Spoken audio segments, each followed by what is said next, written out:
Give me coffee in the morning, gotta have the coffee. Wake me up, shake me up, dip me like a lassie. 1 sip, 2 sips, and I'm feeling so alive. Coffee in the morning, it's the best way to survive.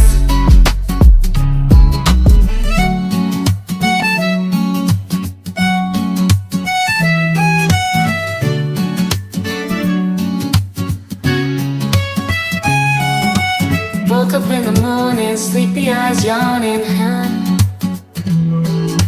Jumped out of bed, started the day, opened the curtains.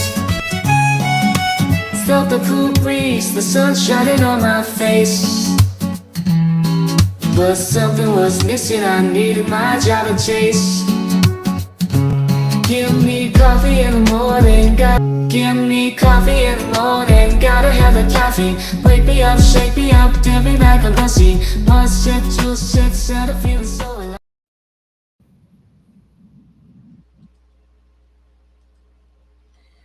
Good morning, good morning, good morning, Eliza. Welcome in. Well, thank you. I like that theme too. I have to mute out because I'll be singing along, and I don't know if you guys want that or not, but yeah, it's catchy, right? Well, good morning, everyone. Welcome in. Get time to get woke up. Grab your coffee, tea, whatever your vice might be. Mine is coffee, strong. So we'll get on with this day. Hopefully, they'll get a full day in today. And hopefully, we're almost done with the state's case because it's getting a little monotonous now, like bring on the action. So we'll see what we got lined up for today. I think they may only have one witness left to call. We'll have to wait and see. Good morning, Joe. You're up early.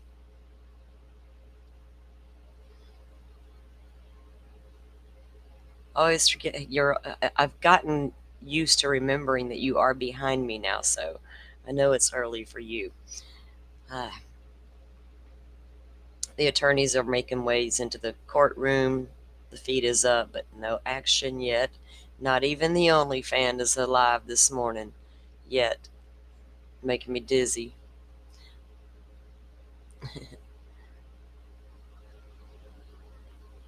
We'll give everybody a chance to get up and get in here.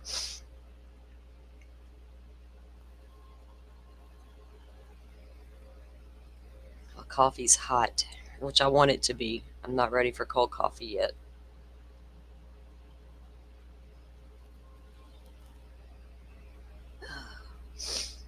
You guys think they have many more witnesses left to call? So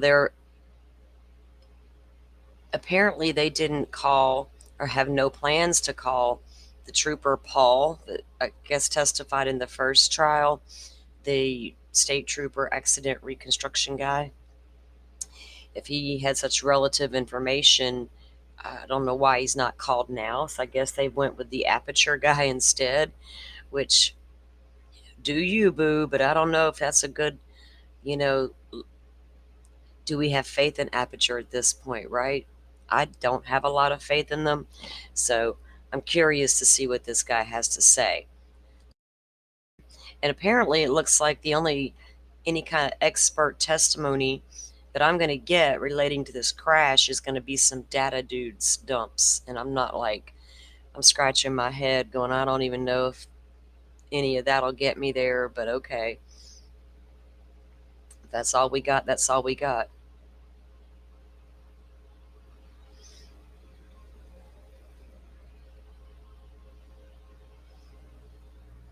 I don't know if you guys were able to catch Miss Shorty over the weekend. I was over there on Saturday night with her.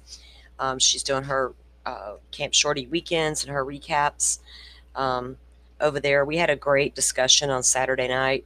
We went over some of the problems I see with the case as a juror, or watching the trial for the first time. Notes that I kind of condensed my book of notes, because that's what it's turned into, and I just went through and picked out the things I see the most problems with, and we went over some of those things. I still have that, and we're going to go over some of that stuff at lunch, but I'll make the same kind of list for the defense as well. Um, but I am so ready to hear their side of events because I remember what they came in and said in opening statements. So I'm curious to see how they're going to not prove what they said, but show evidence that may back up that theory a little, make it a little more beefier. You know what I mean? Still waiting on that to happen. Doesn't, and I got faith that it can happen.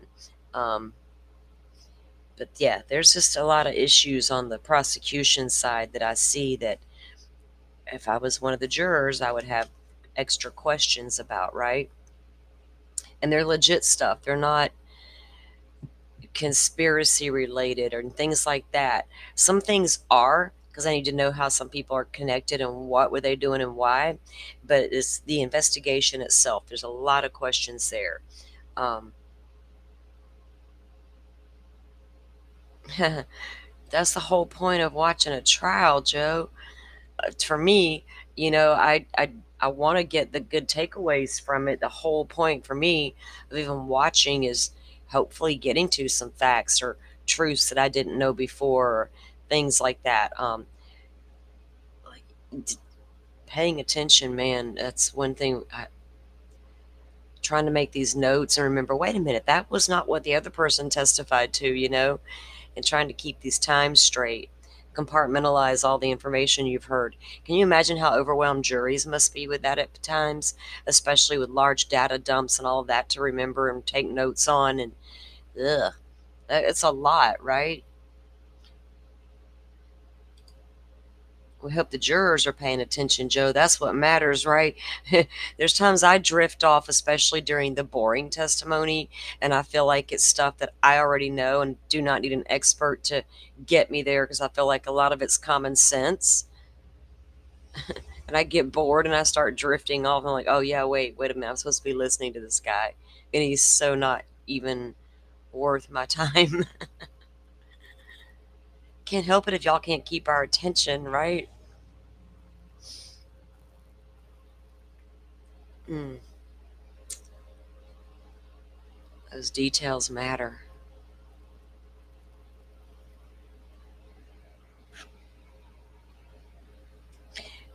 And when you put all of the cumulative stuff together, right, and you look at it from that angle and you see all the, and it amazes me still when I go onto social, when I venture into the social media for a minute, and we'll see like the same thing all day, and you go to Twitter and some are like, oh man, the defense, you know, really nailed it, and then you got others like, oh no, the prosecution really nailed it, and I'm like, what, did they see the same thing I just saw?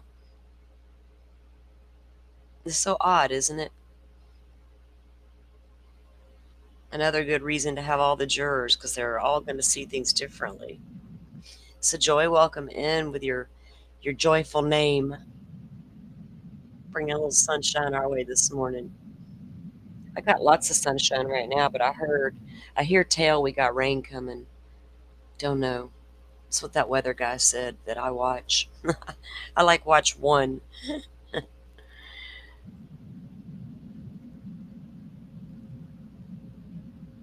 Yeah, you know they do. Especially when it's repetitive stuff. Like, you know, you got a couple of experts who work in the same type of field, and you got to hear each one get up there and explain again what the same thing the other one just said. It's like, can we just do all that at the beginning? Here's everybody's CV and here's what they do. Now let's just get all that out of the way and get down to it, right? My cat must be bored. She's on the prowl. She's pretending to hunt for things that aren't existing. I gotta get her some toys, apparently. I bought her a couple of toys, and I swear this cat looks at those toys like, are you serious right now? No. I'm like, that toy's laid there for 2 weeks and you don't even acknowledge it. She's a very finicky, weird cat. It takes her a minute to warm up to things.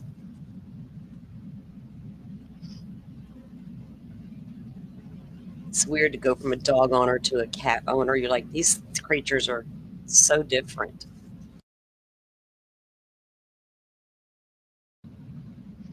Oh, Karen Reed's attorney just blew the blew a kiss to the crowd.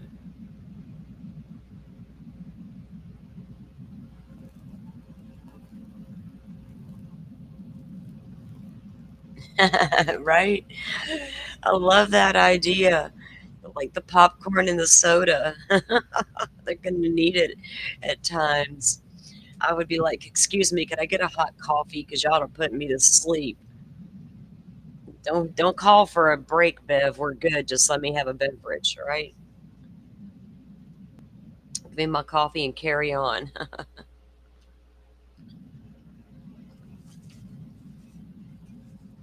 So, Karen and her, and Jackson are making their way in now.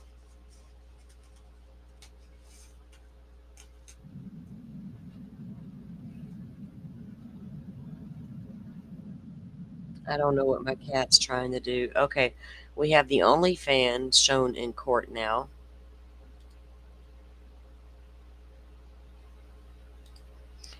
I'm gonna pull up the it's gonna be a few minutes before they get in there because they just started walking into the room, but I'll put that up there so we can keep an eye on things.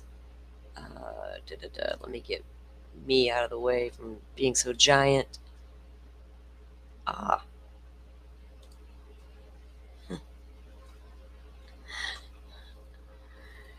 oh my goodness. This cat is usually asleep this time of morning, but like this morning, she's like, nope, I'm gonna hunt anything that moves.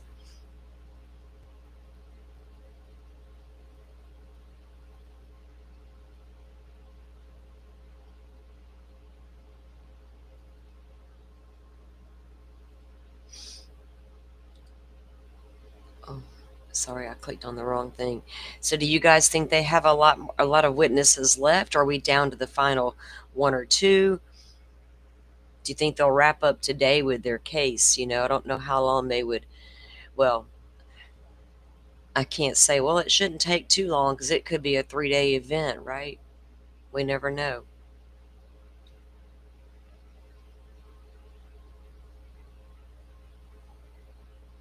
What is this guy's name? The Welcher, Dr. Welcher? Is that who I think they're going to call today?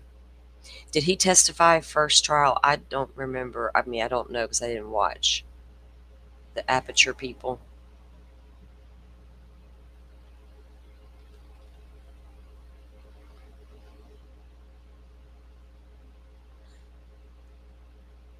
I kind of watched a little bit of a testimony over the weekend from last year, just like bits and pieces, because I was just trying to listen for specific things, and then I kind of just wasn't even interested, so I didn't finish what I was doing because I started doing something else.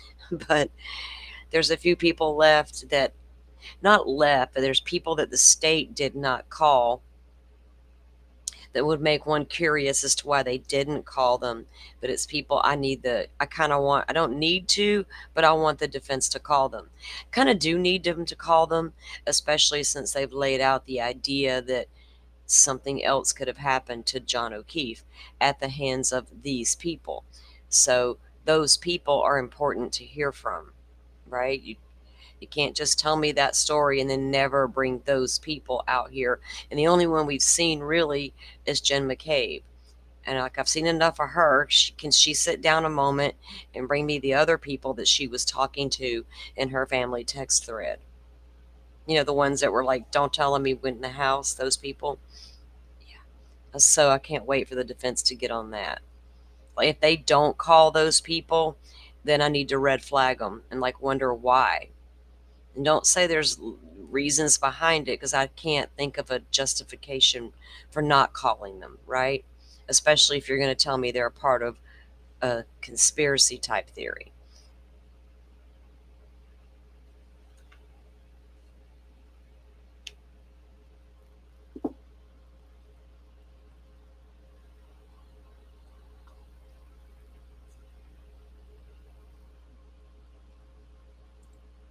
Are some of you still recovering from the weekend? Did y'all have a good weekend and a cookout and all the things? Everybody make really good food? I kind of did.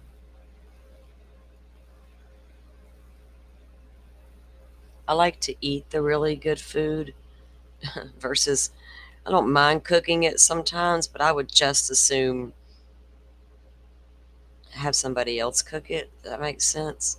I can cook and I know how to cook it and make things really good, but I'd just assume skip that part if I could. Let somebody else do it.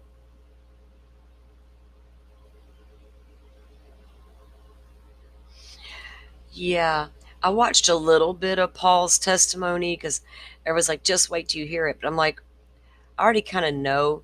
Here's my problem with them. Always been a problem for me. I get what state troopers do. I get why they were called here because, vehicle accident. So this guy had some training, right? And, not like a crash expert, but training. And, yeah, he testified to apparently that this was a vehicle accident. But apparently his testimony was a little left to be desired. But apparently the jury, I don't know what the fuck happened in that first trial. I don't know. But he didn't have his testimony wasn't strong for the little bit that I did go back and review on my own because I don't want to be influenced about it. I went and I looked and I was like, huh, that's not really, and it's what I thought it would be, not real strong testimony, right? So Paul testifies to the type of accident that occurred. Proctor, he's a player because he's a shitty investigator and all that, but I still need to hear from other people that were in the home, right? Proctor's a huge one on my list as well, Joe. You can't keep throwing that name around, right, in this investigation. Talk about all the random pieces that he found. He's the lead investigator. He signed this, he signed that. Proctor, Proctor, Proctor. But we're not going to hear from that guy. Weird. So the defense should call him, right? Especially if they want to throw shade at the actual investigation. And this is the guy who we think put all these random pieces of taillight everywhere. Because the state wants me to believe that taillight exploded on impact with John O'Keefe and just went everywhere. But the defense is like, no, that's not quite how that happened. Didn't happen at all.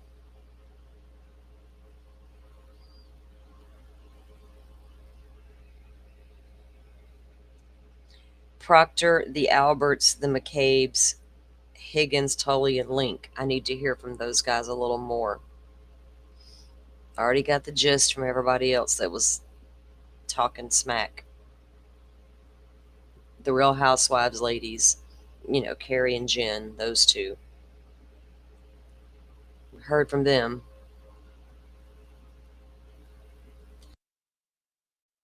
They they did what, Eliza, in Lori's. They did it in Lori's with the investigator. Did what, hun?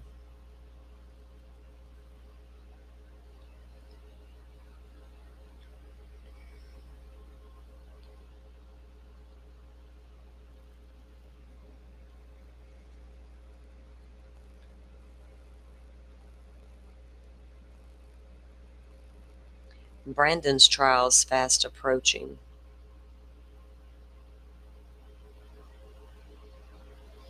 I don't think it'll last that long, and then it's time for you to go sit down, Miss Lady, and let the portals take care of you once and for all. She'll be okay because Jesus has got her. She's his favorite.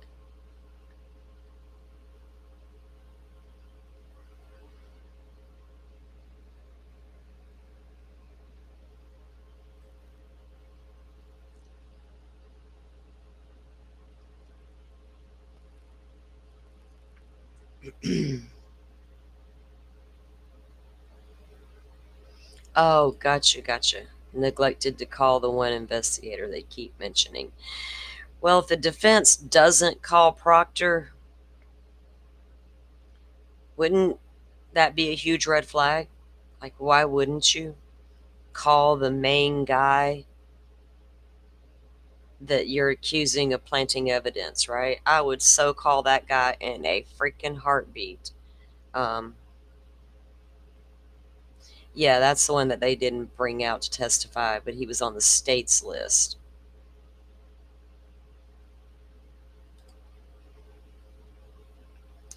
Thing about their witness list, they don't always call the people who are on the list, right? They're there. We saw Lori, she wanted to add people that she may or may not call for various random reasons that nobody knows. But a lot of times you don't even have to call your actual witnesses, they're there. But I get why the state didn't want to call Proctor, right? Who the heck?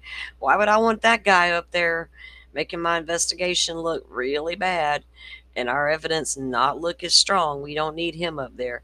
But the defense absolutely would.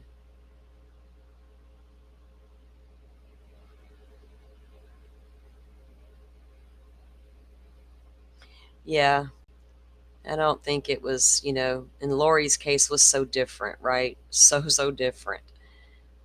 Different circumstances, different situation, different everything. So state had their reason for not calling that witness in the end, right? And apparently they weren't needed. And you certainly don't want to put up anybody that might have a slight in their. You don't want nothing to throw shade at your case. Absolutely nothing. Even someone like hers, right? Right. I would, Sajoy. But lady, you don't even know what you're doing. Stop it. Stop it for real. You're a pretender. You think you know what you're doing with your portals. You thought you knew.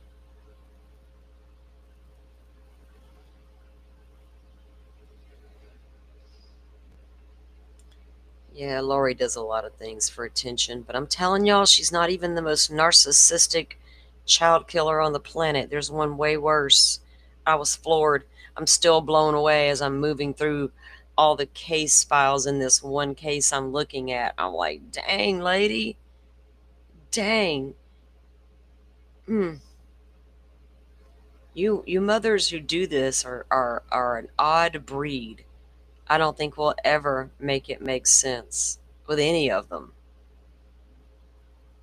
I'm talking about mothers who harm their children. Will never make sense. And the level of narcissism that they carry around with them, like,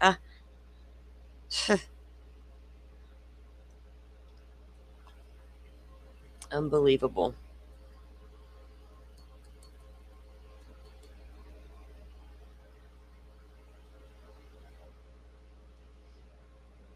I wonder if they're discussing something this morning uh, that they should have already had time to discuss. Should have took some hours out of your little weekend and got that over with.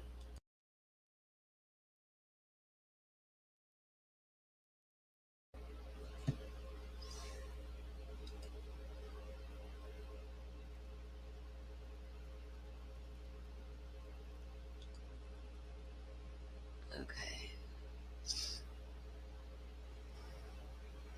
There haven't been any new documents dropped in the Koberger case over the weekend or anything like that, but I did double check the Stefan Stearns files this morning, and they're not new, but they had to correct some information, and they're trying to keep out the Google search warrant information and the actual phone information. Two separate things going on there. We'll take a look at those at lunch for some clarification. Um,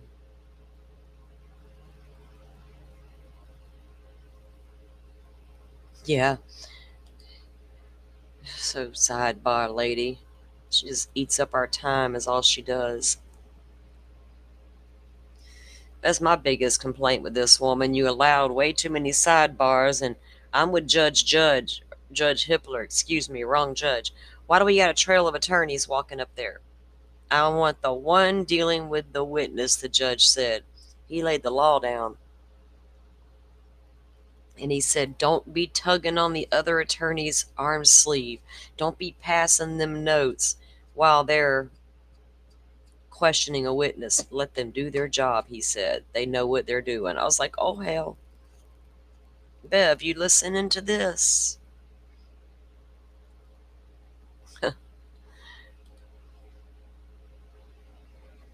Oh, the fan moved a little. Somebody bumped the camera.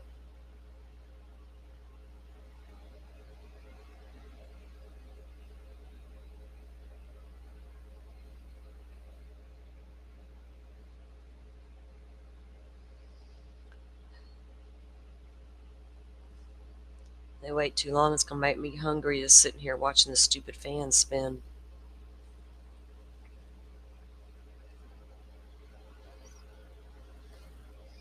I think they must have done this long just for an annoying thing. They're like, you know what? No one likes this fan spinning situation, so we're just gonna double down on that.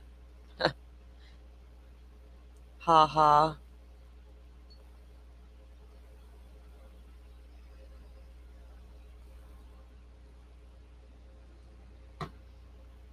Da, da, da, da.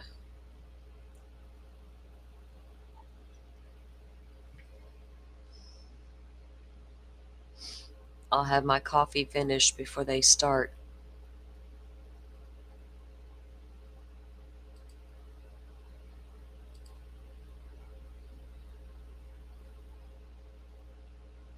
Oh, good morning, Butterfly. Welcome in. I knew you'd be along shortly.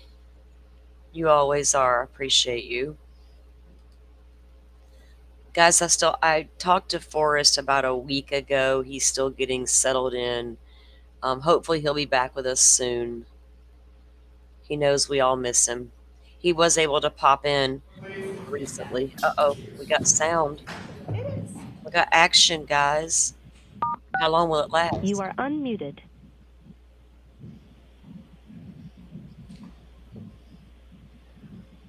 Buckle up, Buttercup. It's gonna be a long day. Now open, you may be seated. All right, so I was told, Counsel, Mr. Lessie, you wanted to see me? Yes, please. Oh, good Lord. Joe, Did you want to come to sidebar? Start at the sidebar and then Sure. we'll go from there if we could. Okay. so who was late this morning getting into the courtroom and made the side bar start late? Y'all go on, trail on up there. I noticed like during the stuff I reviewed from the first trial, Karen Reed wasn't getting up and going to the sidebars. But this time she is. I'm like, oh, you go, girl. I don't got a problem with her going up there, but everybody.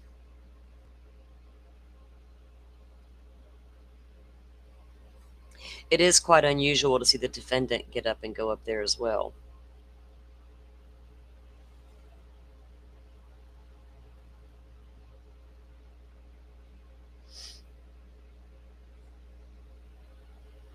That's my favorite kind of night when I can hear the storm. Long as it's not like, horrible weather, I gotta fear for my life, but a good thunderstorm is always a good thing when I'm sleeping.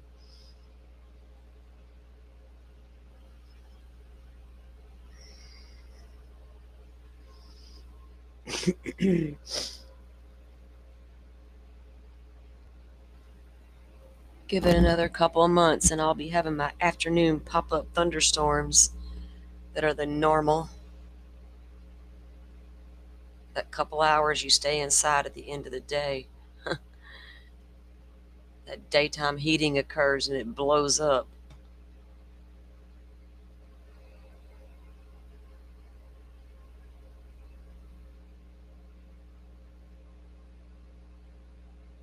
Oh, that lady's back in the courtroom, that Etsy, whatever her name is. I still don't know who she is or what her game is. Just to support her.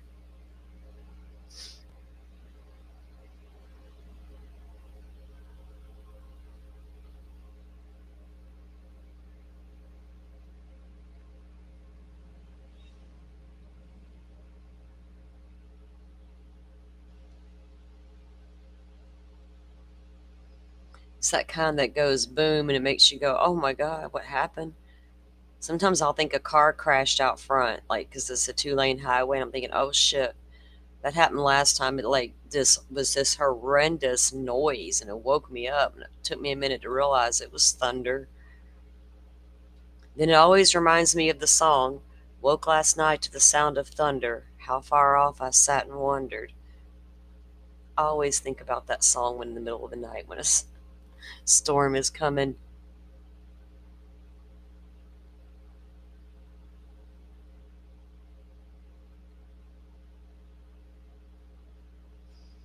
Yeah, and judges these days love their little white noise, which is fine. We get it. We're not supposed to hear what they're saying, but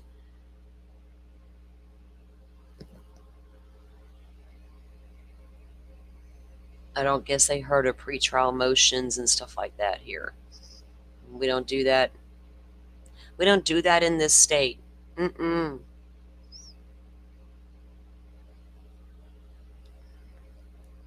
We're going to do it our way, kind of like they do over there in Indiana. Y'all just close your eyes. It's our way.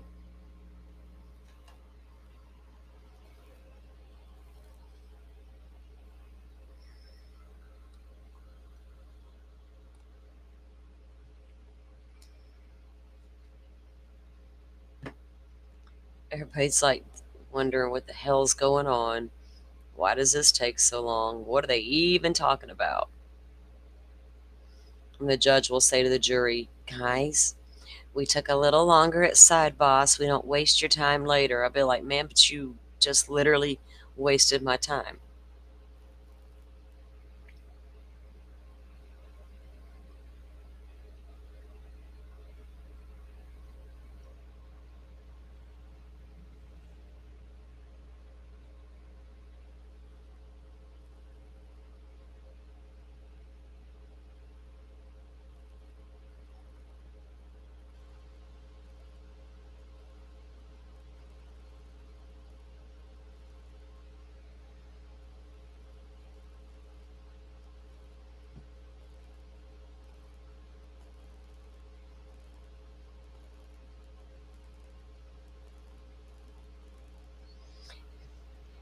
Yeah, I was just reading back. Yeah, and Joe, she had to go up there too because she's also her attorney, right? The attorney has to go to sidebar, but when you're the defendant and the client, it would make sense that you have to go. But rarely do you see a defendant go to a sidebar. Watched a lot of trials, right? So it's different. Hey, look at there. Good morning, Miss Dolphin. Welcome in. Miss Dolphin is back in the country now, safe and sound, recovering from her vacation. We can't wait to hear more about it. Let you get settled in. I'm sure Pipsqueak was so happy to see you, as you were happy to see her as well, I'm sure. Our mascot doggy.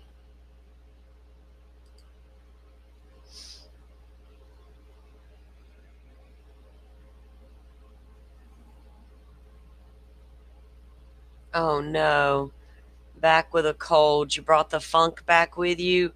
You should stand in your garage and get that big can of Lysol, right? And just everything, all your stuff. Yeah. And bake in the sun for a few hours just in case. Good morning, Firefly. Welcome in. Welcome in. We are at sidebar already, guys. Right off the bat, as usual.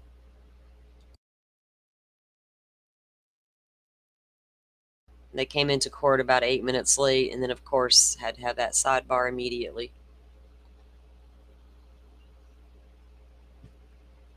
Hoping that the state gets on with this last witness, or if they even have, this may be their last witness they're getting ready to call.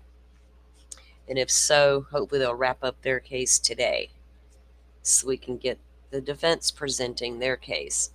Yeah, I figured you had your emergency packs and your tea. I know you.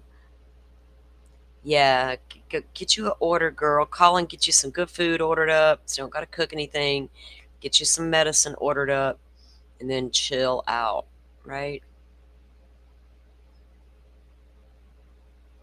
Take you some medicine, eat a good meal.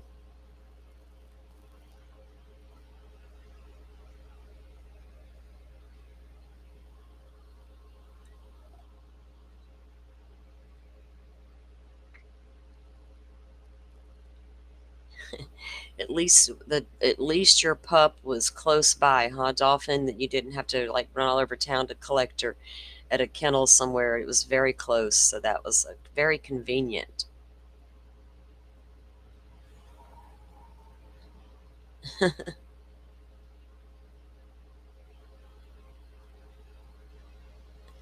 What snake? Y'all know I don't want to. No, no, no, no, no, no snake stories. You didn't come home to a snake, did you?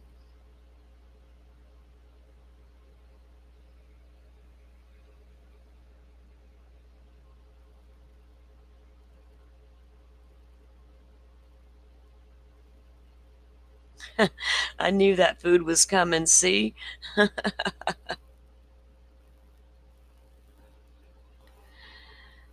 Oh man, critter control hasn't even bothered to. Man, I found a snake in the basement the morning I left. Oh hell no. One time, one time there was a baby snake in the house. I was done. I literally didn't move the entire day. Man comes home from work. He's like, what are you doing? I'm like, I told you I wasn't moving from this spot. You need to find that thing because I'll move. I got a baby coming in a few months. I'm ready to move today. I don't do the snakes.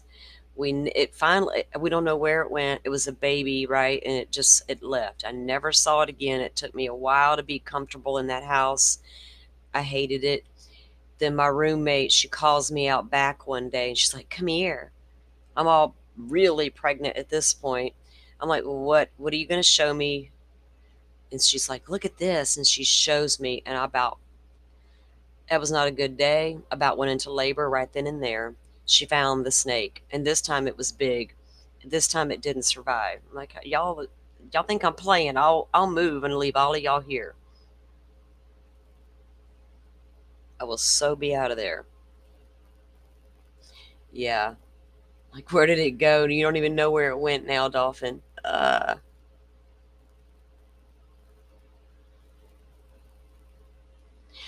Okay, I knew you were trying to get the luggage because you and I were talking when you were doing that, but I didn't realize it was because, yeah, you had a snake in the basement. My God. Yes, they're horrible. See, Dolphin and I are the opposite. Spiders don't bother me at all. Like slow, creepy movie thingies. I got time to get you gone. But that snake's a little different. He's fast and he could strike at me. She doesn't care about the snakes, but I'm like, no.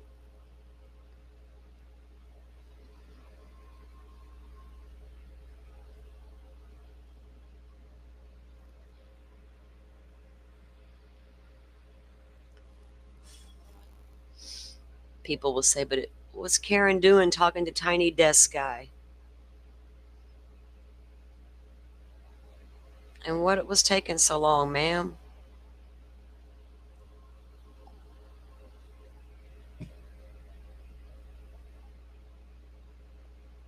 Talking about exhibits. Dolphin's like, hold up now. Hold on. Not necessarily true, Salty. Damn flying spiders.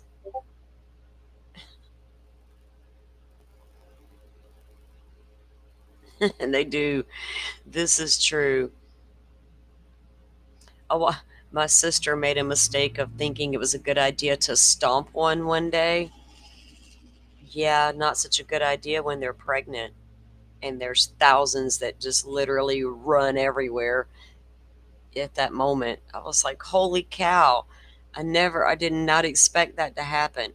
She didn't either. She just saw how high she jumped when she realized what she just did caused thousands of spiders to be released from that mama, and they just went every damn where. Spiders can't fly.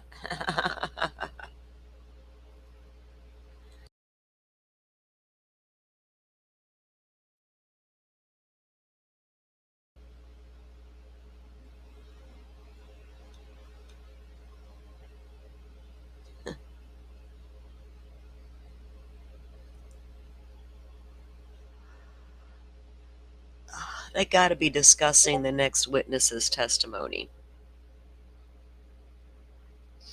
And they were obviously discussing some of the exhibits that they were going to show.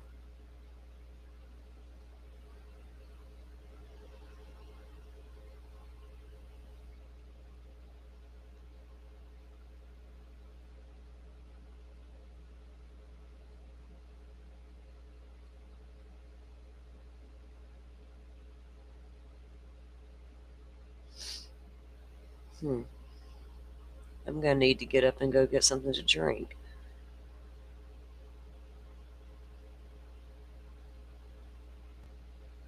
Those spider bites are horrible. People can get really sick from those, right?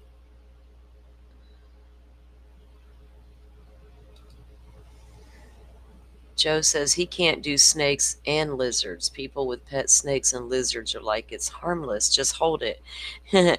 My daughter wanted a snake for Christmas one year, or it was her birthday.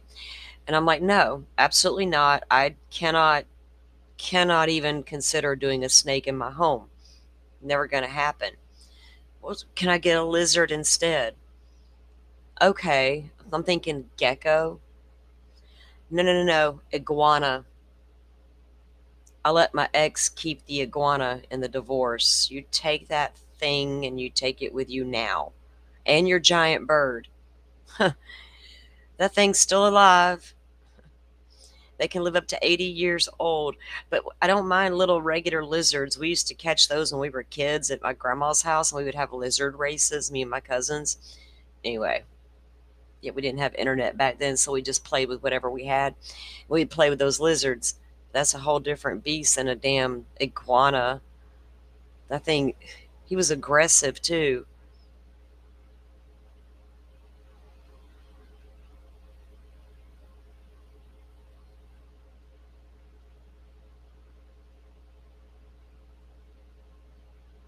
Oh, a picture of the snake.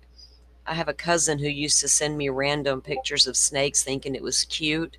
But after dropping my phone a gazillion times, I finally told him, I was like, you send me one more snake picture and I drop my phone and it breaks, you're getting the bill for my phone.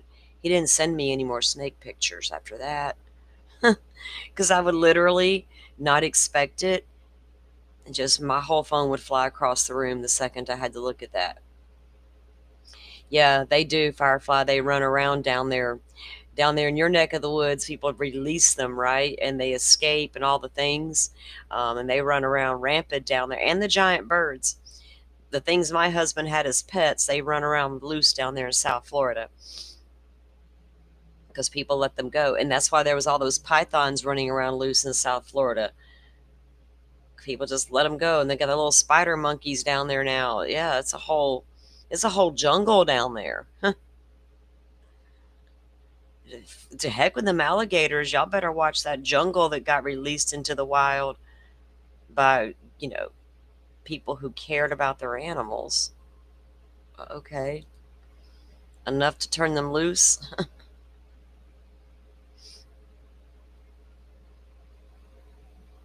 My daughter loved that damn iguana. I didn't want no part of him.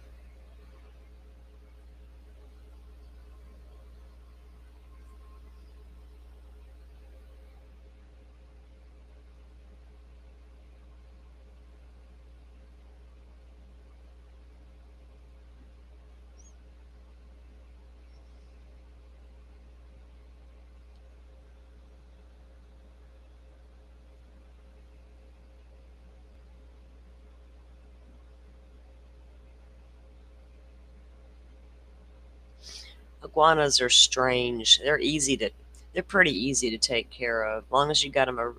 My husband built a really giant cage because these things get huge. They got to have a lot of room. And oh man, that thing had a condo built. Let's just put it that way. They eat bugs. They also love their green leafy lettuce stuff. They love their squash. They love good veggies. They like a good warming spot to lay down. Whole damn way to take care of them things.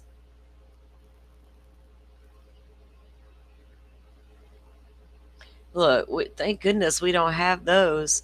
Miss Shorty's like, yeah, sure, kangaroos just come out of out of nowhere. But like, I've seen what them kangaroos can do. No, thank you. Fortunately, we don't have that, hopping around here to worry about. I think it would be kind of odd for me to see a kangaroo come bouncing up out of my woods. I'm like, I'd expect the panther, but a damn kangaroo?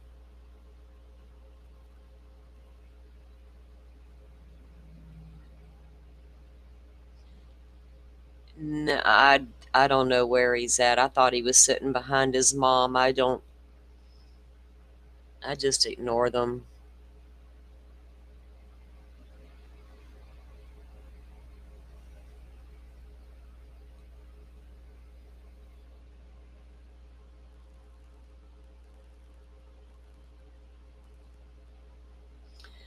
Fighting a kangaroo that had his dog? No, I've seen kangaroos get up there and try to box the people.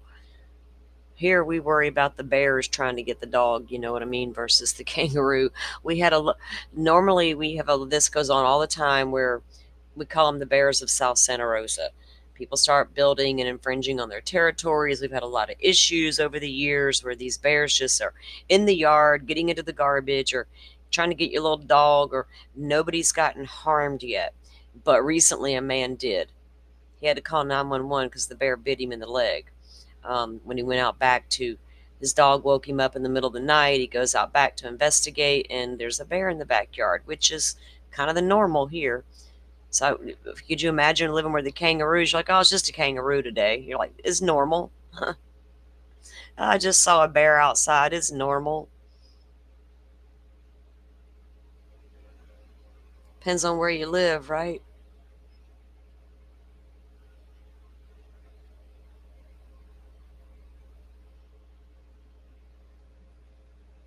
Autocorrect's got an attitude, Butterfly, lately. It's like, no, you're not saying that word. You're going to say this word. And I'm like, you need to go sit down for a damn minute, phone. Quit trying to tell me you're in control of something I'm in control of. If you don't pay attention, it'll change your whole word on you, right? Like, that is so not what I meant to say. Our phones are trying to make us look unintelligent.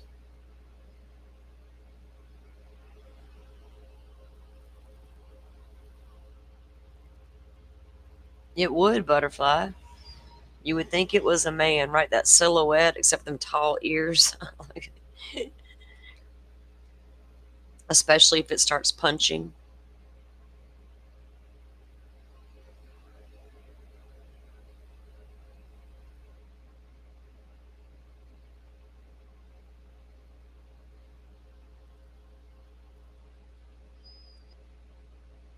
This, like, should y'all have just like called a hearing to discuss whatever you're discussing? At sidebar is like literally a sidebar, few minutes tops, right? Not a whole ass hearing, evidentiary hearing. Is that what's happening over there at sidebar? We're just really having a whole ass evidentiary hearing right now. Shh. Girl, I'm 3 cups in, thinking about having a fourth. Can't decide if I want a Coke or a coffee. Either way, it's massive amounts of caffeine.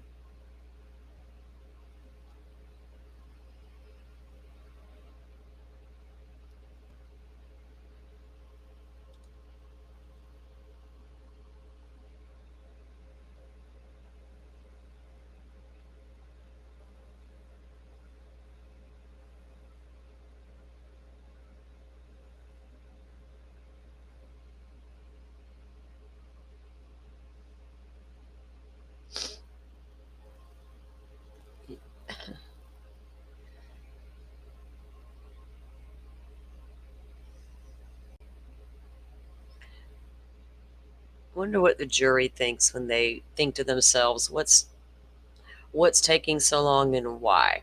If they even think about it.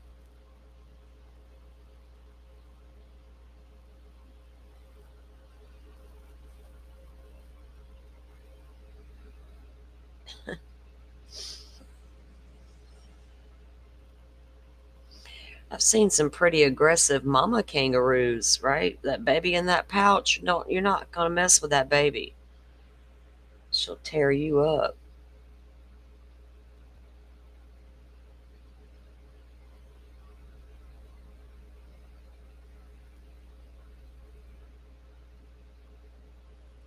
Their court feed just froze up. What the heck?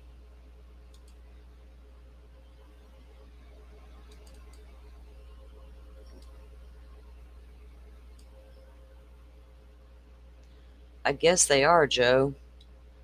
That's what I'm saying. They're having a whole ass hearing and calling it a sidebar.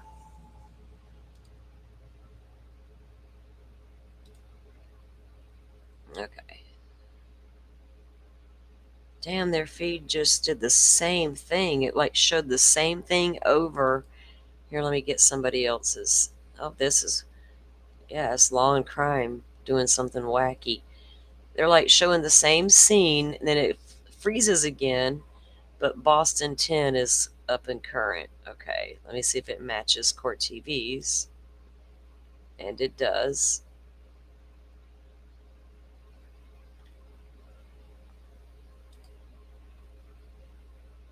Yeah, Law and Crime is just stuck, so let me pull up this feed. Haha, that's weird.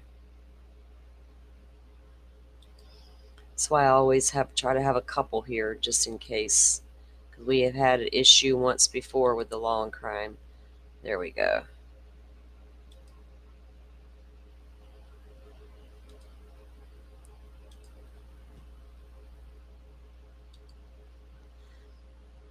Good morning, Vixie. Welcome in. We are at sidebar already this morning. Nothing has started yet.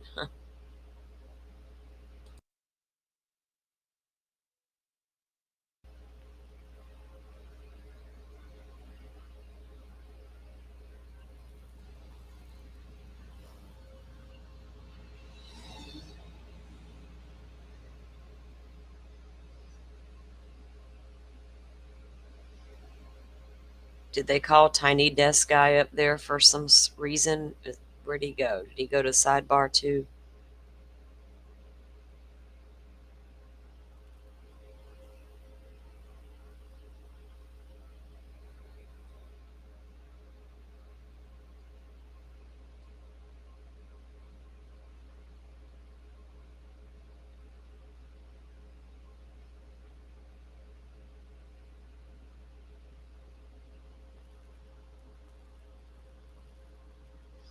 No, Vixie. They even got into the courtroom a few minutes late, and we figured they would call sidebar right away, as usual, and they did. And boy, they've been over there for a hot minute. Like, too long.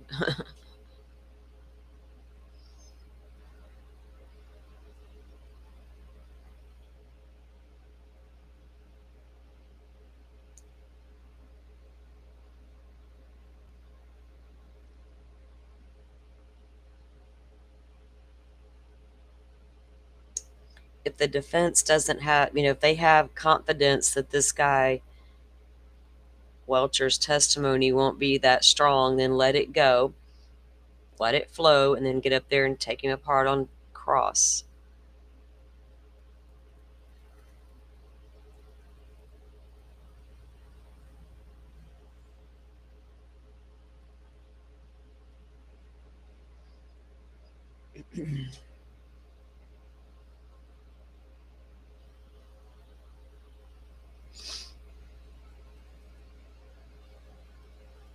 Yeah, the judge had made the statement that one of the defense team wanted to see her at sidebar, and then they all went to sidebar, and here we are, at least almost a half hour later, it feels like. Yeah, Vixie, hope you do feel better. Nothing worse than a bunch of dental work at one time, right?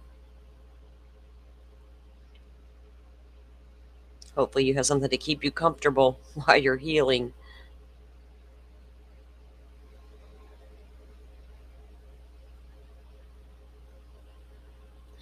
Joe, if they cancel the day with one or two witnesses left and they can't get it together, I'm like, what? I don't even know if I'll have words.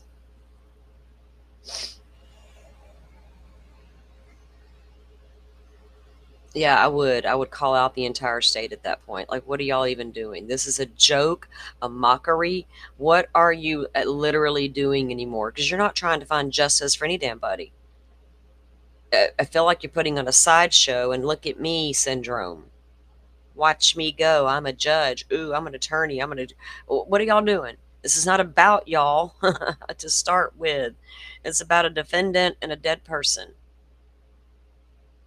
Not about the judge, not about all the attorneys, not about the victims' families.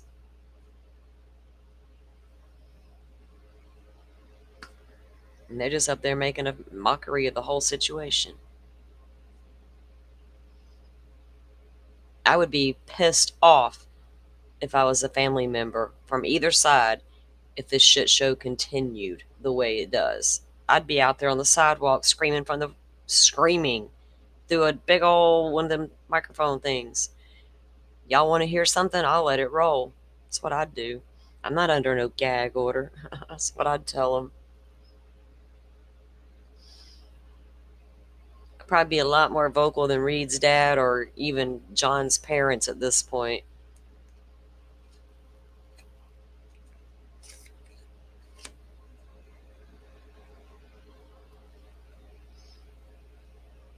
Especially people want to try to silence me. That's when I'm like, oh no, you just did not. You did not just try to silence me because you didn't agree. I'd scream it louder.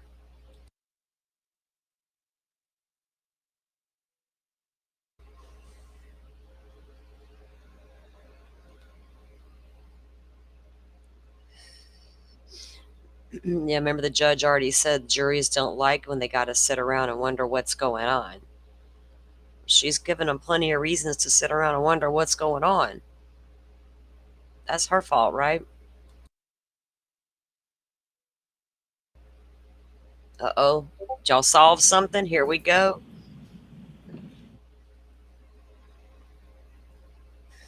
Oh, goodness.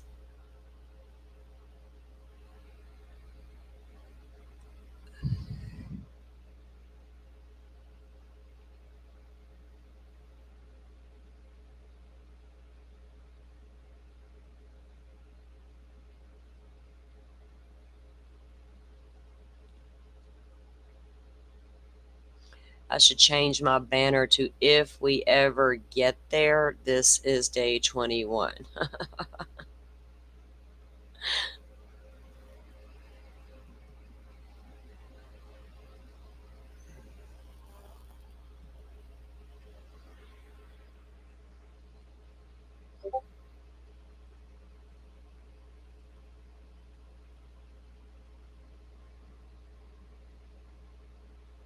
Oh,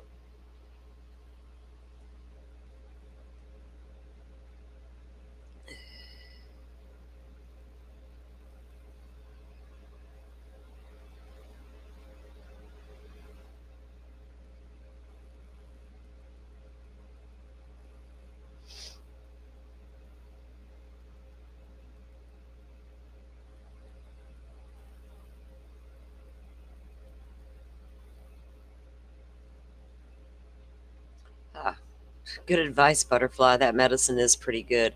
I was just checking on that conversation.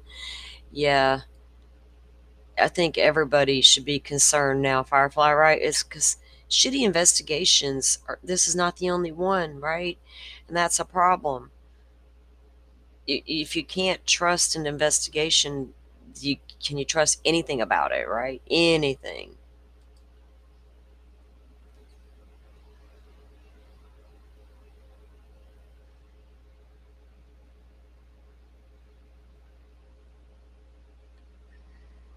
Yeah, it makes no sense after getting 5 days off. We can't even come to court on a Tuesday morning and get jiggy with it. No, we gotta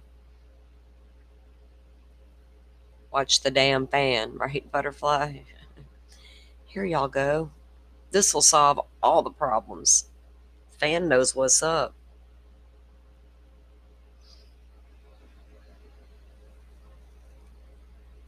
Well, they're not even going to need a morning break. They're going to just skip right over that.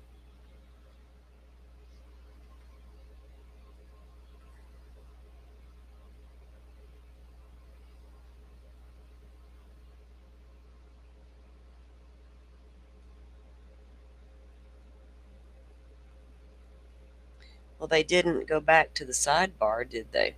So, what in the heck is happening here?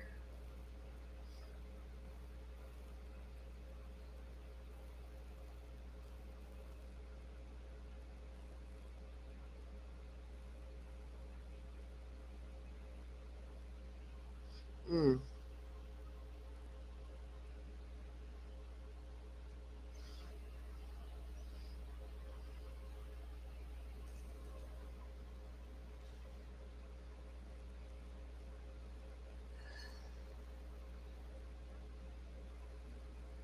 It's so crazy how divided, people can be.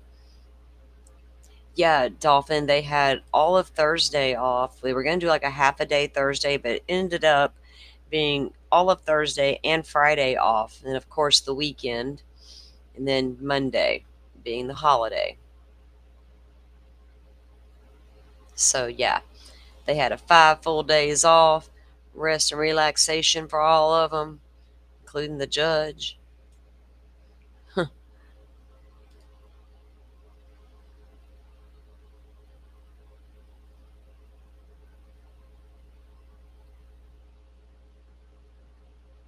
Mm.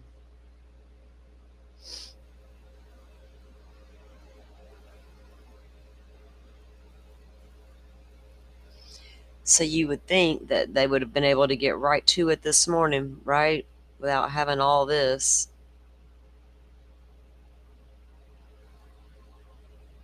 Usually it don't take the jury that long to come in. And then she's, all rise, all that good stuff.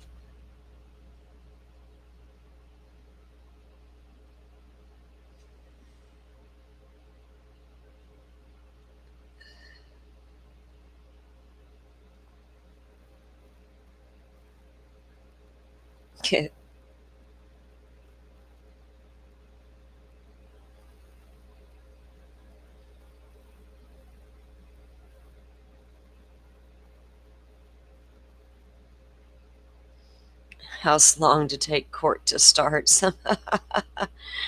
Oh, goodness. I was reading a comment over at the Law and Crime feed. I got 2 feeds up. That way we can make sure they're in sync.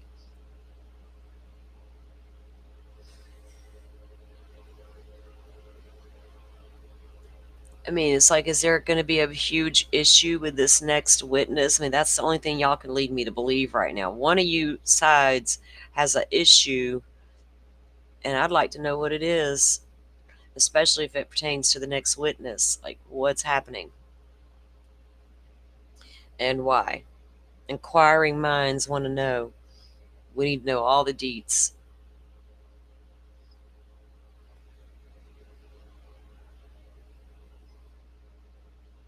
We want to know it all. Can we see all the notes and emails and all the things? We need all the information.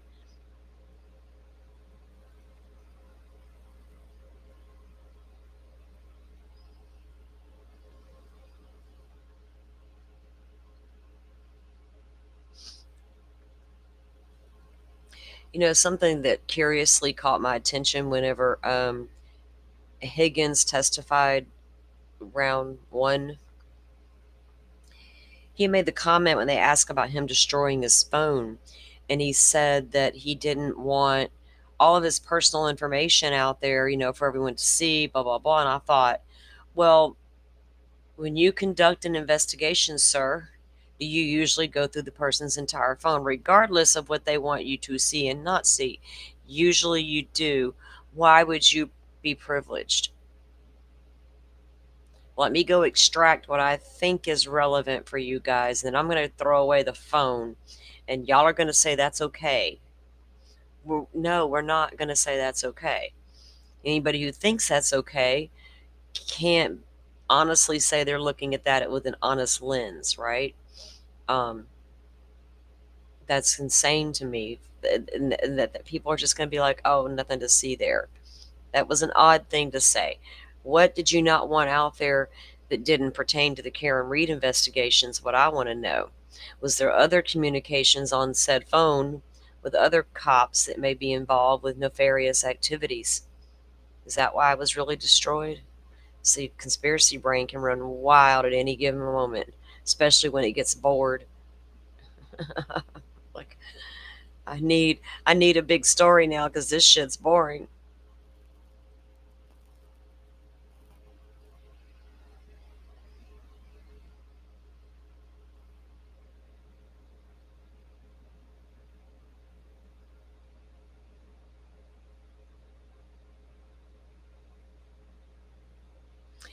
Oh, if you guys haven't heard, next month Peacock plans to air that special they've been filming with Rex Heuermann's wife. There's mixed emotions already out there floating around about the I think it's a 3-part series they're going to do, and we know that she's prepping the house to be sold, and they took the vault out of the basement that had the large vault door where things were kept inside the vault.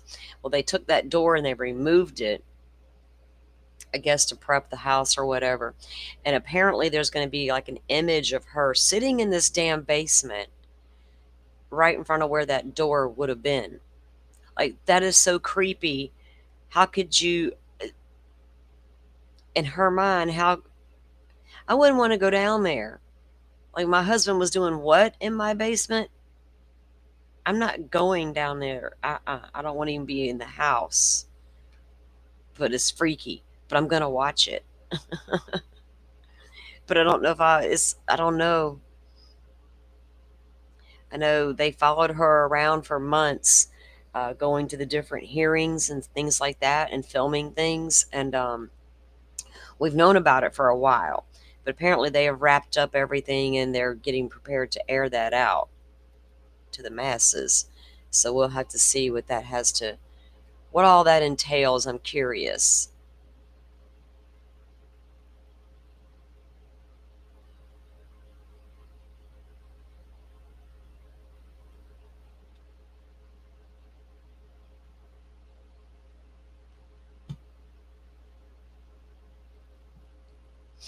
Is that something you guys will watch, or will you not watch in protest?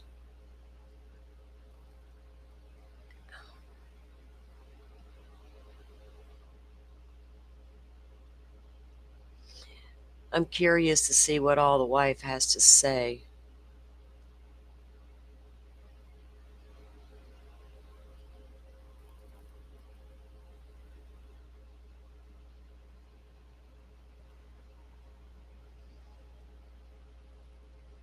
I couldn't imagine waking up one day to find out my husband of all these years has been a serial killer. And she's not the first one to wake up and get told that news, right? It's like, you have to wonder, was this a surface relationship for all these years, or did y'all never have a talk at the end of the day about how your day went, baby, or never a red flag? Nothing? That intrigues the heck out of me. It's kind of like Soto over there going, I never knew anything. We're like, how did you not know? I mean, I'm not throwing shade at those families, but how did you not know, right? That's a curious question. I think we all wonder, if we're being honest. Do you think you would get a suspicion? Or would you just know your husband's weird and you just chalked it up to he's weird and I've just accepted it? I mean, I don't know. So such curious behavior.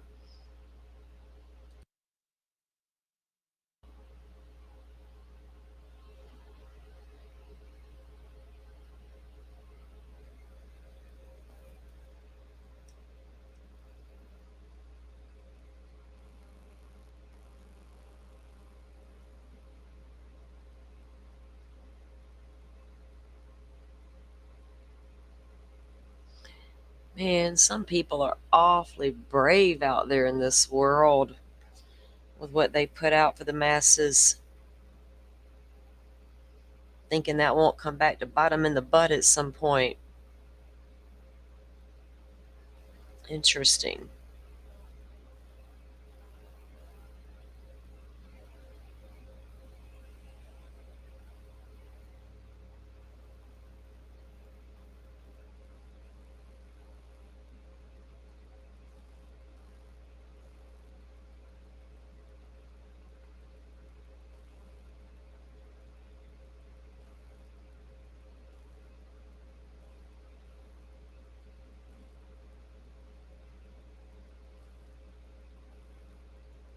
Hmm.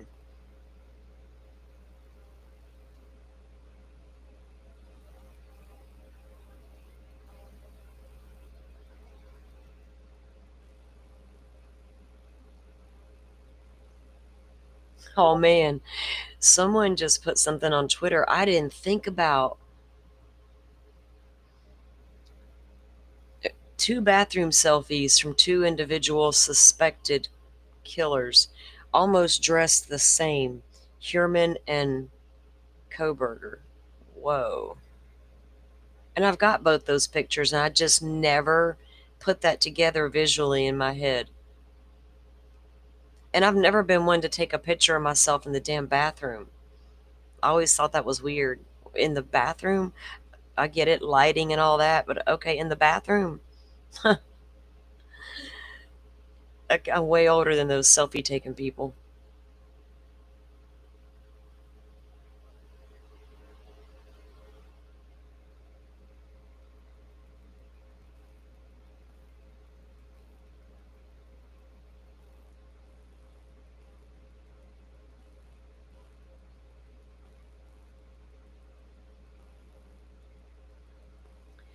So we have a new supplemental witness list out.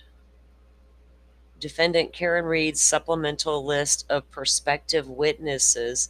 Looks like this was filed the 27th this morning. Now comes the defendant Karen Reed, Ms. Reed, in the above captioned matter and provides the following supplemental list of witnesses the defendant intends to call at the trial for the sole purpose of authenticating records. Okay, so this is just to authenticate records. A Matthew Coleman out of Quincy, a Michael Erico from Canton, Nicholas White from Milton, Jonathan Demondis from Milton. The Commonwealth was given notice by email that the defendant was adding the above witnesses to their list on May 15th. Okay.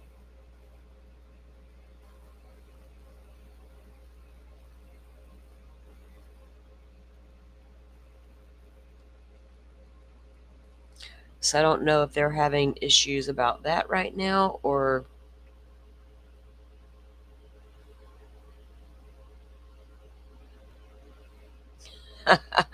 butterfly. Like, what are y'all doing? What are you doing, girl? Right? Go outside where it's pretty and get by a tree or something. I like aesthetics in my pictures. I don't want the toilet. I don't care how good you look, you got a toilet in the background.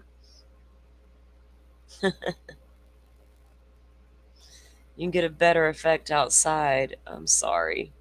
You just can.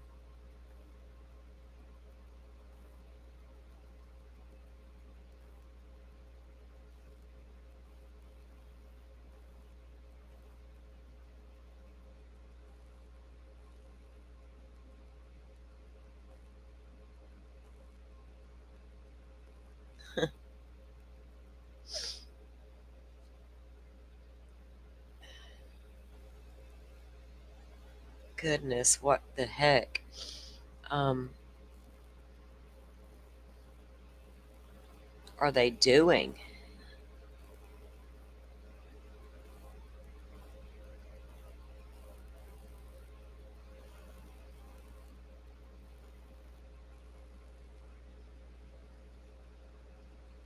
Like they should release a statement at some point. Excuse us, we're doing this or we're doing that. Here's what's happening.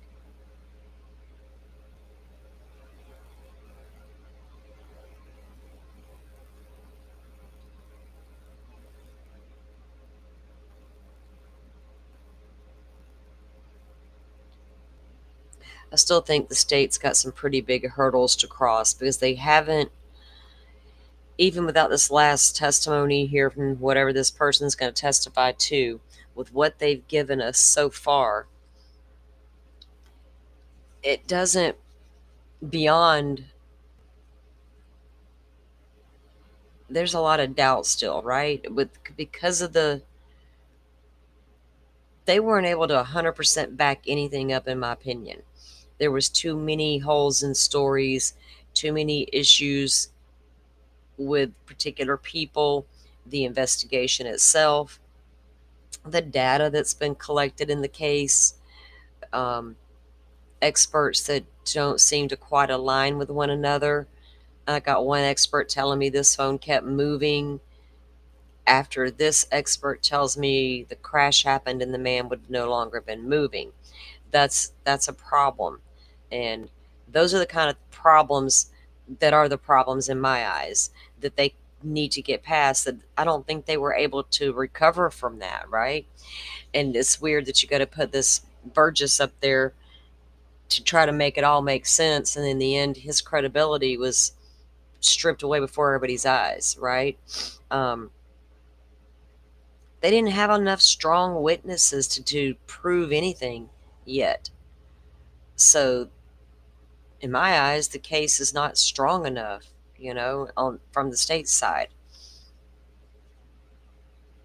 I know what they've tried to prove to me, but they have fell short to do it.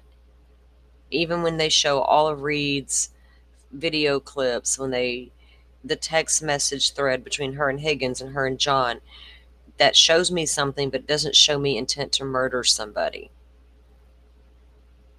That's what it doesn't show me, and that's what it needed to show me. Like I said, all that drama that I saw and heard and all that, and the dysfunctional adult drinking relationship stuff, put all that down for a moment, because none of that showed me she was ready to kill the guy.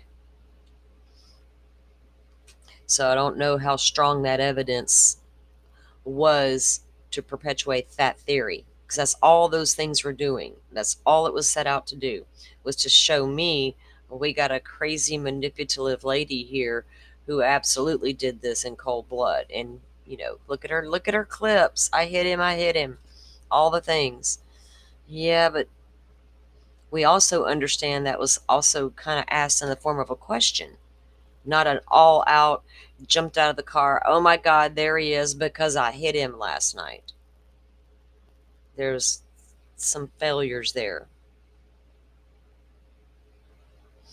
How some of that glass got where it got, how it was able to stay there for as long as it did, when things were found. There's just a lot of unanswered questions that the state just didn't do a good enough job to back up their theory. And I gave them a chance with all their little witnesses, but all your witnesses seem to have problems. You don't want your witnesses to have problems right out of the gate. We got one big witness in Idaho that is a huge problem. It's going to be a problem, right? And that's what you don't want, but sometimes it is what it is. How well can you come in and do damage control when you got a witness that's going to be a little to begin with? They didn't do a good job on recovering these witnesses once things got south, right? When the shade was brought out about them, they weren't able to undo that damage, I don't think. Not in my eyes.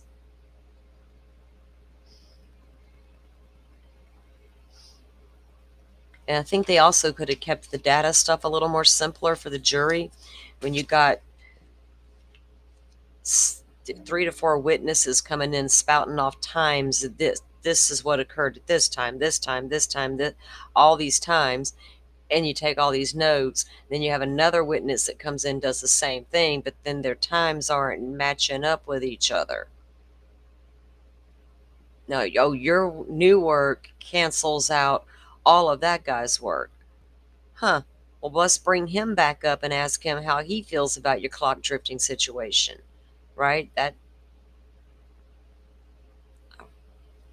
be like, if I was the other expert, I'd be like, excuse me, sir. Tell me again how you did that, because I probably need to learn how to do that myself. You brilliant man.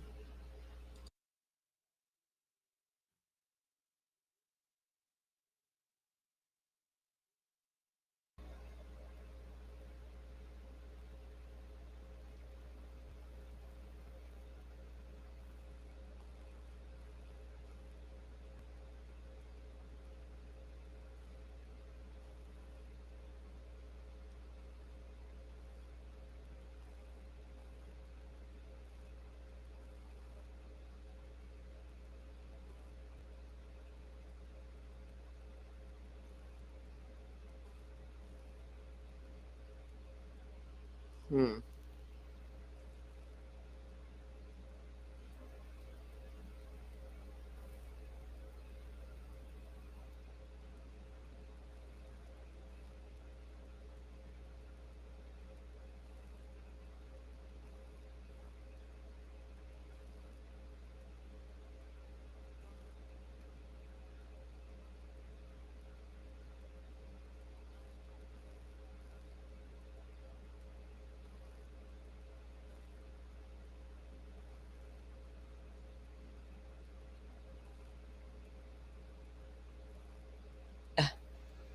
Another escaped convict.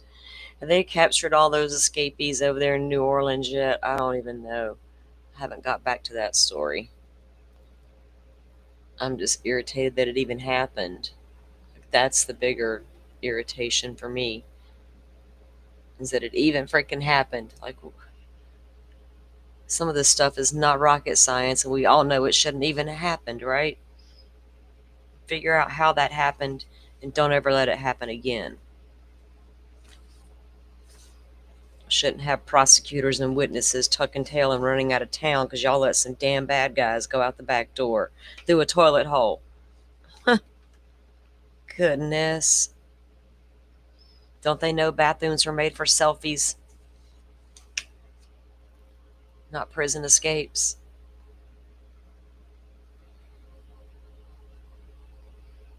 I might dig me a tunnel and escape out of my room if they don't hurry up with this trial. But like, I gotta find a way out. I am stuck in time with this OnlyFans thing going. We need Miss Shorty's song. I should get it and play it.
A former police chief,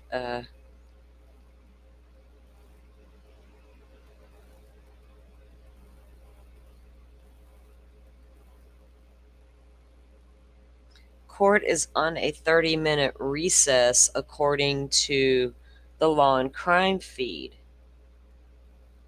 But that's not what it says on the other feeds. Huh. They don't know what they're doing.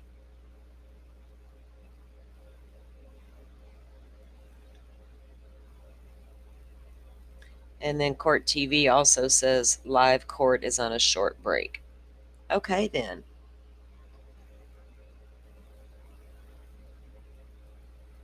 Let me do this. Okay. Yeah, we're going to start late and then we're going to go to sidebar for way too long. And then, heck, let's just go ahead and get that morning breakdown. All right. What are we going to do about it, right? Bitch, complain, moan, and groan. I need to go to the restroom and get a drink.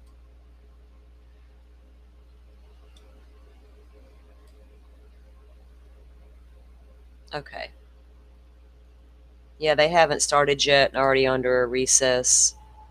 I do have it pulled up. Let's play this.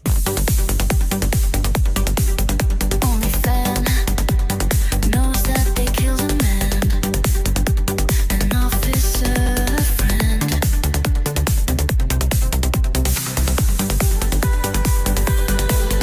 Only fan knows Karen's innocence. Only fan is outraged till the end. Only fan, the shit goes round and round. 34 on the lawn they found a man falling in the snow, and only the McCulberts know.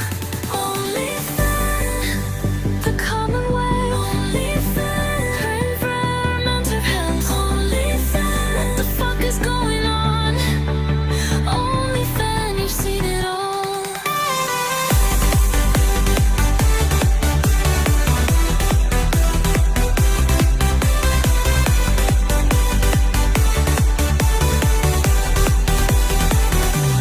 Only fan, tell him that the guy. Only fan never came in the house. Only fan, which one do y'all prefer? Lally or Hank Brennan? Obfuscate, obliterate. The truth don't seem to matter. Henceforth and forthwith, the whole world is a chatter. Nefarious, freedom precarious, and the Lexus did not hit John. Only fan, the lies they spin. Only fan, from deep within. You'll be our saving grace. We ain't got no quit. Only fan, the shit goes round and round. 34 on the lawn they found a man falling in the snow, and only the McCulberts know. Only fan knows that they killed a man, an officer, a friend. Only fan, only fans and we sins. We ain't got no quit.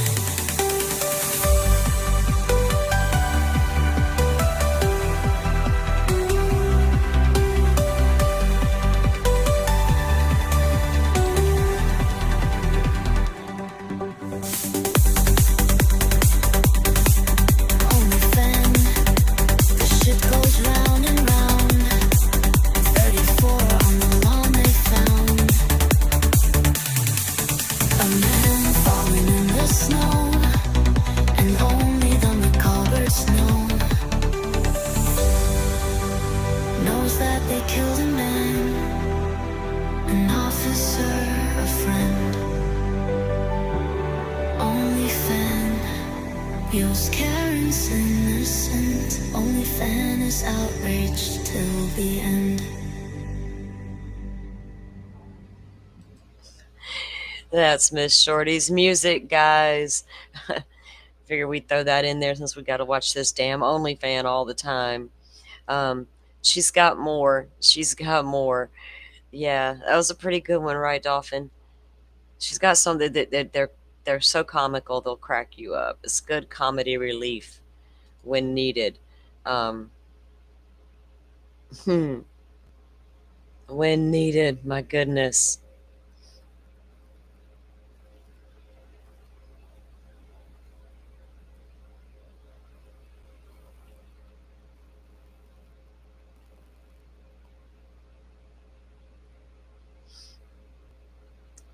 If those of you haven't subbed up to Miss Shorty yet, we'll get her link in the chat. You guys can go over there and go over there on the weekends and hang out. It's fun. It's always a good time. Her honesty, I love it. She kind of just says what she thinks sometimes, and I can appreciate that.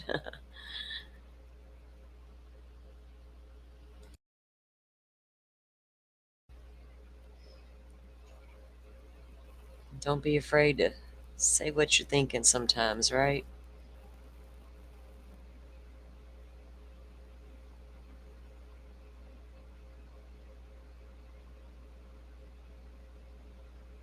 Okay, let me. Yeah, Dolphin. No, I was looking at that this morning, and hang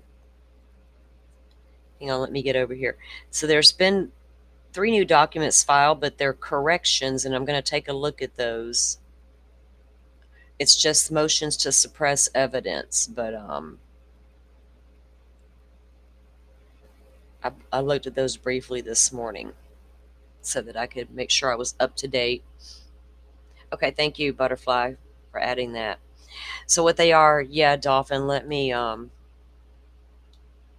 we can take a look at that while we're waiting. I got the feed pulled up over here on the side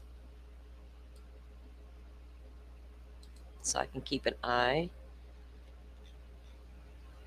And the judge hasn't made any rulings yet on whether or not to let that evidence in or not, as far as Stern's case goes. Where is my link?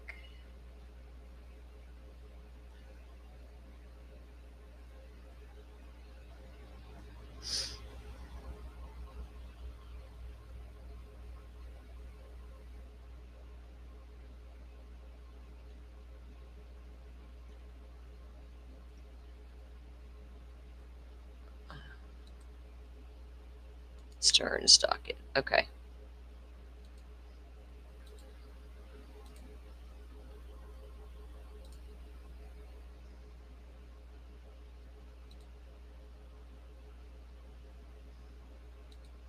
Okay, it's going to be this. All right, they're coming back into the courtroom, so we'll pull that up at lunch and take a look at that so we can be caught up on exactly what they're asking for in that case. She's already saying, I was told you want to see me at sidebar again. And here they go.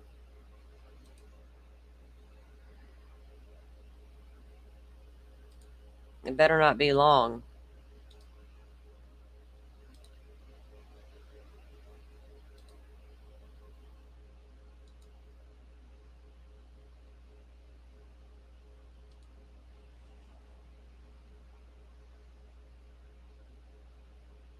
Well, not all the attorneys went up this time. Yeah, so Dolphin, they're asking to keep the Google searches out, the Google account information out, and the actual evidence on the phone device itself. So we'll take a look at both those documents and try to figure out why they say correct on them, corrected rather. So I guess there were some issues the first time they were filed. But that, like I said, no rulings have come down yet with those, because that's what I was checking for this morning, was to see if he'd made any rulings on that yet that we were waiting on. That's when I noticed these 2 documents had corrections filed in them. So I was like, we'll take a look at that.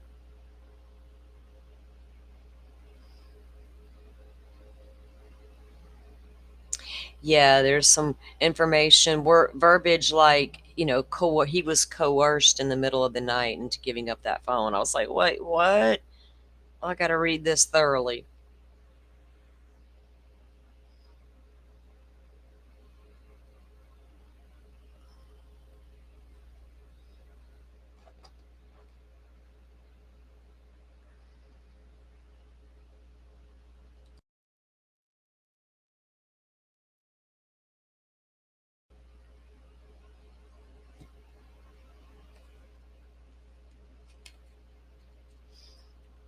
All All right, I'm going to have to walk away to go get a drink because I've been waiting for a long time and I need to take this goodie powder right here, and it means I need a Coke to go with it. So I'll be right back, guys.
Okay.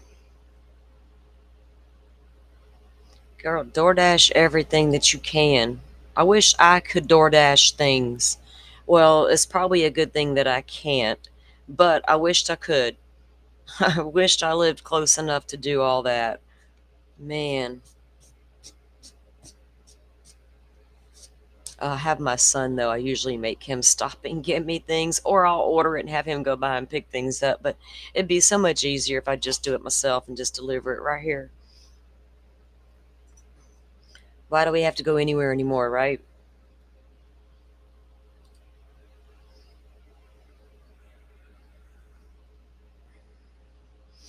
People like me who just enjoy staying at home take advantage of stuff like that. I know when I lived in town and it was very convenient just to pick up the phone and call, I would do that more than I probably should have. So, yeah, maybe it worked out that I lived far, far away.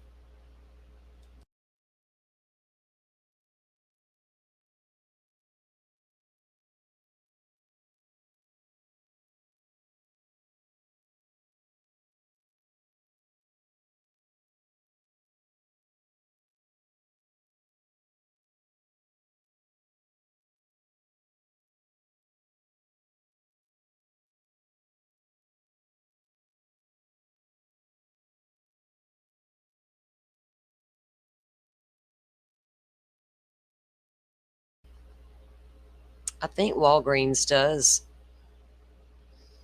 that that particular medication.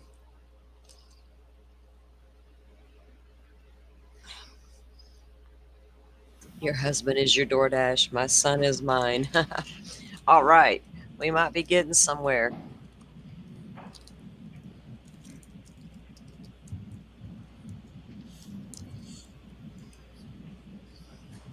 I think they got it all worked out now, maybe. Oh, great, great. Great. Who's in charge here?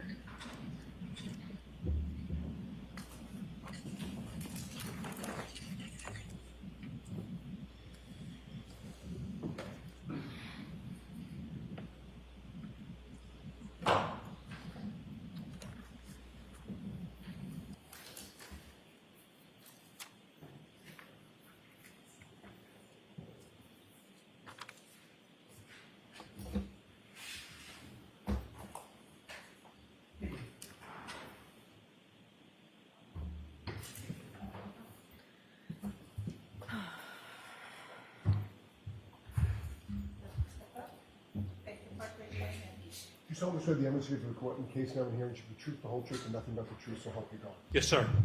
You're welcome. Good morning, Your Good Honor. morning, sir.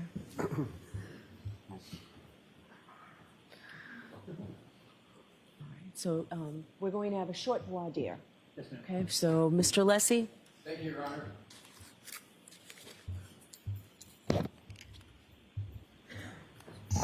Thank you.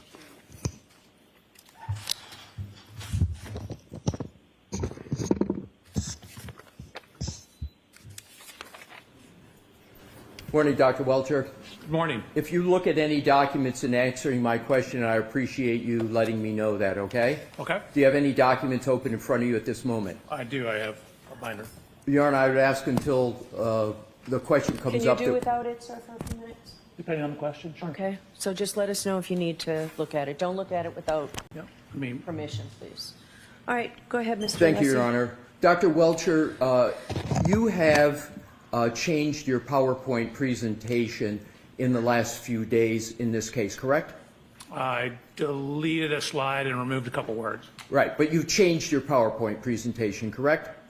Correct. I deleted a slide and deleted a couple words. Who have you spoken to at the Commonwealth in the last 2 weeks? Anybody associated with the Commonwealth, who have you spoken to? In the last 2 weeks, Mr. Brannon, Mr. Lally, Lieutenant Tully. Anyone else? I think Mary Ellen Gray, Anyone else? the tech person Cindy this morning. And with regard to those conversations, what prompted those conversations? Who initiated them? I was originally told I was going to have to be out here last Monday, so there was a whole flurry of conversations around that. I was initially told I may have to give all my rebuttal testimony on a whole huge data set I'd received. I'm sorry to interrupt you, sir. My question was simply because we have a limited amount of time. Who initiated the conversations? Oh, there were multiple conversations. How many? I have no idea. More than 10? I'm sorry? More than 10? Probably not. All right, what did you discuss with, you understand it's no longer Detective Lieutenant Tully, it's, as I understand, it's Lieutenant Tully. Did you have you said you had conversations with him, correct? Correct.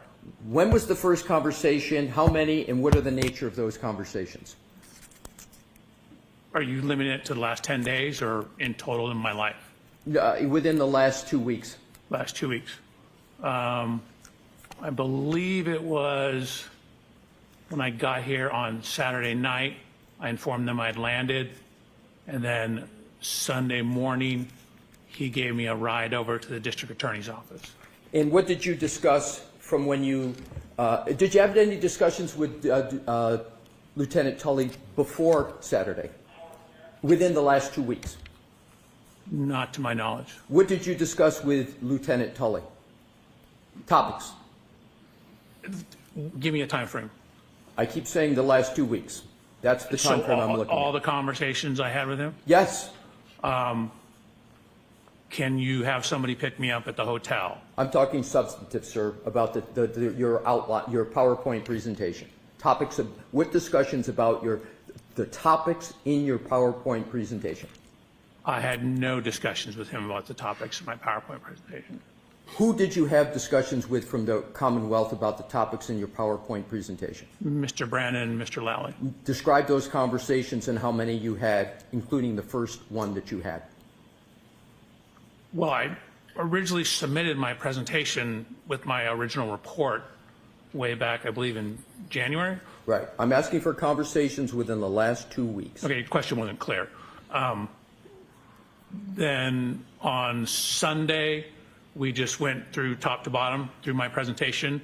Mr. Brandon wanted to make sure he understood everything in it. And then I met with Mr. Brandon again on Sunday. We ran through it briefly again. And then that was largely it. Who suggested the changes to your presentation? Mr. Brandon. Mr. Brennan suggested the changes that you make. He indicated some of the things, for example, the slide I deleted referenced testimony that I was not allowed to include on a slide. Were there any discussions with anybody from the prosecution team about the changes with regard to the what I will call the Dighton route, the Dighton distance, and the total mileage? Do you know what slide I'm referring to, sir? I do, yes. Who initiated the discussion on the changes to that slide? So that slide was changed, I don't know, probably 8 or 10 days ago. Oh, it was changed 8 or 10 days ago. Correct. Were there any changes made from 8 or 10 days ago to what's now in your presentation? Not beyond what we talked Oh, about. okay. So 10 days ago, those changes were made. 8 to 10 8 to 10 days ago. I could actually probably figure out exactly when if you like. Now my next questions go to Mr. Burgess. Mr. Burgess is a colleague of yours at Aperture, correct? Correct? Are you aware of issues relating to the accuracy or inaccuracy of his CV? Unfortunately, I've been bombarded with emails that have referenced that. I've seen it. I have not read them. You've been bombarded with them, but you have, and you say unfortunately, but you have not read any of them? None? Maybe 1 or 2 lines. For example, they come in, they're looking like legitimate business emails, and then I pull it up as a business email. I'm like, okay, I'm not supposed to do this. Court said I can't look at this. Now, I want to go back to your slide presentation. I understand that you intend, subject to our objections at the court's ruling, you intend to present testimony with regard to your PowerPoint where you are going to elaborate on your 1231-38 to 1231-43 trigger 1162-2, and you're going to add to what has been in your presentation a verbal discussion with regard to Mr. Burgess's change that he made in his May 8th report with regard to the variance time window. Do I have that correct? No, you don't. It's not based upon a verbal discussion. It's based upon his report. Okay, so you're going to make, you propose, what you're intending to do is you want to add the change from Mr. Burgess's May 8th report to what you're going to testify to on your PowerPoint. Do I have that correct? That is correct. And the only reason you're going to testify with regard to altering the 1231-38 to 1231-43 window is because of what Mr. Burgess has done on May 8th. Is that correct? It's better data, so I'm altering it and correcting it with better data that I've received from Mr. Burgess. Right, but my point is, if it weren't for Mr. Burgess's change, you wouldn't be making any changes in your testimony, correct? It's only because of what Mr. Burgess did on May 8th. Is that correct? Only from his report, correct. Correct. So, and you understand, sir, that that change has significant effects on the very issues in this case with regard to the timeline and the collision you allege occurred, and comparing it to human volitional conduct of Mr. O'Keefe with regard to his manipulation of the phone. You understand the consequences of that change, do you, sir? I do. I would disagree with your assertion that it's consequential. Again, my original data, which is in my PowerPoint and has not changed, that data is still there. The timing was extremely close within the error of the measurements, which Mr. Burgess ultimately showed in his subsequent report that was within the variance associated with those timing devices. I understand, but my point, sir, and I want to understand if I have it correct, is that is going to move the time that you assert the 1162-2 trigger occurred, correct? Correct. And you would agree that's a substantial change given the issues in this case when seconds matter, or do you think it's an insignificant change? I wouldn't say it's insignificant. Again, I haven't modified my PowerPoint at all. I was happy with the data I had and satisfied with the data I had. Again, once presented as engineer would with better data, we use better data. I'm sorry. Why'd let him finish? Yeah. It brings it closer in time to Ian Whiffin's last contact point data. But even if we don't have that, given what I knew about the variance in the cell phones, my time was still within that window anyway. Sir, you've just answered my question, which is you agree that it affects the timeline in the activity of Mr. Whiffin's report. You said brings it closer. Did I have your words correctly? Correct. What I was concerned about was your word about significant change. It brings it closer. It doesn't necessarily bring it significantly closer. My original timeline was very close, within the range of the accuracy of those types of cell phones, infotainment system data. So even if I didn't have Mr. Burgess's subsequent report, the data is still within that time window. Sir, isn't it a fact that with the variance of Mr. Burgess that you're now you want to testify to, that there is a change because your 1162-2 trigger 1231.38 to 1231.43, you know that there's a device lock event on the phone of Mr. O'Keefe after that time period. You understand that, correct? So again, there's a window of plus minus on that. Technically, those timestamps on that are, as you indicated, again, it's literally, I wrote that on my slide. It includes my slide where I have that exact comment. But my question, sir, is the change means now that with the Mr. Burgess variance moving, you now have part of the moving range that occurs after the device lock, whereas before your change, the device lock occurred after every bit of your range of 1162.2. I have that correct, don't I, sir? You do. Okay. Okay, so Your Honor, that's it. that's all I needed. Thank you. All right, so we're going to bring the jury in.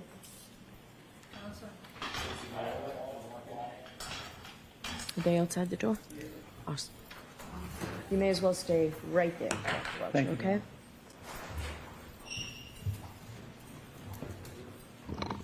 I'll see you at sidebar. No, they can come in.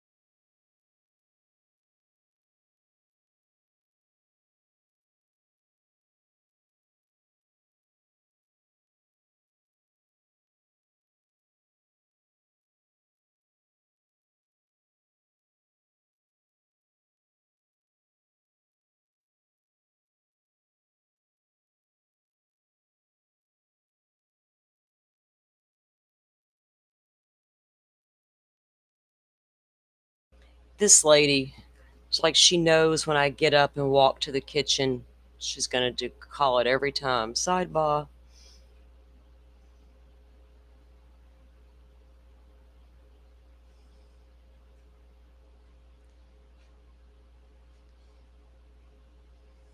Well, Joe, we both know how these sideways judges roll.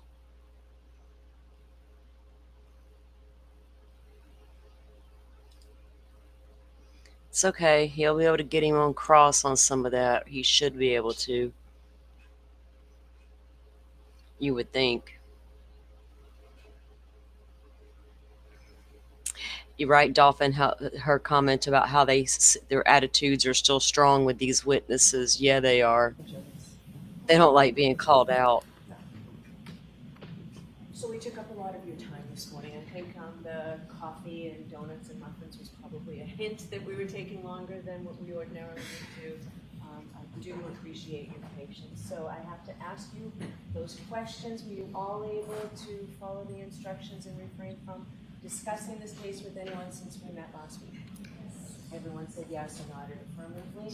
Were you also able to follow the instructions and refrain from doing any independent research or investigation into this case?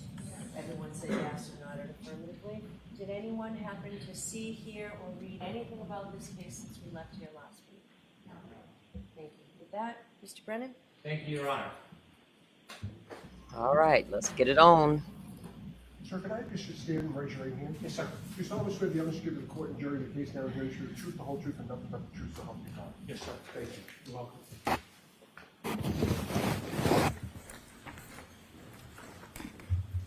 May I refer to my resume? May I refer to my resume? All right, Mr. Brennan. Thank you. Whenever you're ready. Good morning, sir.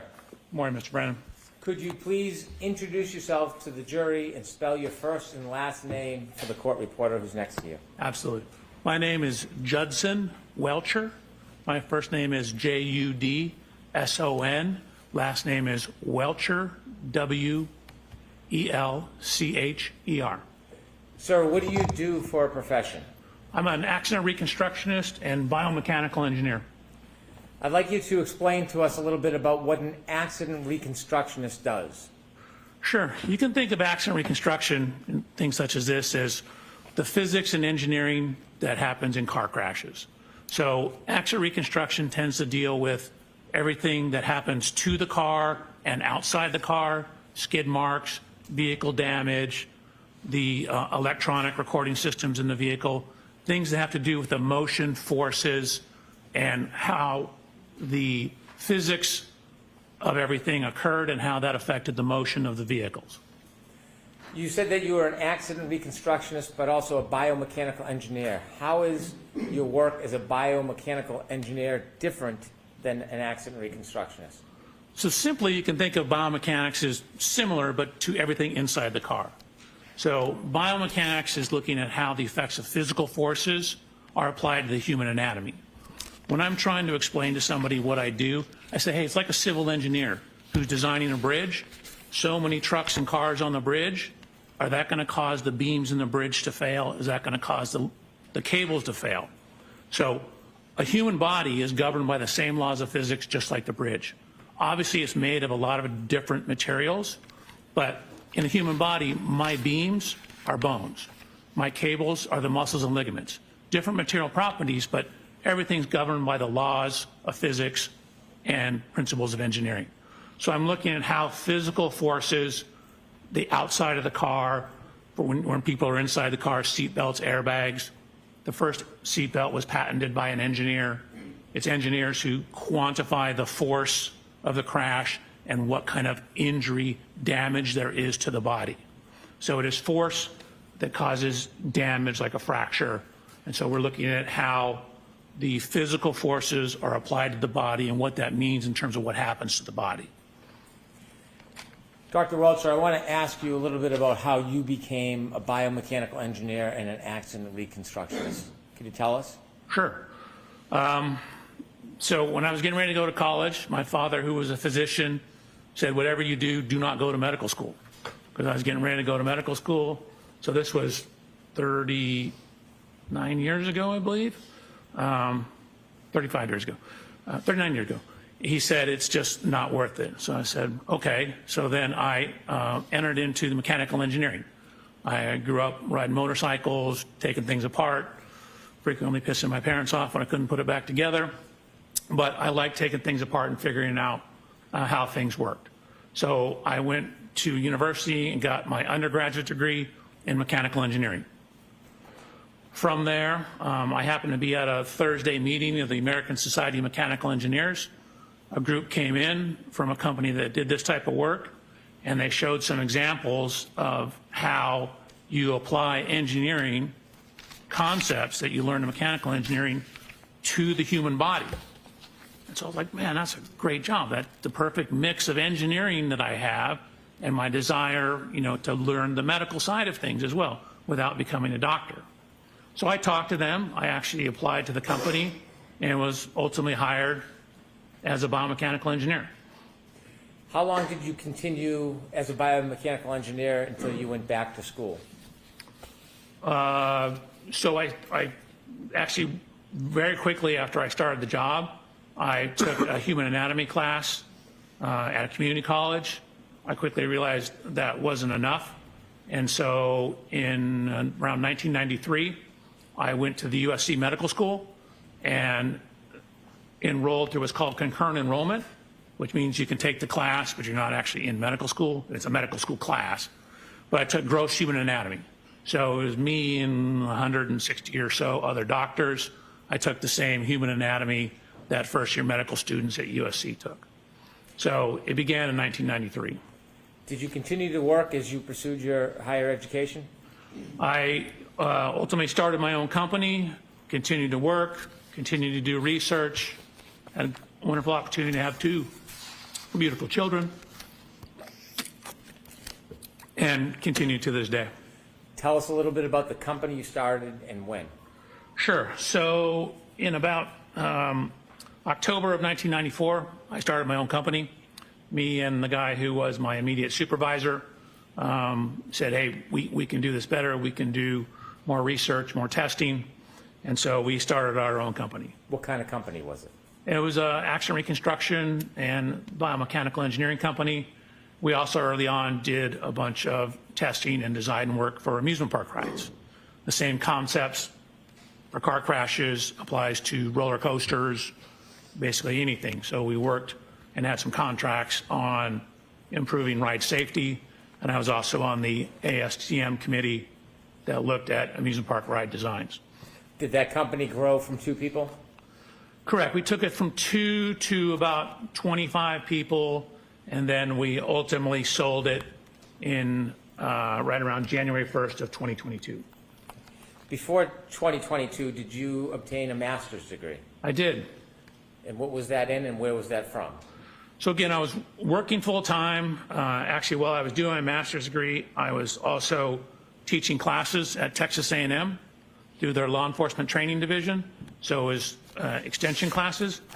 But I ultimately completed my master's thesis in December of 2001.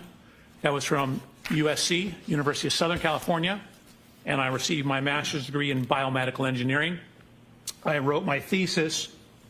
It was basically on automotive seat design, but it was titled Whiplash-Associated Disorders, Related Anatomy, Biomechanics of Injury, and the Relationship Between Injury Potential and Automotive Seat Design.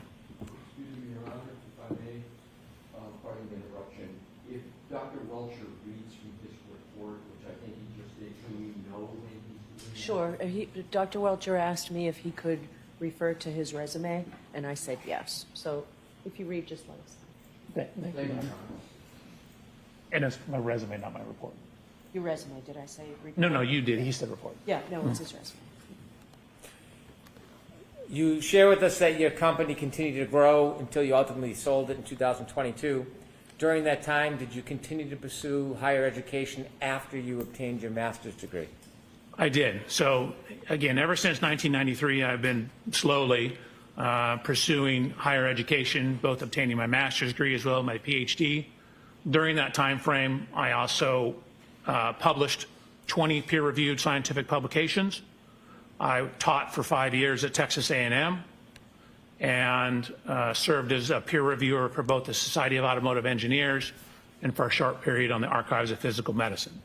So I was working and running a company with my co-creator, as well as teaching, conducting research, publishing, also while going to school part-time. Take us to 2011. Were you still pursuing education at the University of Southern California? I was. And what occurred? What did you achieve in 2011? So in August of 2011, I finally obtained my PhD in biomedical engineering. I wrote my dissertation, reading from my resume, titled Development, Validation, and Testing of a New Sensor Array for Intra-Articular Pressure Measurement, In Vitro Human Lumbar Spine, Intra-Articular Facet Testing, which is a lot of big words to say. I was testing cadaver spines, looking at the loads inside the spines associated with various motions of the spine. Did you achieve your PhD in biomechanical engineering? It's actually in biomedical engineering. Biomechanics is within the field of biomedical engineering. So you have a PhD in biomedical engineering. Correct. You mentioned that you have published many articles. Have there been articles that you have published that are relevant to some of the subjects that you're going to talk about during your testimony? I mean, I have a number of, again, peer-reviewed scientific publications. Peer review just means you submit it to a journal and they have other people review it, give you comments, your peers in the field. I do believe there are a number of them that could certainly be relevant to both the physics and, for example, pedestrian injuries. If I could mention a few. You wrote an article on sideswipe collision dynamics. What's sideswipe collision dynamics? So I was actually an invited speaker at the World Congress, or sorry, not the World Congress, the World Reconstruction Expedition. They asked me to give a presentation on the theory, science, and mathematics behind sideswipe or side impact collisions. That would include side collisions, glancing collisions, shallow angle impacts such as like a corner of a bumper goes into the side of a car, any kind of glancing or clipping type impact. Similarly, in many of the articles that you wrote, is one of them about methods for quantifying the impact severity of low-speed side impacts at varying angles? It is. Tell us a little bit what that. So that was a Society of Automotive Engineers paper, again, another peer-reviewed paper that we worked on. It was kind of an extension or continuation of all that research, where we just looked at the physics and the mathematics, basically the reconstruction of glancing or sideswipe type impacts. Similarly, methods for quantifying the impact severity of low-speed side impacts at varying angles. Is that similar to the other papers, or was that different? Yeah, I thought that was the same one.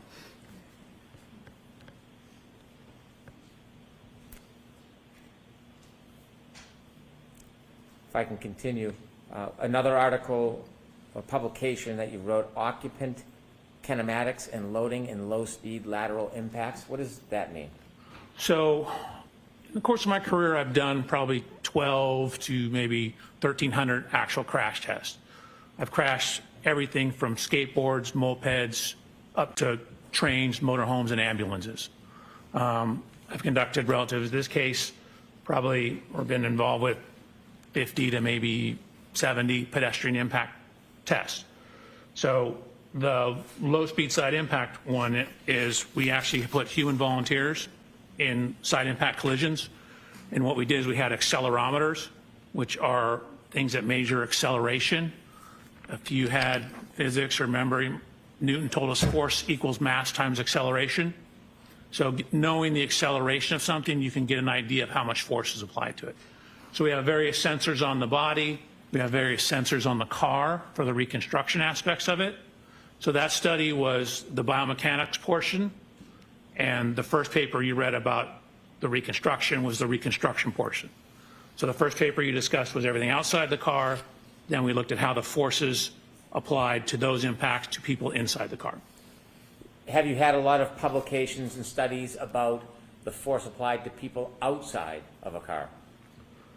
I don't know if I'd say a lot, but I was an invited lecturer to the Accident Reconstruction and Collision Safety Institute conference, where I specifically gave a paper and a series, or basically a lecture on what's called pedestrian impact biomechanics, which was exactly as the name implies, what happens to pedestrians when they're impacted predominantly by cars and vehicles. How much of your work involves pedestrian impacts? Probably maybe 10%, 5 to 10%. Most of it's car to cars. Biomechanics of low-speed impacts. Is that another paper that you wrote? That is a paper I wrote. I don't want to read all of your papers and all of your publications, but on a different topic, did you write a paper on the study of the measurement of Generation 2 Toyota event data recorders and low-speed side impacts? Yes. Could you tell us a little bit about what measurement of event data means in this article? So Toyotas, newer Toyotas particularly, have two types of electronic equipment on board that can record crashes. There is what's referred to as an event data recorder, or EDR. It's somewhat commonly referred to as a black box. That's not exactly right, but it's close. And then there's a secondary system, which is really more closely tied to maintenance. That's called TechStream, but it will pick up data that you can frequently relate back to various events. So that particular paper was looking at the event data recorder data in Toyotas. We'll get more into that subject later, but is event data recorders a subject that you're well schooled at? Yes. In addition to the papers that you've written, have you continued through the years and after becoming a PhD, your research in this area, in these areas? Correct. For example, every year we're part of a conference called SATI, which is our company, largely led by the engineer Christopher Furbus that we work with, has spearheaded us going out and conducting crash tests for that conference. For 10 years, we did a lot of the instrumentation and crash testing at the Accident Reconstruction and Collision Safety Institute conference. And then for a number of years, I actually, the company actually went down and did crash testing for what's referred to as a Spine Research Institute down in San Diego. So we've been hired by various professional organizations. We came out here once, the Massachusetts Association of Action Reconstructionists, I think I'm messing the name up, had a conference. We came out here and conducted crash tests for training other experts out here. We did all the instrumentation, the biomechanics of that crash testing. In your research and testing, you have pages with dates of the different researches and testing you've done. There's over a dozen of the research and testing items and articles that deal with pedestrians. Is that a common topic in your research and testing? Yes. So again, frequently at the conference we're doing pedestrian tests. The last Action Reconstruction Collision Safety Institute conference, there was a series of pedestrian crash tests run there. SATI 2 years ago, maybe 3 years ago, some pedestrian crash tests that were done there as well. So there are a number of instances on my resume where I have both attended class, and then I mentioned the one time where I gave an hour and a half long lecture on pedestrian injuries. After you became a PhD or a doctor, do you continue your education and research? Correct. I've always continued my education and research up until, I just got back from the Event Data or Action Reconstruction Collision Safety Institute EDR conference, or the Event Data Recorder Summit. My company, through my relationship with the founder of that summit, was a sponsor. So Aperture was actually a sponsor of that conference. We actually sponsored it the previous year as well. And also as part of that, I assisted one of the researchers in conducting, it's called front camera module testing for pedestrian impacts on Chrysler vehicles. Excuse me, General Motors vehicles. As a biomedical engineer, are there any groups, organizations, or certifications that are important? I think ACTAR is important. So ACTAR is an acronym. It's ACTAR, and that's short for the Accreditation Commission for Traffic Accident Reconstructionists. And so it's a bunch of professional groups, originally from some concerns, I believe, from the Department of Transportation, got together and set standards for reconstructionists. Again, these are kind of minimum standards. You have to show, you send in your resume, you talk to them about your research, and then if you're deemed qualified, you sit for an examination that tests your skills, day-long test, theory, a practical portion, and then every 5 years you have to have 60 continuing education units to become reaccredited. I've been an accredited accident reconstructionist since February of 1995, and my accreditation is current and active up through today. So you've been accredited for 30 years? Yeah, correct. I don't want to trick you on the math. No, I never thought about it, but yeah, I guess it has been 30 years. Have you testified in court before? I have. Have you testified in state courts? I have. Have you testified in federal court? I have. Matter of fact, in Boston. Have you ever testified in civil cases? Yes, I have. Have you testified being called by the plaintiff? I have. Have you ever testified being called by a defendant in a civil case? Yes. Have you testified in criminal cases? I have. Have you ever been called by the state or the government? Yes. Have you ever been called by a defendant? Correct. Public Defender's Office. In any of the cases, whether it's civil, criminal, plaintiff, defendant, government defendant, does that in any way change your analysis about data, regardless of who or where you testify? No. I take my job as to be a critical analysis of the data.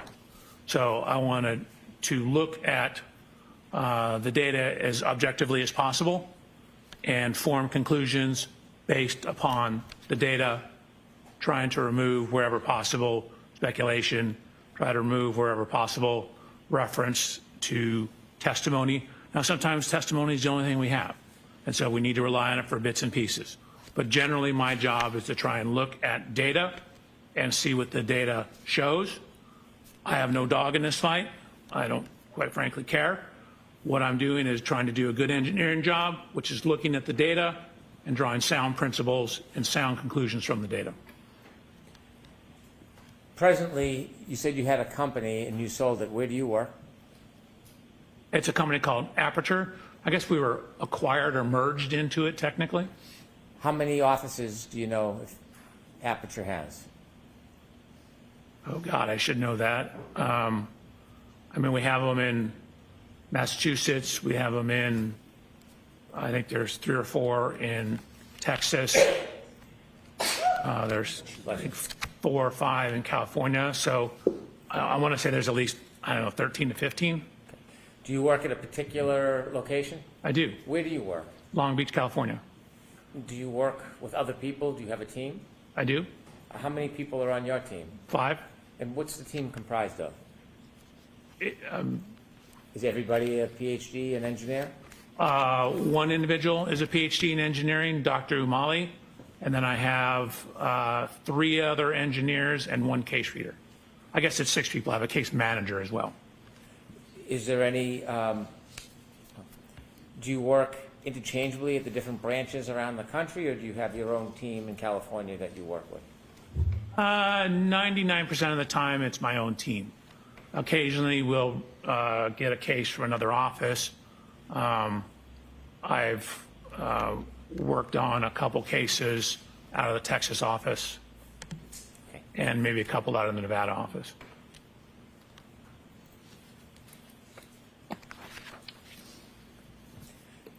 Were you asked to look at any data or information relative to this case? Yes. In looking at data and information, do you try to look at a narrow or broad range of information? So I definitely cast a very broad range. We try and get as much information as possible, and then weed it down to what is important, weed it down to what is consistent with the data.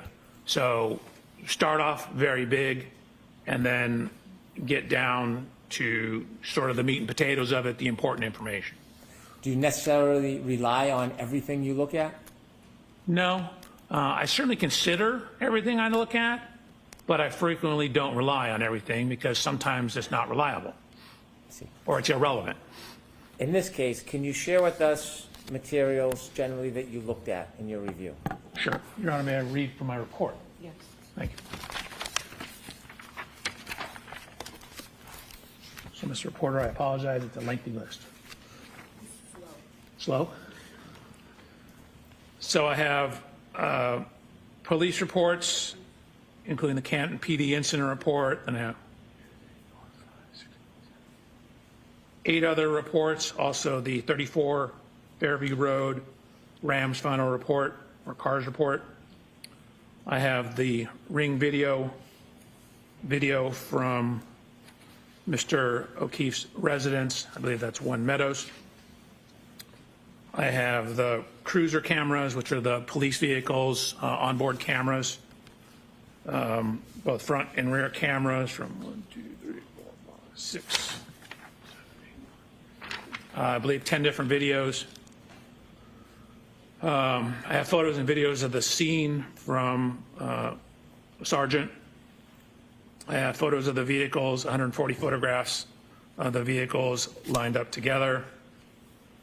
I have 25 additional photographs of the scene, 18 separate photographs of the scene, 2 photographs of the scene, 1 group of 92 of the scene, 1 group of 50 of the scene, another video showing the cars lined up bumper to bumper, 4 videos of the scene. I have a video showing Miss Reed's vehicle being pulled into the Sally Port at the Canton Police Department. I have a 360 diagram, surveillance video files from McCarthy's, surveillance video files from Waterfall Bar, Canton Police Report, Sally Port videos from Dighton.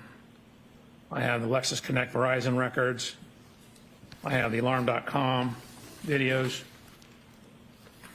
I have a video of the tow truck arriving at the Canton Police Department. one titled Native Location John O'Keefe's Phone, past witness statements, the report of examination from the coroner, Jennifer McCabe Cellbrite data, something called Lexus Infotainment, different past summary testimony of numerous witnesses,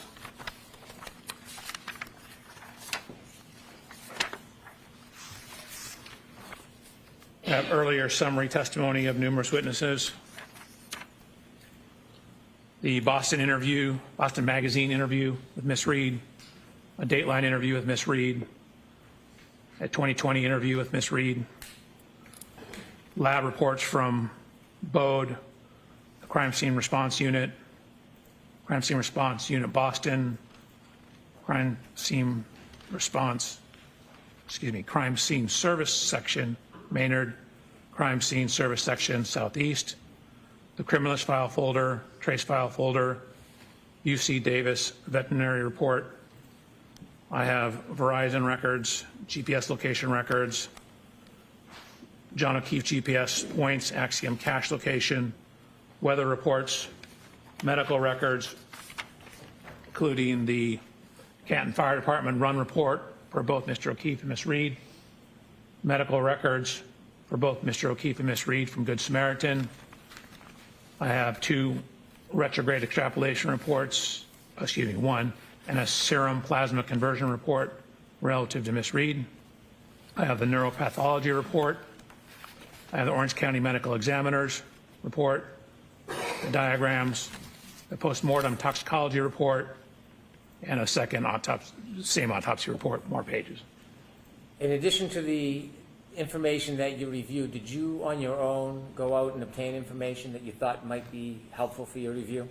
I did. So first what happened is I asked for all the information on the case. So I received some information, and then what we do is we start doing our homework. So we start doing the groundwork. So once I received some of the information, what I did was, modern cars have what's called a VIN number or vehicle identification number. It's a unique 17-digit number. So what we'll do is we'll decode that VIN number, and that gives us information about the vehicles. So I did that for Miss Reed's 2021 Lexus, as well as Mr. O'Keefe's 2019 Chevy Traverse. So ran the VIN numbers, use the VIN numbers. It tells us year, make, model, safety equipment, things like that. I then got dimensional data from a program called Expert Autostats, and then I have complete parts diagrams for the vehicles. So I have literally bumper-to-bumper parts diagrams from something called the Mitchell Collision Estimating Guide, and what that is shows parts involved in the vehicle. So for example, in Miss Reed's vehicle, I have bumper-to-bumper. I certainly have all the parts around the rear bumper and tail light of her vehicle. And then, of course, I started additional work on top of that. After you began your study, sir, did you have an opportunity to personally look at items that were involved in this case? Yes, I did. And what did that include? That included looking at Miss Reed's vehicle, looking at Mr. O'Keefe's vehicle, going to the scene of the incident.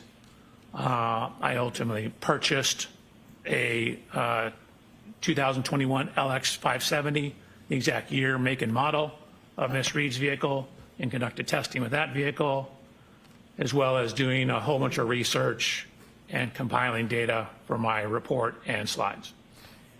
You mentioned slides. When you went through your investigation, analysis, and ultimately led to whatever conclusions you have, did you provide and create a PowerPoint presentation that could assist you? I did. I provided a PowerPoint presentation on January 30th. May I approach, Your Honor? Yes.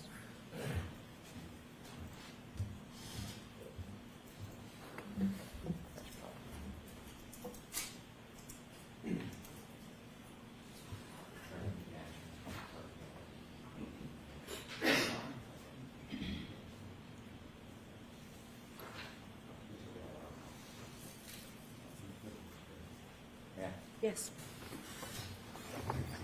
Sir, I'm handing you a binder. Would you kindly take a look at it?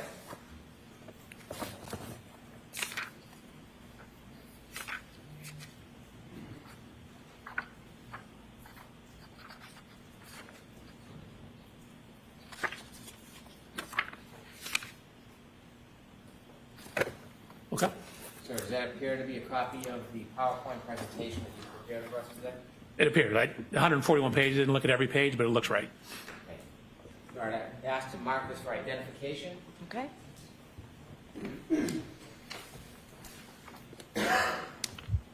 MMM for identification. With the court's permission, I'd like to have Dr. Welcher use his PowerPoint presentation to walk us through some of the information he'd like to share today. Okay. No objection, Mr. Lesser, right? No objection, Your Honor. Thank you. Your Honor, I'm looking at a paper version in front of me. Okay. Is the paper version the same as what we're going to see up here? It is. Okay, then that's fine. Thank you. And Dr. Welcher is going to manage the PowerPoint presentation. Sir, you mentioned that you wanted to look at the area and look at the scene. Your office is in California. It is. Why was it important to come all the way out to this area to see the scene firsthand? Hold on a second. I'll let you set up before I start asking you more questions.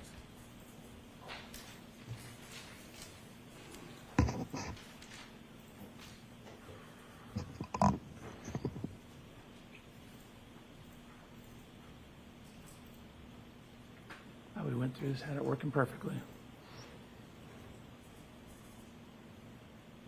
There we go. Okay.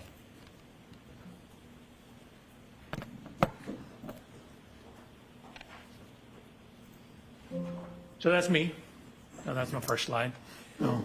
I Again, have a couple questions for you, Dr. Welcher. please. The first is, your office is in California. Oh, yes, sir. Why was it important to come all the way out here and view the scene firsthand?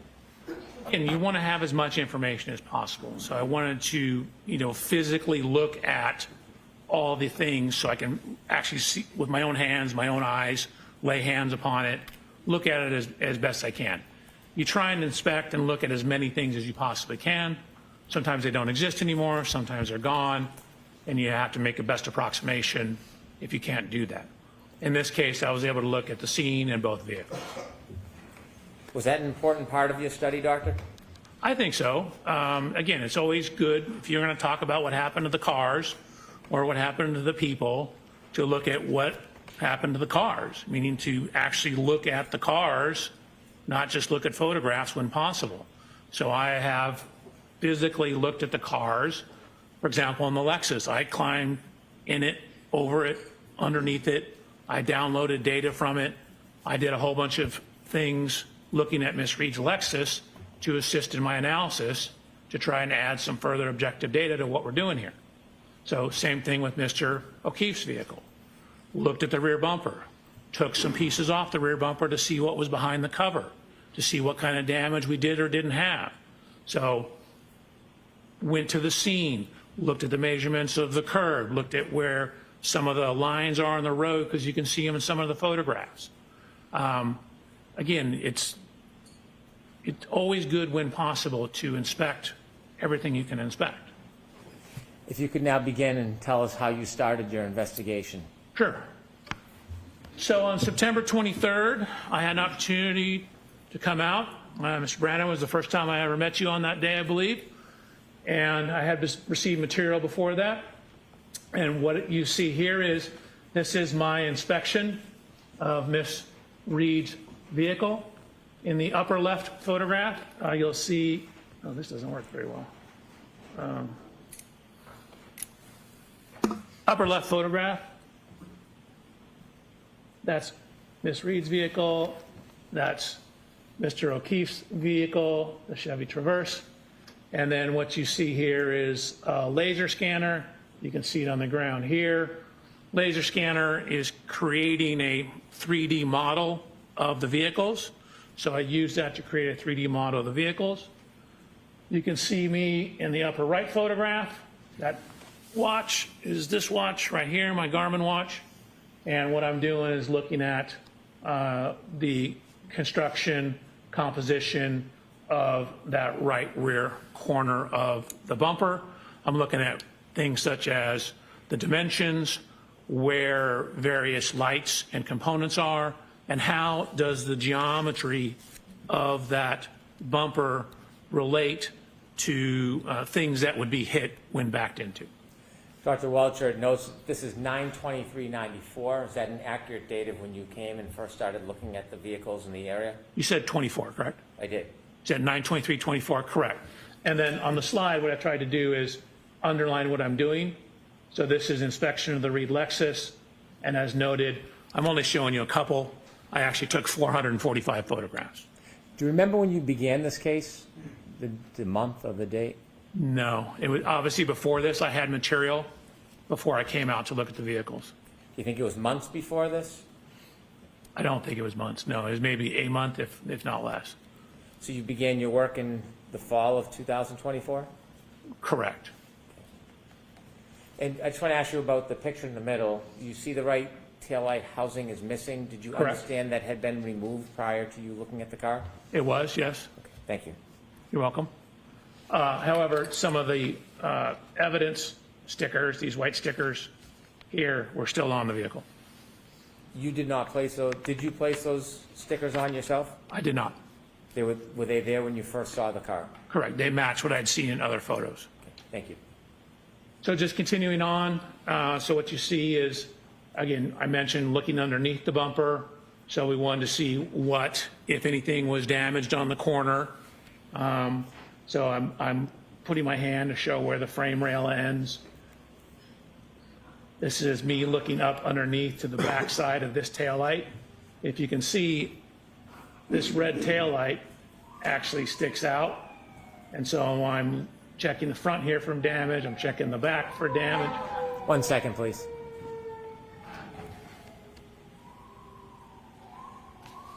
Okay, doctor, when you were looking for damage on the previous slide, did you find any damage to that lower right red taillight? No, there was no damage to the taillight. The middle picture is from the inside, looking at the inside of that taillight. Was there any damage to the inside of that taillight? There was not. Thank you. You're welcome.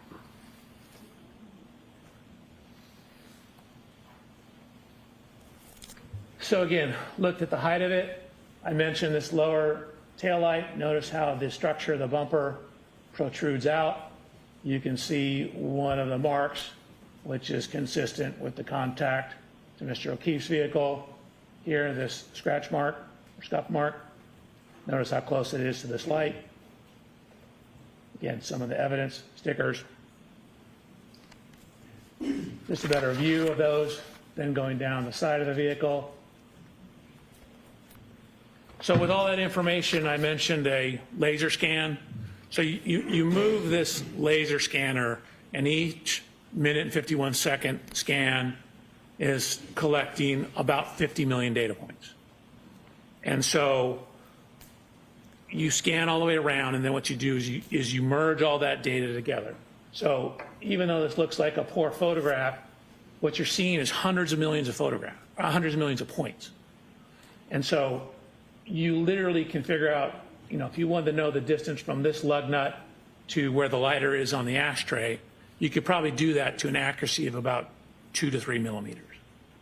So really, taking tons and tons of data. So it knows the exact position of every one of these millions of data points, and it knows the color associated with those data points. Why is that data imaging so important in accident reconstruction? You want to have an accurate model of the car. So, you probably don't need literally that many points to get an accurate model, but that's just the nature of the way the science is going. Computers are getting better and faster. Scanners are getting faster. So you get an enormous amount of data when you use these scanners nowadays. So then, as indicated on the underline here, I did a CDR. That's a little different than what you heard me say before. CDR is crash data retrieval. So that's the hardware and software that you use to download or actually copy or take an image of, which means you're just taking an image off what's on the vehicle, the EDR, which is the event data recorder. So you use the crash data retrieval hardware to download the event data recorder, otherwise commonly known as a black box. So I downloaded the black box from this vehicle, and although you can hardly read it here, Again, I mentioned there are two systems on this vehicle. This is the CDR system or EDR system. There's also the TechStream. The EDR system, this system is primarily to manage the safety components, protect the occupants of the Lexus. So things like fire the airbag, fire what's called a pretensioner, keep track of the severity of the crash to decide whether we need to fire the airbag. So it's not really designed for pedestrian impacts. So when we downloaded this vehicle, we got what's called a none file. A none file simply means that there's no data there. The system's working properly, we had no fault codes, but for a car hitting a pedestrian to cause a file here, this is really more designed for car-to-car impacts, something that's going to have a significant impact on the occupant of the Lexus. And again, the Lexus is a 6,000-pound vehicle. Mr. O'Keefe's only 216 pounds. So it's not going to register from hitting a pedestrian. Were you surprised that there was no information about a collision in the EDR? No, it's exactly what I expected. Okay, I mentioned the second system. So as underlined up here, this is the TechStream. So this is from Toyota TechStream data. You can see the screens here. There's generally two types of files, what's called a vehicle control history and a PCS file. The PCS file is the, God, I forgot the name of it, the protection system. So I also looked at Mr. O'Keefe's vehicle. Sorry, PCS is pre-collision system. Looked at Mr. O'Keefe's vehicle, same thing, took a series of photographs, laser scanned it, looked in it, underneath it, behind it. I mentioned taking some of the bumper parts off. So I took this rear cover off here to look at the damage behind the bumper cover. Most cars have what's referred to as a face bar. That's that piece of metal that you see here. And there's a piece of energy absorber here. That's your face bar. So I'm looking to see if there's any damage to that. There was no damage to that. Before you go forward, I want you to take a couple steps back because I want to ask you some questions to explain Please. TechStream data. Could you go back a couple slides, please? Sure. Okay. You mentioned that in the EDR, which is similar to a black box, there was no information found.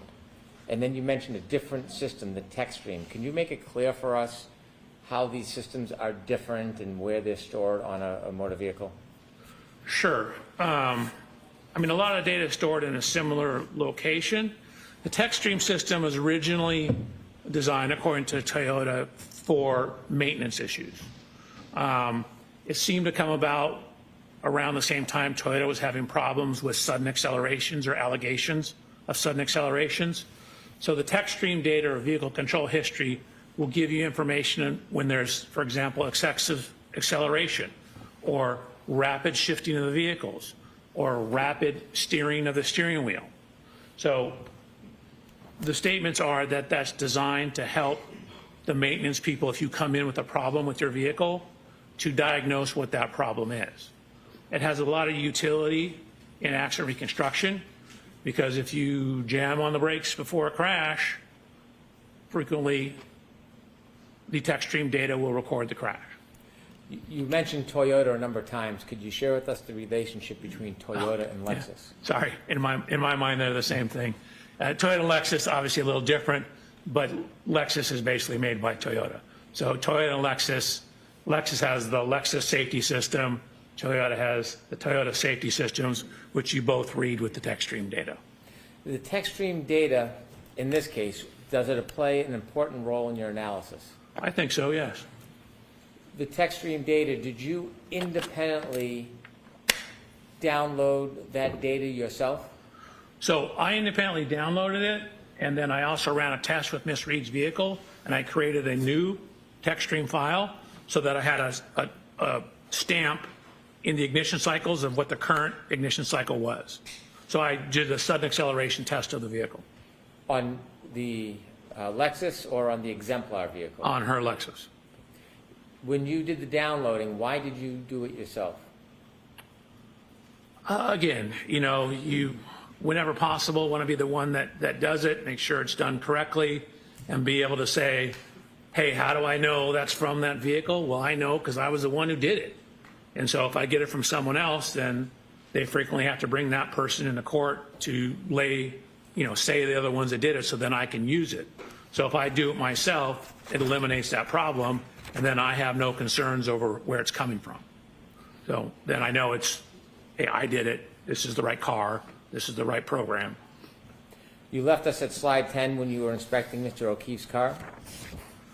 Correct. So again, simply a blue arrow indicating that I looked down behind all this stuff,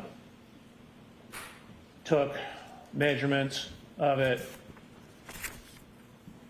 and then similarly, I have a 3D point cloud of Mr. O'Keefe's vehicle. So part of the reason we're making these 3D point clouds, and we'll touch on this further, in addition to the scene, you can then basically put all these things back together in the computer. So instead of having to drive the cars to the scene, for example, or to Mr. O'Keefe's residence, you can take these computer models and additional data and put it back in the computer and reconstruct everything on the computer. So before we had the exact angle of impact, again, this is for looking at when Ms. Reed contacted Mr. O'Keefe's vehicle backing out of Mr. O'Keefe's garage at One Meadows. I lined them up just to generally show the approximate location. A couple things. Notice how, again, this lower portion of the Lexus bumper sticks out. Notice how the side of the Chevrolet slopes in as you get higher up. So this portion sticks out more than this portion. And this is where you would expect any contact damage to occur, assuming there was an impact. So again, looking at the measurements up the height of the vehicle, of course, as you indicated, Mr. Brennan, the taillight's gone. And then went to the scene. So same thing, went to the scene, took, again, 297 photographs of the scene, had our people scan it to create a computer model of the scene. So, literally, if you wanted to know the distance from this window to, say, some manhole cover on the road, we have the data to figure that out, down to a couple millimeters.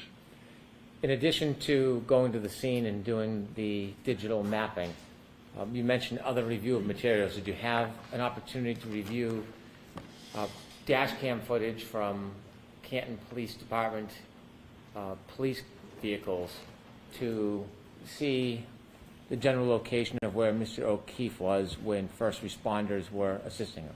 Objection, Your Honor. So that's just a yes or no? Yes. Thank you. So the text stream download. So this is a screenshot from the text stream download. Keep in mind, this is kind of maintenance software. So we're looking at a number of things in the maintenance software. What we see is, and this is noted in the report too, that when the vehicle gets into the Canton Police Department after this event, you can see the mileage is 12,665 miles. So that shows up in Trooper Paul's report. It shows up in the photographs, and it shows up as matching the mileage in the text stream data, both at triggers 1164 and triggers 1167. I'd ask you if you can enlarge the data on the right and break down what it actually means, the different columns and the... Is it possible for you to enlarge that?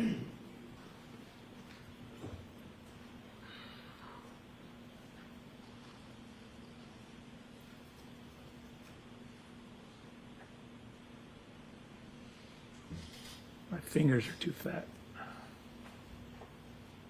Thank you. Okay.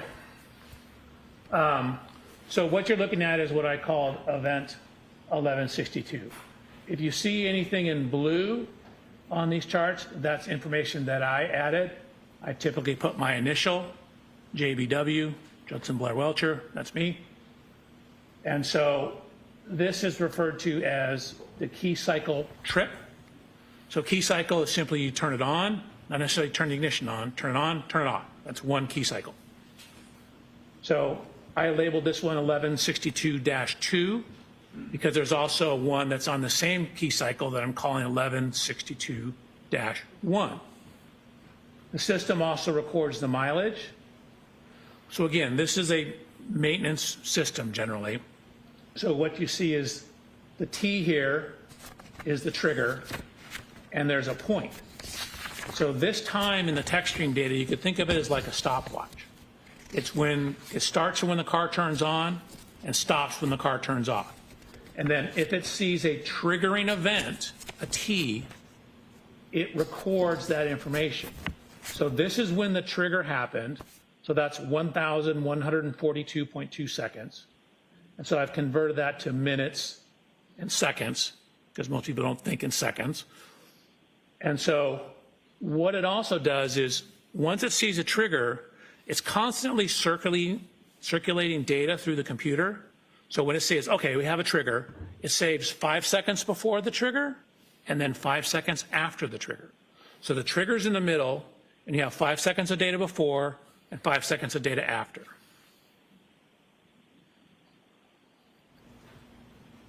I have a couple of questions for you, Please. Dr. Welcher. First, starting with the clock, the time in seconds on the left. You mentioned that begins when the car is turned on. What type of clock is that called? It's just a continuous clock, meaning it's not a clock like a time clock. It's more like a stopwatch kind of clock. Has it ever been referred to as a running clock? It's the same thing. You start the stopwatch, it's running. Based on the text stream data alone found in that one spot, can you tell from the data in the text stream alone what time the power was turned on? No, not alone. It simply tells you how long it's been on. It doesn't necessarily immediately tie it back to a clock time. You need additional information. And so this in and of itself, the text stream data doesn't give you a certain time on a clock, like 1 o'clock or 2:30, anything like that. No, it simply tells you in this case when the trigger occurred, it's been on for 19 minutes and 2 seconds. You also mentioned that there's a 10-second window of information this captures, 5 seconds before the T and 5 seconds after the T, the triggering event? Correct. Objection, Your Honor. Sustained, ask it differently. That window of 10 seconds, what happens if that doesn't capture the entire event? What if there's something before or after? What does the text stream data do? So it depends on what the something is. So if there's another trigger, then it will record more data. So you can have 2 triggers that are recording things on the same time window as well, or very close to the same time window. So you need another trigger to keep it going. But in essence, what it does is when it sees a trigger, it saves that 10-second window and then just keeps monitoring things until it sees another trigger. If the data captures a trigger, and it has a 10-second window, and an event continues past that 10 seconds, or past the 5 seconds on either side, and there's no further trigger, do you get any other information from the text stream data? No. For example, in the trigger event, and say 5 seconds later the vehicle's still moving, well, the data just ends. And it says it's going, I don't know, 17 miles an hour, for example. It doesn't continue on. We just know that when the trigger ended, it was going 17 miles an hour. Thank you very much. Okay. Okay, so we have mileage recorded in this system. So what we're trying to do is use the available data to see if we can determine, you know, like what event this is, or is this the event, or is this something that could have occurred outside 34 Fairview on the evening of this event. And so one of the things we're utilizing is the mileage. Okay, so 12629 is at the end of event number 2 on the 1162 ignition cycle. When the vehicle ultimately comes into the impound yard, and this is actually before that, comes into the impound yard, it has 12,665 miles. That's a difference, did the math for you here, of 36 miles. Okay, let's consider where that could have come from. So we looked at the various paths and descriptions of where Miss Reed's Lexus was driven after leaving 34 Fairview on the night of this event, up until the point in time the vehicle ended up at the Canton Police Department. So we used Google Maps. We adjusted for the correct date and time of the year. And then what you'll also see is we adjusted for the correct time of day. So, although you can't really see that, let me see if I can blow it up.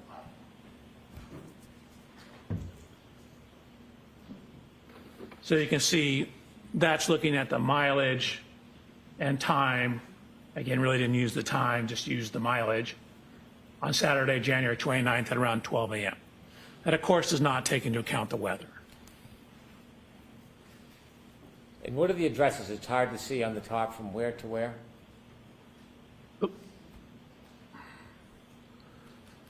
So this is from 34 Fairview to 1 Meadows Avenue, which is Mr. O'Keefe's residence. And there are other mileage that you have there? Correct. So we basically ran through the entire path as we understood it. Again, we didn't have complete information. We didn't know the exact roads. We didn't know if turned around, stuff like that. So you're seeing the suggested available paths, and we end up with a range of data.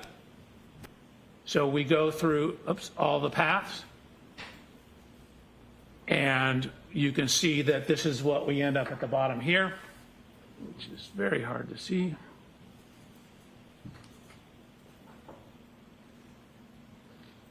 So the minimum suggested route is 36 miles, 36.1 technically. You have a range of 37.9 to 39.7, but again, that's right in the range of the 36 miles. So that's a data point that's starting to build our confidence in what is in the text stream data being related to our event. This is all an effort to match whether or not the 1162 data is relevant to a particular event? Objection, Your Honor. Sustain. Let me ask it this way. Matching all the distances by miles, is this the only way you're trying to determine whether 1162 is the event in front of 34 Fairview Road? No. So again, these things are all tools. You can't take necessarily one data point in a vacuum. You need to consider the totality of the data.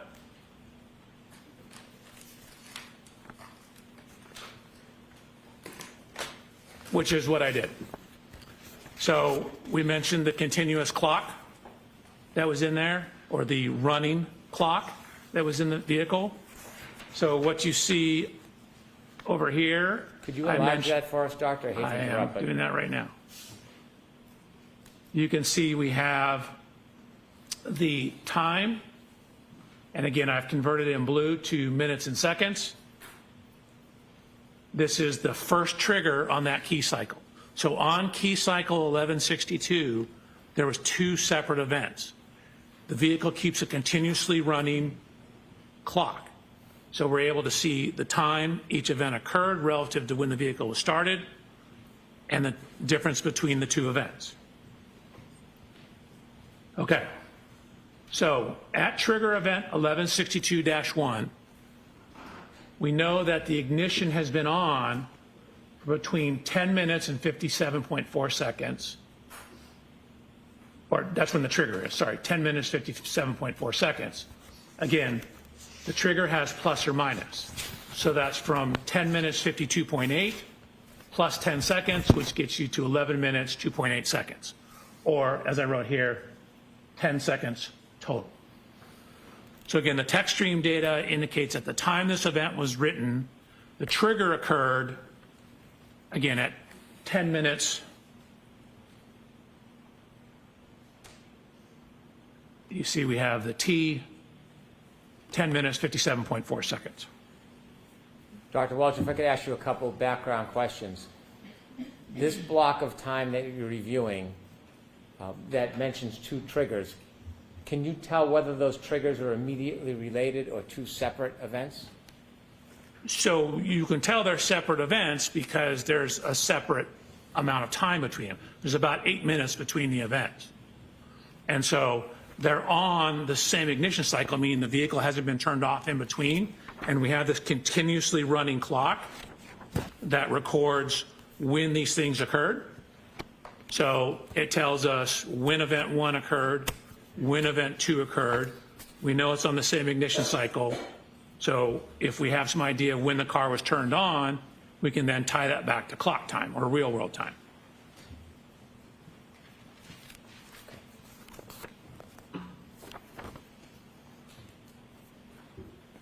Okay. So lots going on here, right? A lot to digest. This is trigger event 1162.1. I was provided with data and a report from Mr. Burgess that indicated the infotainment system was turned on at 12:36. Let me zoom in for you folks. That corresponded to a GPS location that looked like it was outside the Waterfall Grill on Washington Street. So additional cell phone data that we had is that we knew there was a 3-point turn made when the Lexus passed Fairview on Cedar Crest, pulled into a driveway, and made a 3-point turn. So what you see over here is GPS data from Mr. O'Keefe's phone. And with that information and knowing when the system turned on, we're able to now tie the text stream data to a real clock, meaning what time of day did that text stream trigger occur. So we're going from the running clock to a real world clock. So if you take when it was turned on from Mr. Burgess's report, you can see that the Lexus was turned on at 12:36. You add in the text stream information, you get it at 12:23:38. And now we have a cell phone data point at 1:54. So at the time my report was written in these slides back in January, that was all the information we had in terms of data point 154. That was the one that was closest in time to it. So we had since received additional information. Dr. Welch, let me ask you a couple questions, and if you can zoom in a little, we might be able to see it a little better from here. Where would you like it? If we can start at the top when you explain in text.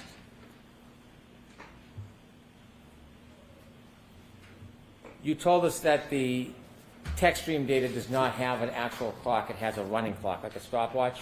Correct. And then you mentioned that after you received information from Mr. Burgess, you could put an actual time onto it. How do you do that? Sustained. You shared with us that the text stream data runs on a running clock. Correct.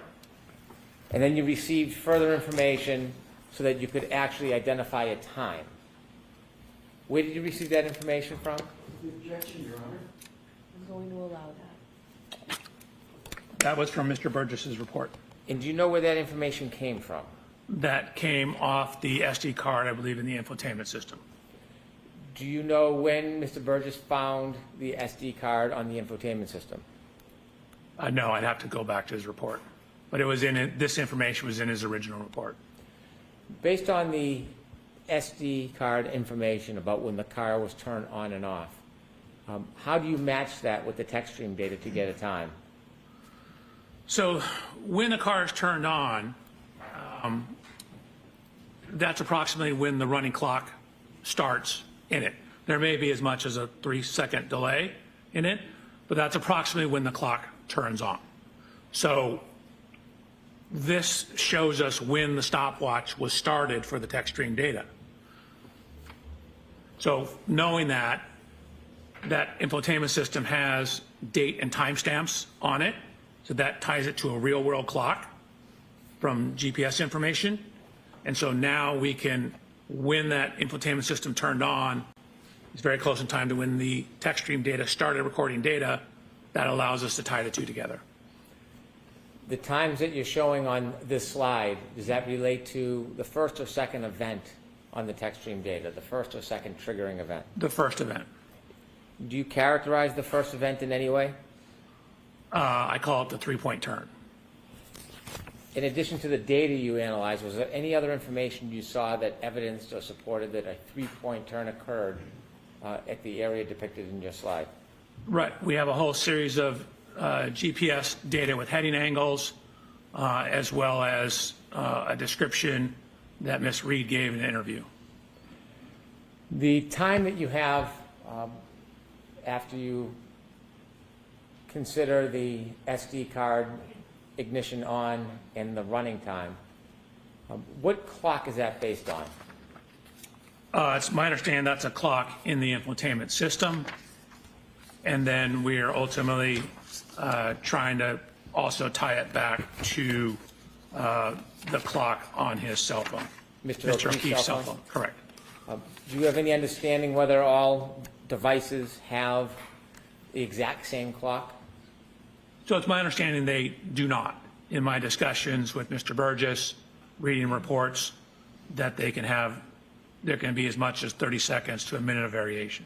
Objection, Your Honor. Sustained. Have you ever heard the, Strike, Your Honor, that answer. Sure. Jurors disregard that answer. have you ever heard the term variance before? I have. What do you understand that to be? That means differences from the answer, I'm sorry, differences from what? from typically the correct answer. Like meaning that a given data point has variance in terms of how it's measured, when it's measured. So different measurement device can have a different variance around the actual true number. You mentioned on this slide a time of 12:23:38.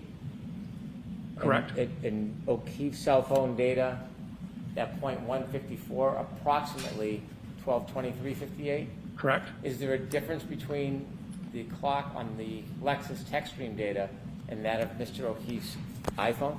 There is. When you developed the slide, did you have the benefit of more detailed information about data point 154? I did not receive that until May 8th. Did you later learn more information, more specific information?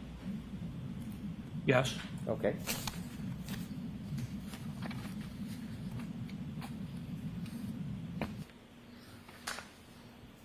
Your Honor, I'd like to show an exhibit to Mr. Welcher that's already been admitted. Okay. It's 192A.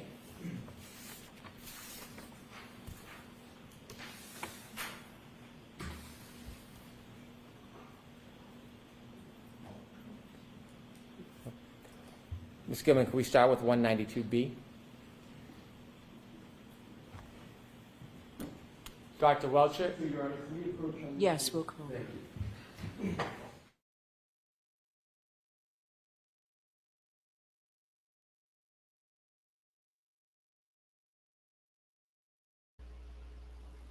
Goodness gracious.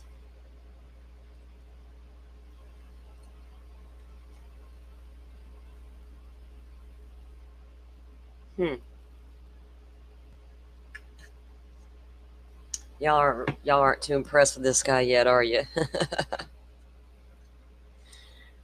Nah.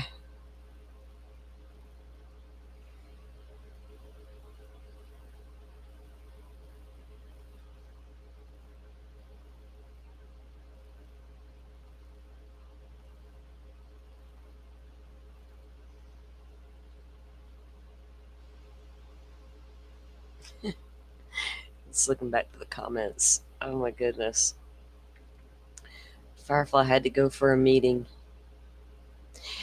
Yeah, his PowerPoint going to change to line up with Burgess. But the thing is about their time changing is we have different testimony saying John's phone was moving after a time they claim it couldn't have been moving anymore. That's the problem. And I'm waiting on the defense to come and address that. Also,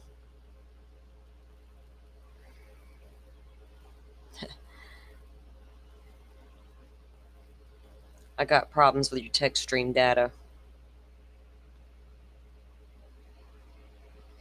That car can register an event with a collision with another car, but it won't register an event when it collides with a human, no matter how fast it was traveling or apparently backed up into said person. How much force, not enough to cause a trigger event. Gotcha. Made note of that. Yes, I did, because I'm trying to listen to the part. I'm listening for the parts that matter, right? All that stuff that don't matter, I was not going to drain my energy today. It's just not.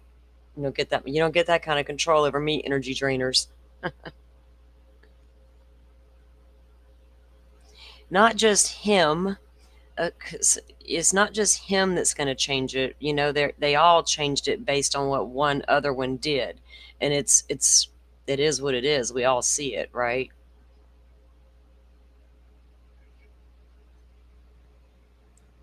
If it don't fit, you must acquit. Kind of like in the OJ case.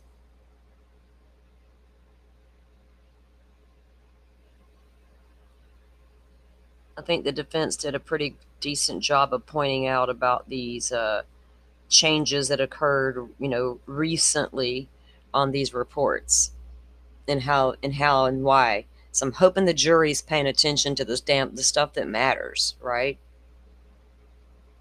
And they're not getting caught up in what don't really matter, so therefore they're not thinking about the stuff that actually matters, like actual evidence or lack of.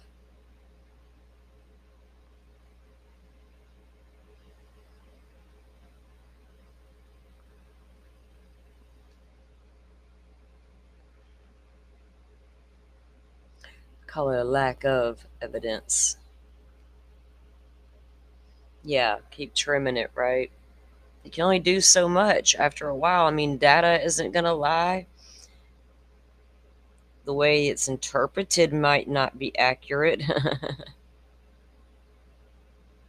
What program y'all are using to read it matters, especially when one company doesn't use that program anymore, but the one next door will sure do. They sure use it.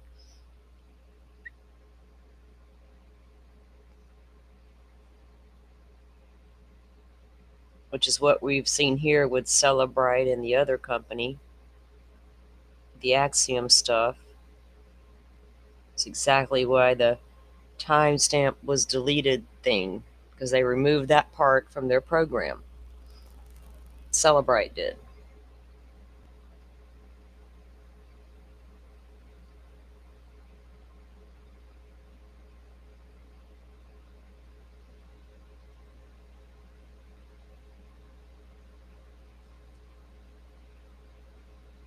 We're probably getting ready to have a lunch break by the time they get done. Wouldn't surprise me.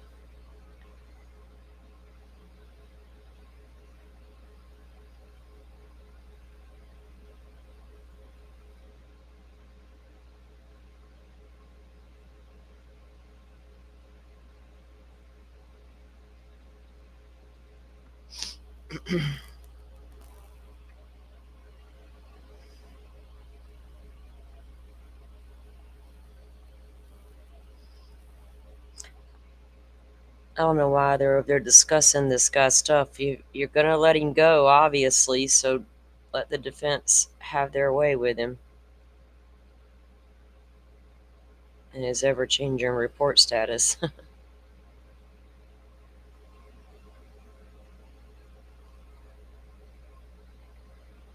I still think it's odd that these well-educated people who've been doing this for years couldn't get to the clock variant stuff without the help of Mr. Burgess, who rode in like, the Lone Ranger and saved the day. Is that what the Lone Ranger does? I don't even know. Before my time. But yeah, they're all like singing his praises. He thought about this. He thought about how y'all's iPhones got jacked up time and it's not even accurate.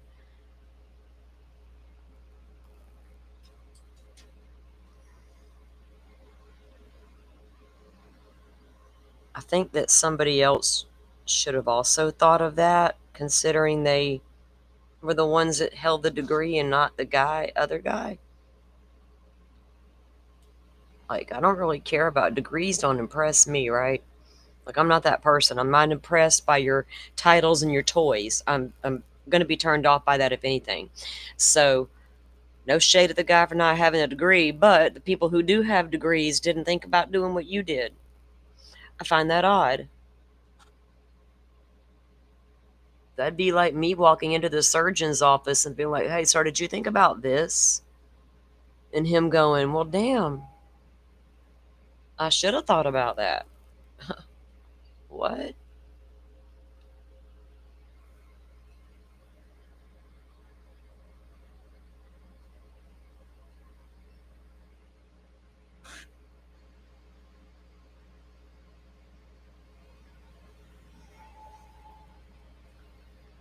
The other guys were like, nah, I'm too educated to pull that shit off. Y'all need to go get somebody else to claim they did all that for y'all.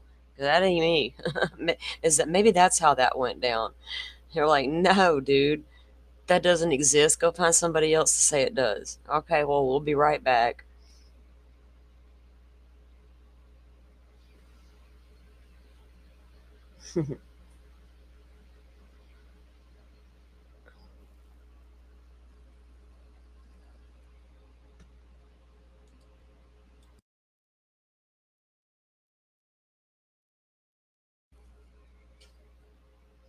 I had to yell at the dog to get out of here. She's annoying the kitty cat this morning, today. It's not morning for me anymore.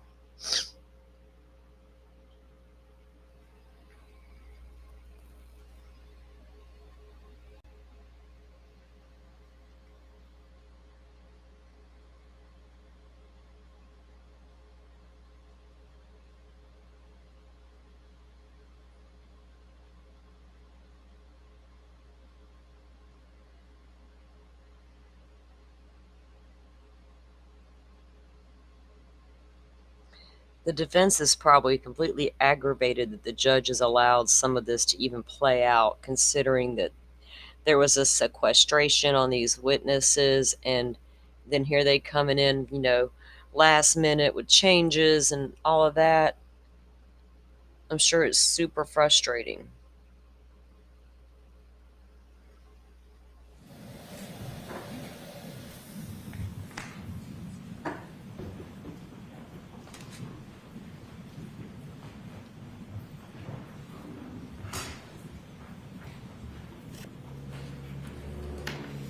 Dr. Welch, if you could take us back to slide 30.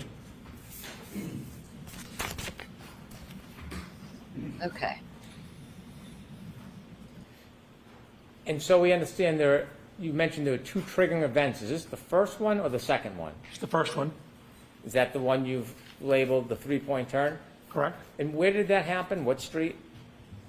Cedar Crest? At this three-point turn triggering event, there is a time in red, 12:23:38. Correct. Where is that time taken from? That's coming from the cell phone of Mr. O'Keefe at .154. Okay. And is there another time on there? I do the math between those two. Okay. Could you make that a little larger? Could you zoom in so we can Sure. see it better?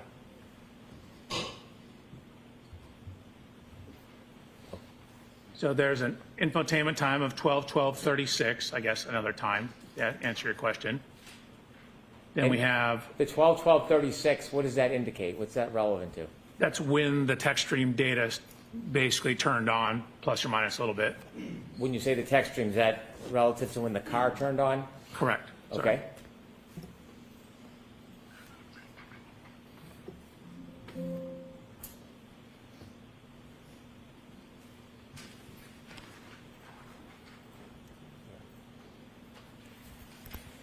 So when the car turned on, then we add the time for the trigger. So what we have is we have data in the text stream that shows the speed, the position, the steering of the vehicle on that trigger. And so we're trying to match the timing and the description of what the vehicle was doing with the text stream, the infotainment, and the cell phone data. Is the data that you analyze regarding the speed, the direction, and the timing to determine whether this was consistent with a three-point turn? Yes. Okay. Continue, please.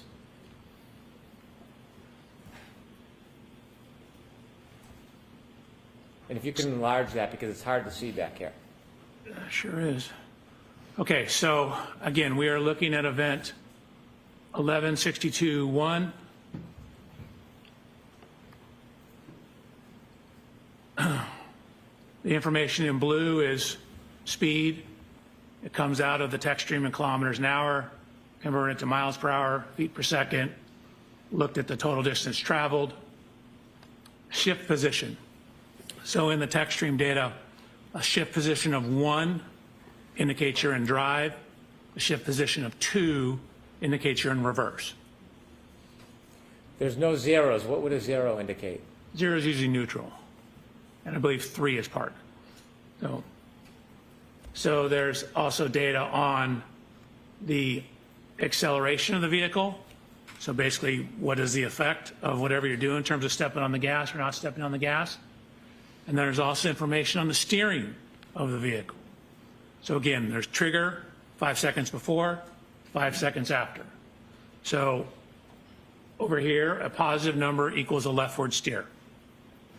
So you can see we have in the forward velocity or forward motion in drive, goes forward with leftward steer, stops, shifts into reverse, and then continues with a rightward steer back. Could you take us over to the left of that data?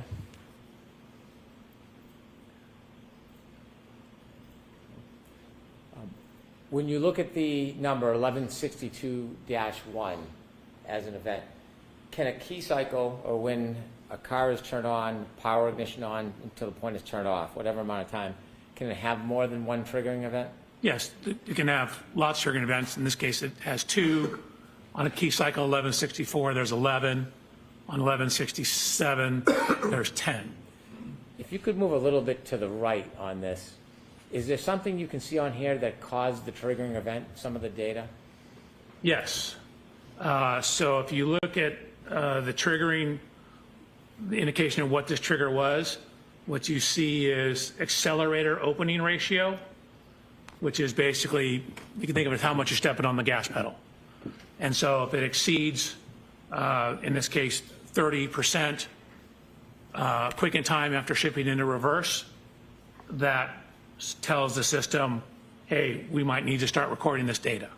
So what you can see, went into reverse, and then within a very short amount of time, the accelerated pedal went above that 30%. That's what caused the T or the trigger in the text stream data. The row next to the 31.5, engine RPM data, can you explain to us what that is? Sure, that's how many revolutions per minute the engine's turning.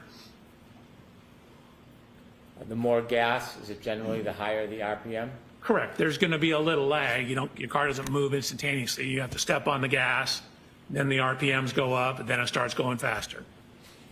If you could explain to us the total distance and distance travel columns, how do you read that? Sure. So we know the speed at various times. We know from this data that there is, you can see half a second between each one of these timestamps. So 1, 2, 3, 4, 5, 6, 7, 8, 9, 10 data points at half a second. That's the 5 seconds of pre-crash data. So if you know you're going so many miles per hour, again, I converted it to feet per second. Feet per second, you're going so many feet per second for half a second, for example. You just multiply those two together and it tells you how far you went. So what I'm doing is looking at speed traveling during the interval, that's during this short time period, and then I add it all together here for total distance traveled. You mentioned that when the data is captured, it's limited to 10 seconds. When we look at the top row of JBW vehicle speed MPH, it's 9.94. Is that 9.94 miles per hour? It is. Can we tell whether it was going faster or slower before this data? We generally cannot. I mean, you might have some, it looks like it's slowing down, and then you see right here, this brake switch application. So you have two things relative to braking. You have the brake switch, which is simply whether the brake is on or off, just enough pressure to make the brake light come on. And then you have brake oil pressure, which gives you some idea of how much pressure is in the system, which is a rough indication for the braking. But then what you see here is the longitudinal acceleration or deceleration. This gives you some idea of how much the vehicle is speeding up or slowing down. So generally a minus sign is a slowing or accelerating in reverse. And for the bottom of those columns, I'd ask you whether or not at the beginning of the window, if you had any other information, is it the same situation for the end of that window that's captured?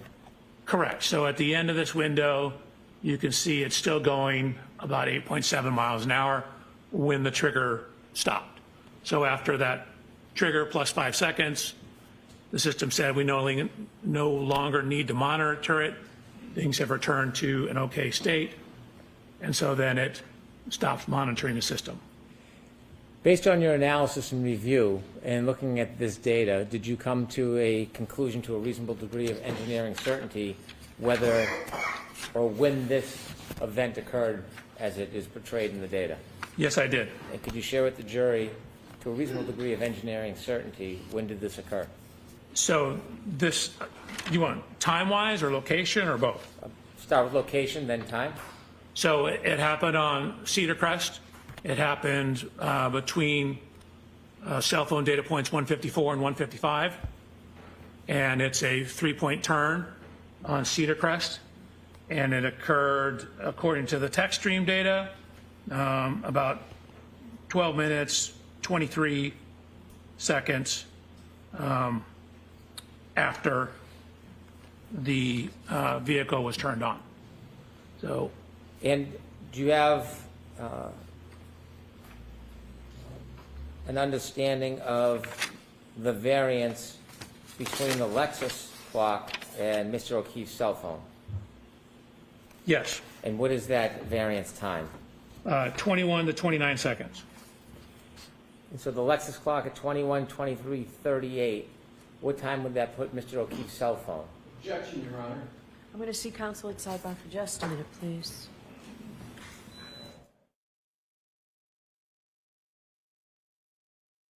Yeah, because you got major problems right here and you know it.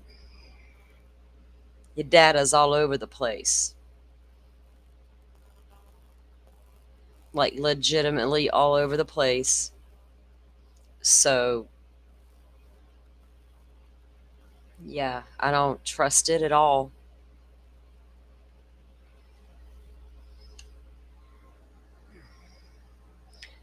I've seen where each witness has testified what they've claimed and how they're contradicting each other. And how do we know which clock was right and which clock was wrong to begin with? Oh, don't tell me you went and got video from around town to match up to everything like y'all are going to say you did. Because you already tried that.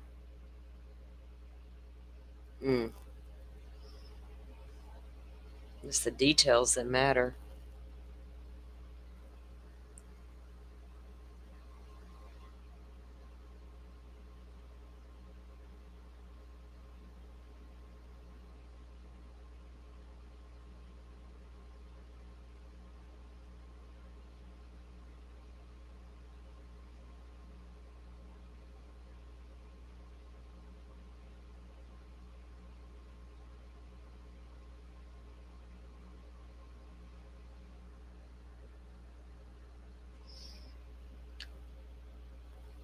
Yeah, I don't think any of them know what John's phone was actually doing.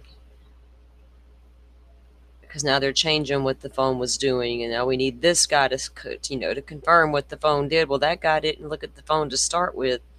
He looked at Burgess's report about some phone time variances, so let's get that straight.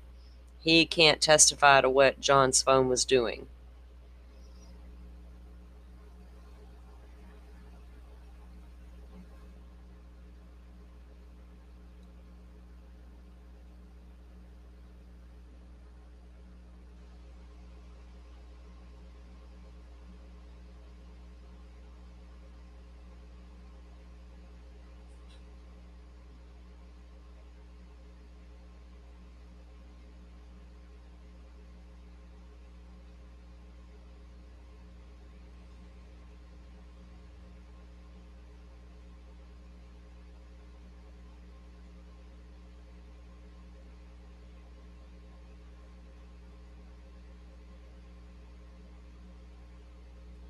I think she called a sidebar because she knew these guys were getting ready to throw down with each other. Who's going to throw hands first?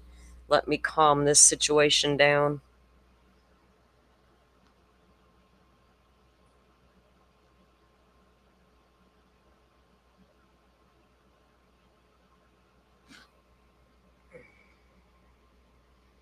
You know, somebody's felt like popping somebody through this process.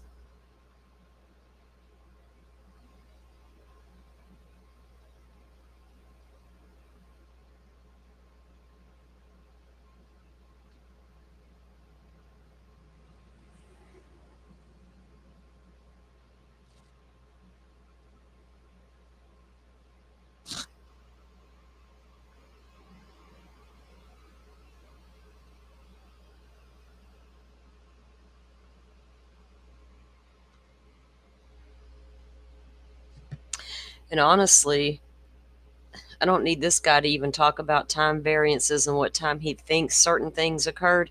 Tell me how you feel like this man was hit by a vehicle. That's really the important thing to get to here in the end. Y'all are still they're still trying to determine who's right and who's wrong about what time everything occurred. I get that's important, but just as important is that the car didn't hit this man.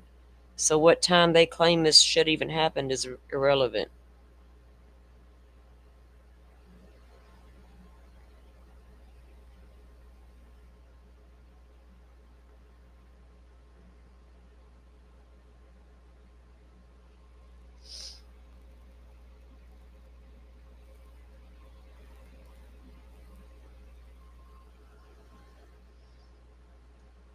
Yeah, it's kind of like a no-brainer, right, Rachel? Why did that even occur with the sequestration in place? All the things, it still occurred, and it was even allowed. It's like, no, that alone is a red flag situation, right?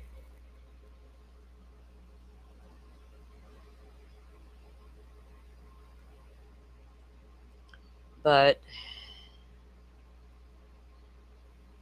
there's nothing I can do about what this judge has already ruled on.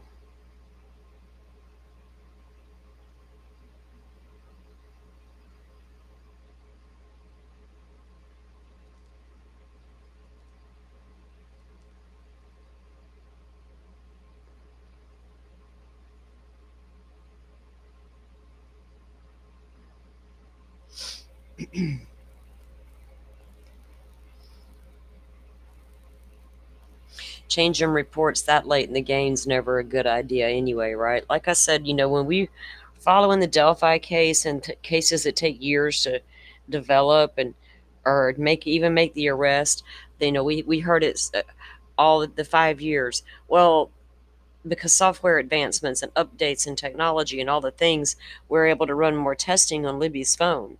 We'll run testing periodically. None of that ever helped. I'm gonna give you a 10-minute break.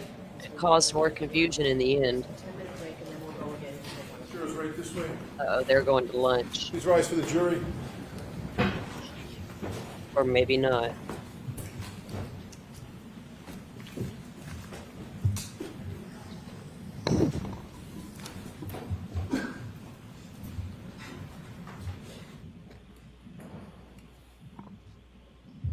They don't know what they're doing. Dr. Walsh, we'll be back in 10 minutes. Something about 10 minutes. Goodness gracious, this courtroom cannot get it together to save their lives. Like, I don't even know if they could fight their way out of a brown paper bag at this point.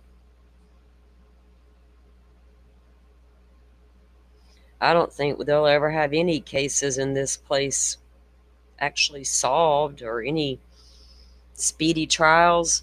Do they even know what that word means there? Could you imagine if you didn't waive your right to a speedy trial in that town? I don't think it would still be a speedy thing. Probably depends on the judge you're in front of. Right.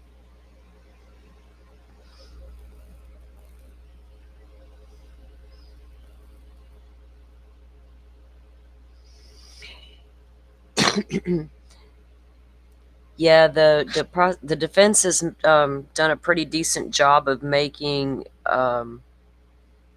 Tully a point of contention. Like, what was his role, right, in this whole thing?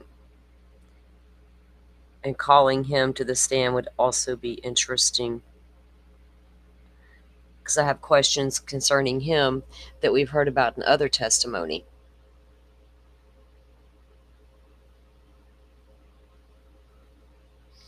Yeah, that's what we said earlier. Being part of the defense is going to be frustrating, especially when you got, these types of rulings coming down.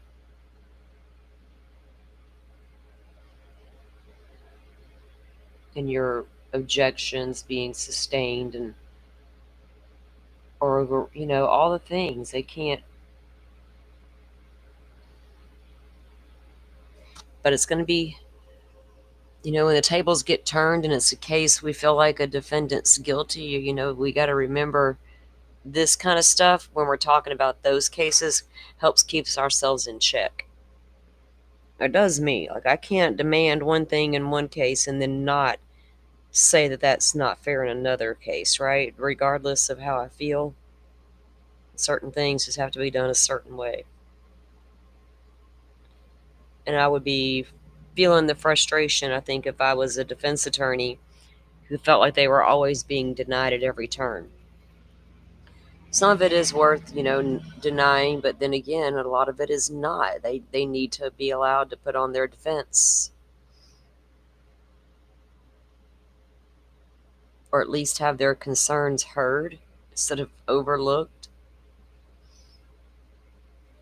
At least this judge didn't try to get these attorneys thrown off the case. Like, I don't like y'all. I don't like your filings. I don't want to read them. Shit, you're just out of here.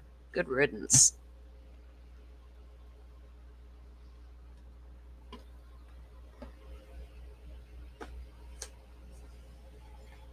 Yeah, it could be a lot worse, Butterfly. We've seen worse. That's what I'm saying.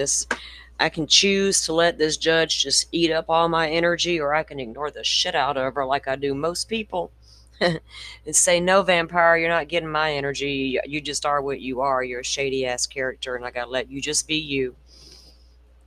That's where I'm gonna leave her. Some way more stuff to frustrate me. If I was Karen Reed, I'd be frustrated because I can't get to guilt or innocence. Everybody else can just kiss my butt, right? You judge, you're not helping any. It has to be frustrating to be sitting in that, not once, but twice, you're sitting in that same place spot now, as the defendant. Once is bad enough, right? Then you go do it again because people couldn't come to the right decisions. That alone is a whole shady situation. Anytime a trial has to be done over, that already muddies waters and makes you side-eye prosecutions. Why do you need twice? First time wasn't so easy because maybe your evidence wasn't so solid. And that's how I look at any case going forward, right? Why do we need to do it again? other than misconduct and things of that nature. Yeah, she's back.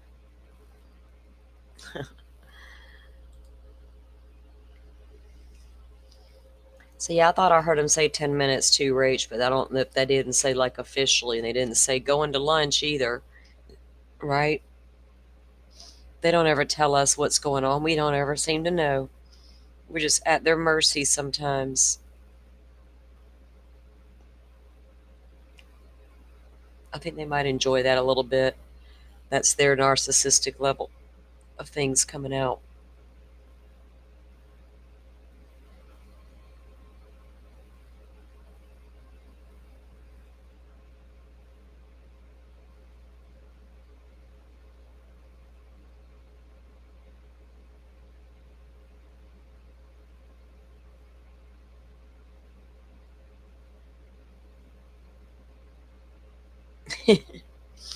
Oh, I don't know what's going on with their feed again.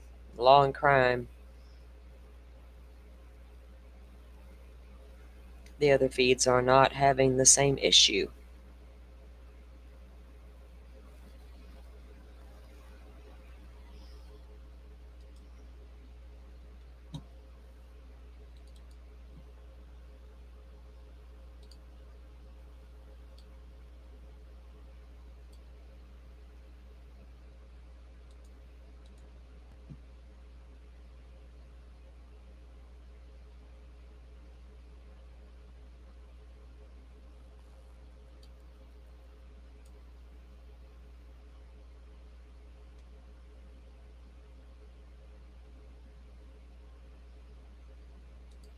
I was checking court dockets, guys, while I was waiting on them, and nothing's come up new in this case. I was going to pull up those documents from the Stearns case here in a few minutes.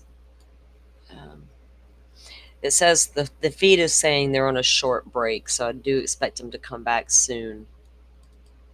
Maybe they'll get a few more minutes in before they go to lunch. Or sometimes they come back from their little break and say, "Ah, just joking, we're going to lunch."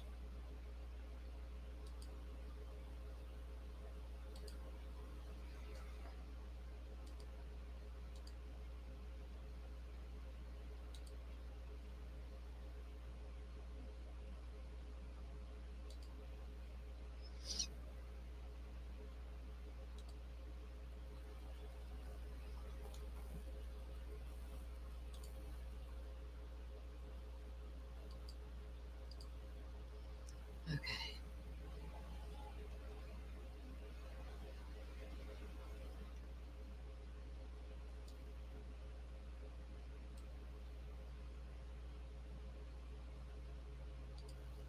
Alrighty.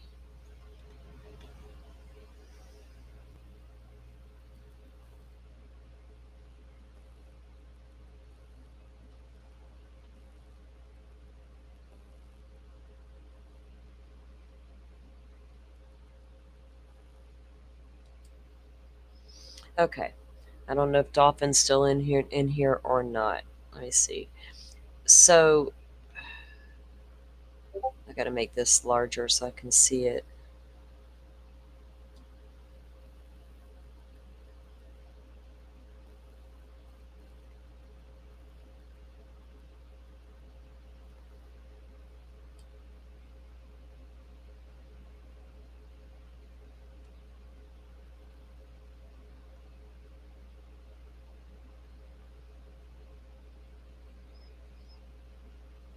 Okay, so there were some corrections filed. There were 3 filings filed in the Stephen Stearns docket.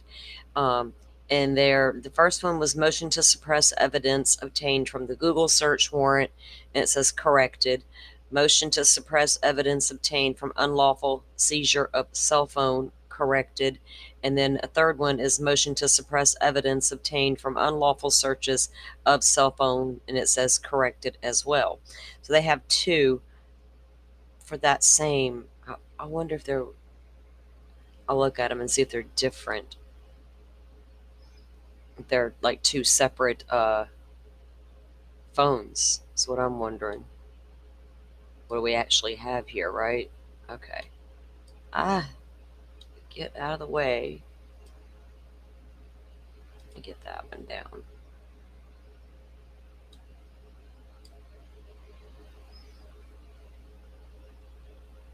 All right, they're still on break. I don't see how she can be on schedule, Rachel, right? She's okay. I'm bad enough not looking at the clocks and calendars, but this lady, I don't even know if she understands what they mean.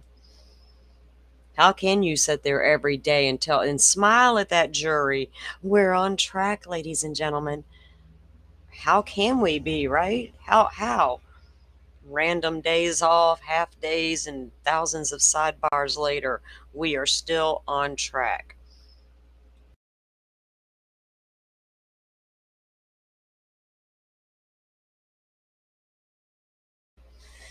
All right, guys. They're still on a short break over there, so while we're waiting on them to come back up, I am watching the feed. We'll look over this one document.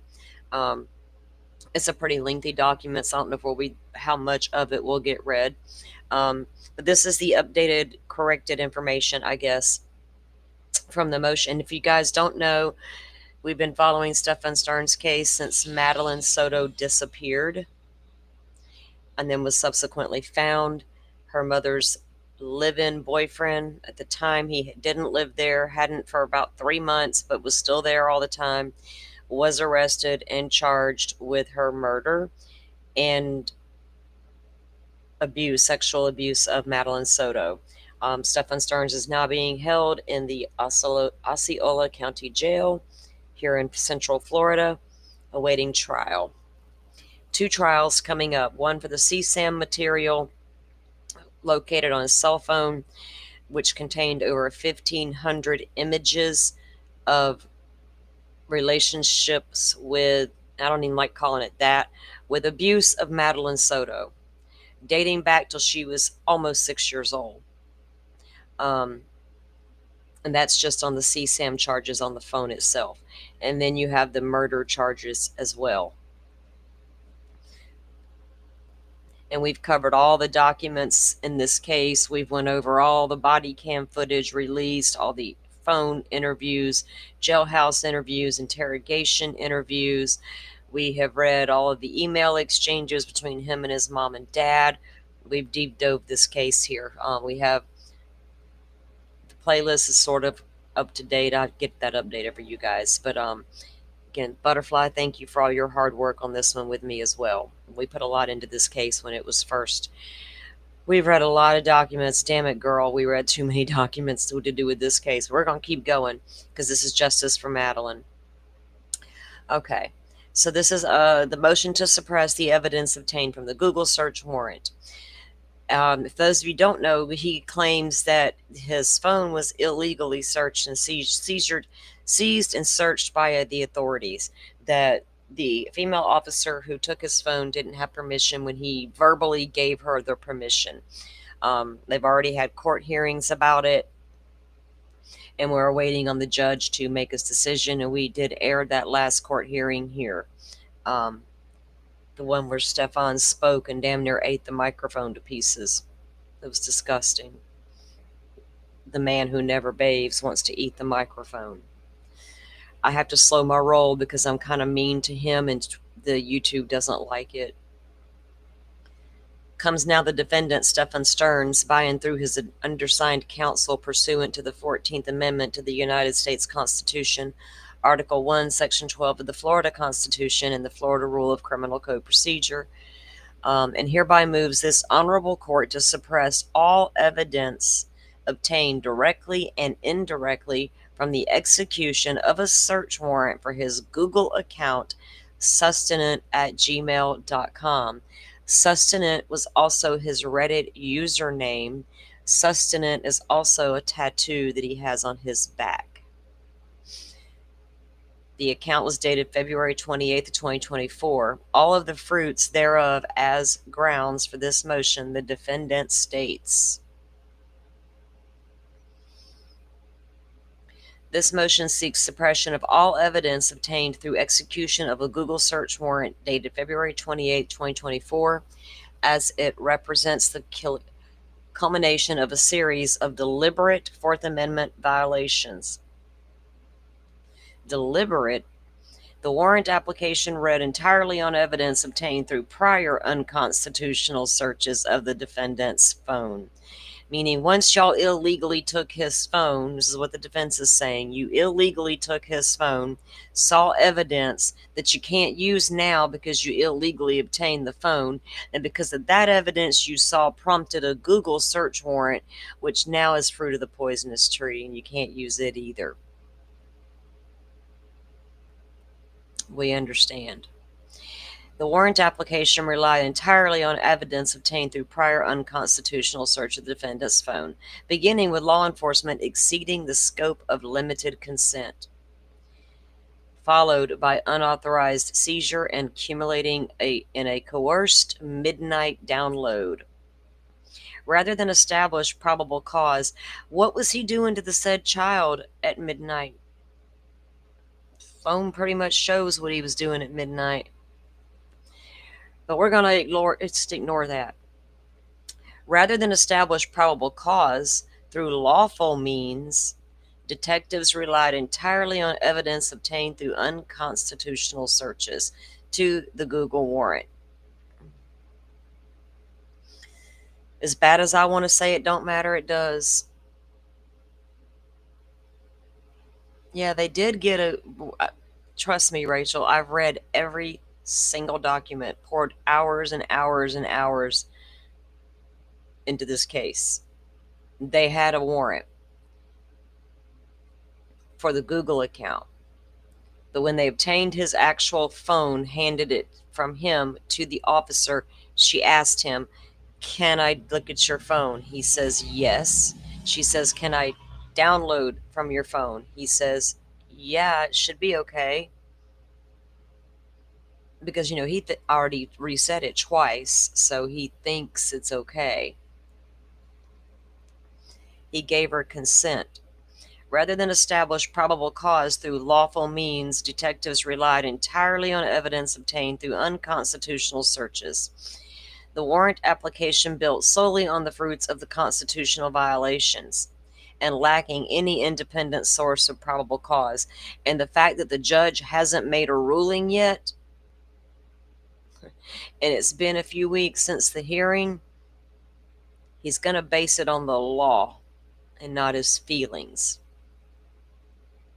Either way it goes, right? Yeah, I get it. I do. But here's also the thing we need to keep in mind as well. If there was anything obtained illegally under the law, it will be kept out of court.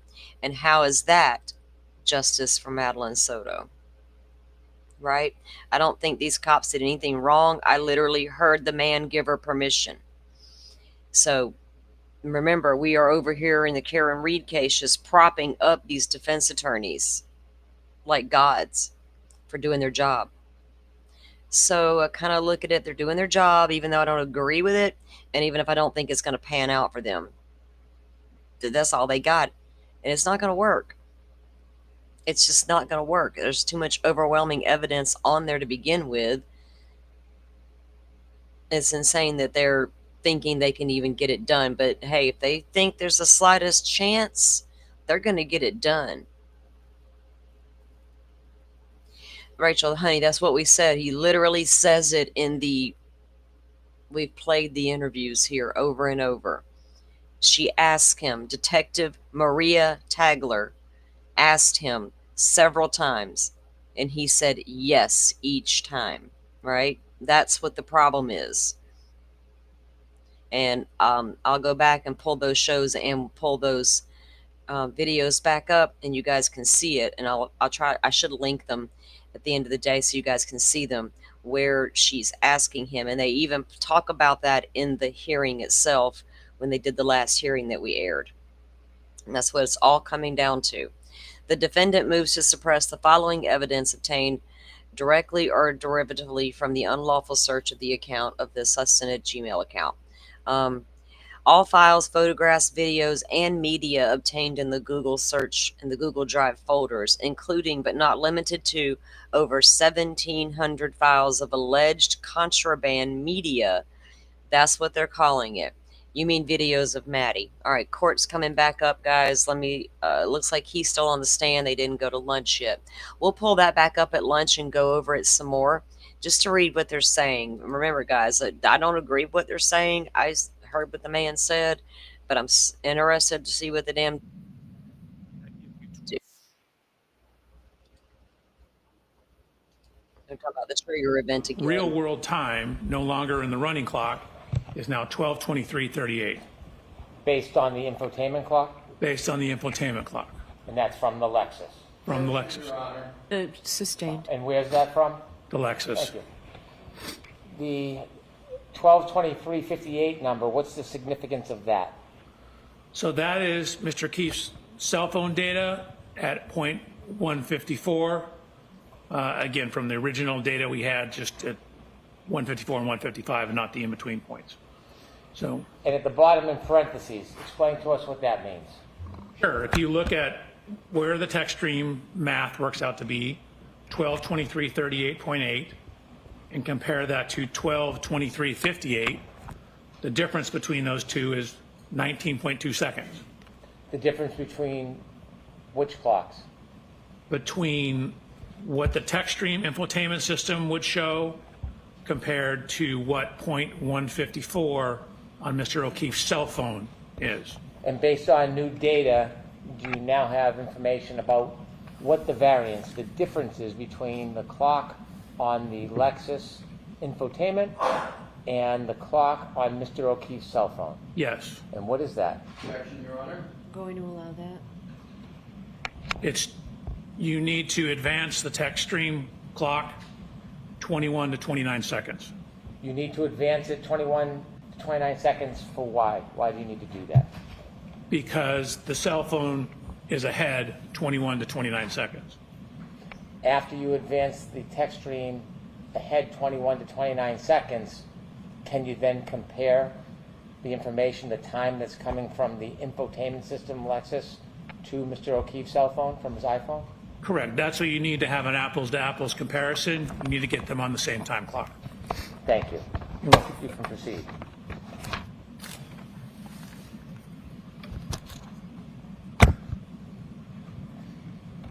So I think we left off here. So that's 1162-1. So what we have is we have the cell phone data, the original cell phone data on the right-hand side. And then from that text stream data, you know, we have whether it's going forward, we have the speeds, and we have the steering angles. So from that information, we ran a simulation to show you what the text stream data means. This is what the 10 seconds of data is.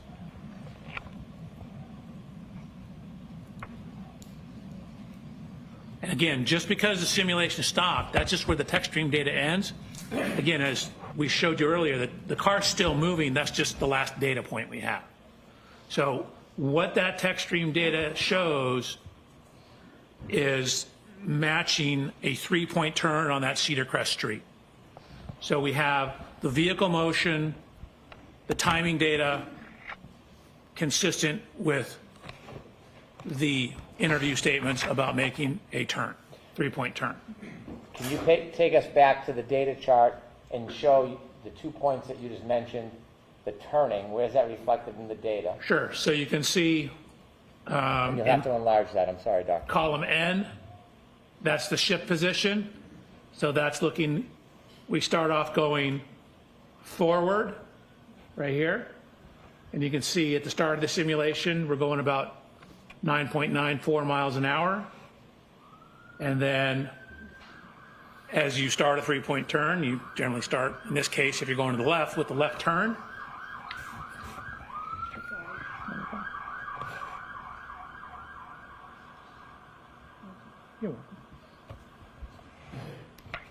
So you can see we have this steering angle here, then the transmission.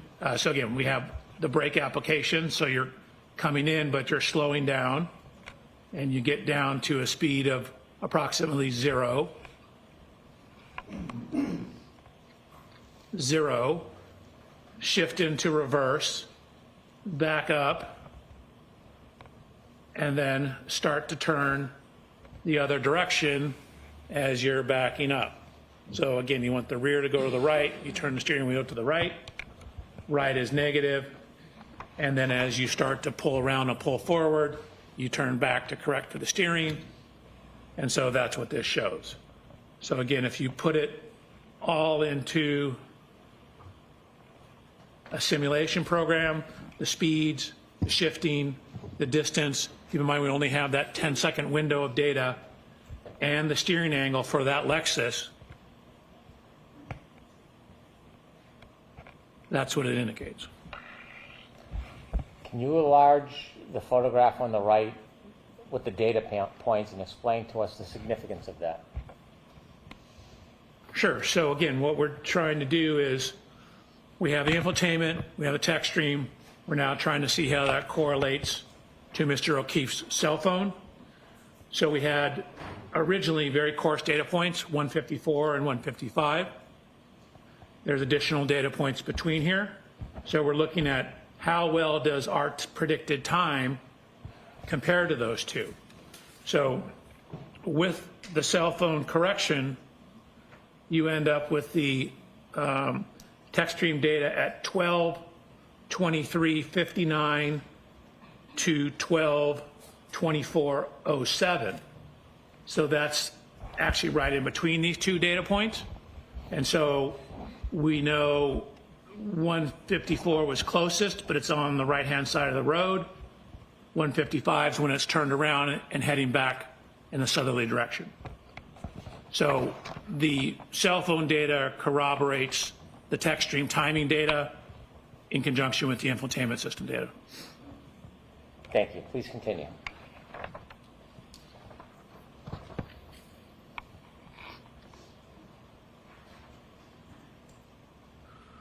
Okay, so we talked about 1162-1. That's the first trigger on the text stream. So we're going to go to 1162-2. So I've highlighted that in yellow. So we're now talking about the second trigger. So this is on the same ignition cycle. It's on ignition cycle 1162. We have that same continuous running clock, but we've now synced it to real world clocks. So instead of the running clock, we now have some information on the real world clock. So at this time, we know the ignition has been on for 19 minutes and 2 seconds. So at the trigger, 19 minutes and 2 seconds. And again, we have 5 seconds either side of that. So between 18 minutes, 57.6 seconds to 19 minutes, 7.5 seconds. Could you enlarge that, please? Which part? That part where your arrow is. You were speaking about the clock. Could you explain that so the jury can see? Sure. So again, this is continuous from when the time comes on. I just converted it to minutes and seconds here so you can see how long it's been on. This is the mileage. These are the speeds over here.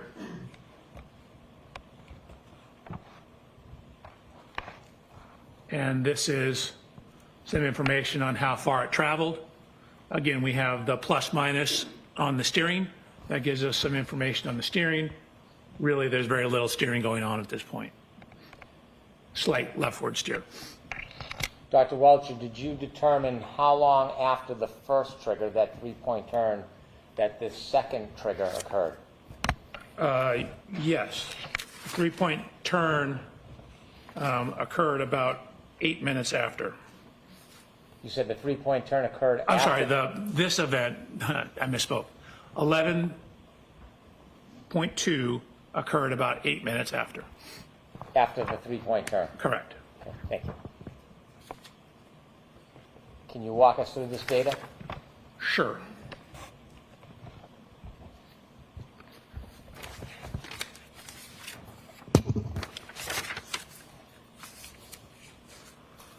Okay. So we have the accelerometer data here.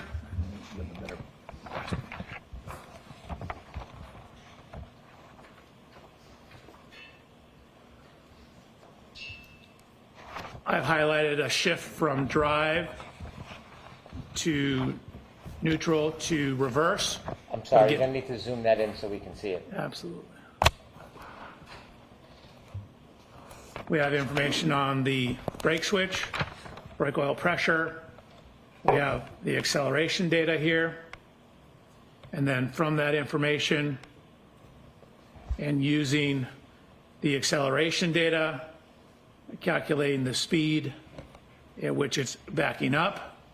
The reason we have slightly different calculations here is we have some evidence that the wheel's slipping on the ground. So we need to use the accelerometer because the wheel speed is simply telling you the speed of the wheel. It's like if you're stationary burning rubber, the speedometer reads a certain speed, but you're not going anywhere. But the accelerometer tells you how much the vehicle's moving. So from all that information, we get information on how far the vehicle's traveled. We've done it in terms of total travel distance. We've done it relative to the start position. I'm going to ask you to start on the columns on the left and take us through the information that you have regarding this second triggering event. So if you can scroll all the way to the left. All the way to the left? Yep. Okay. So the first column regarding time, could you remind us again what that is? So again, that's the continuous running clock. And the second column in blue? That's where I take that time and convert it to what we more commonly use, minutes and seconds. And now we have a key cycle event, different than the 3-point turn. What's the number? So this is now 1162-2.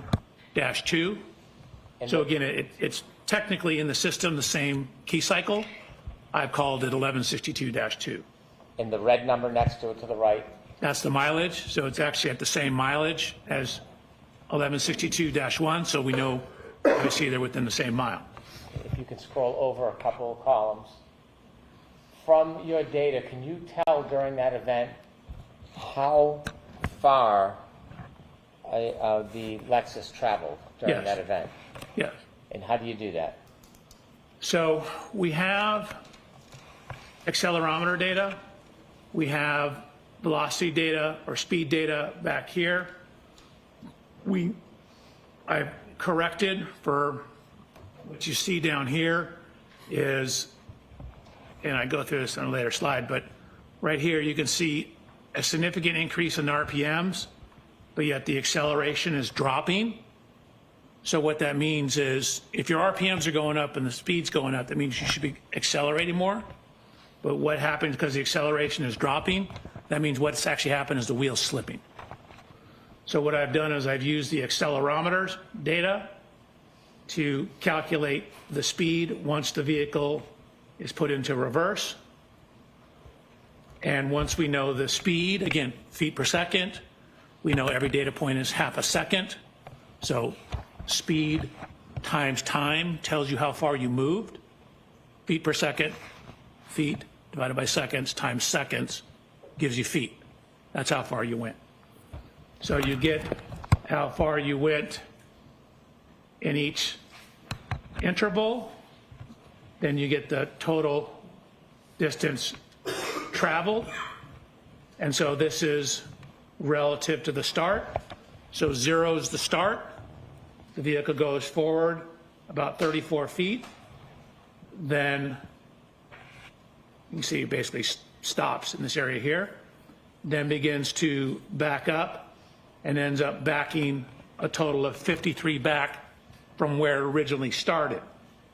So if you add 53 to 34, you get 87.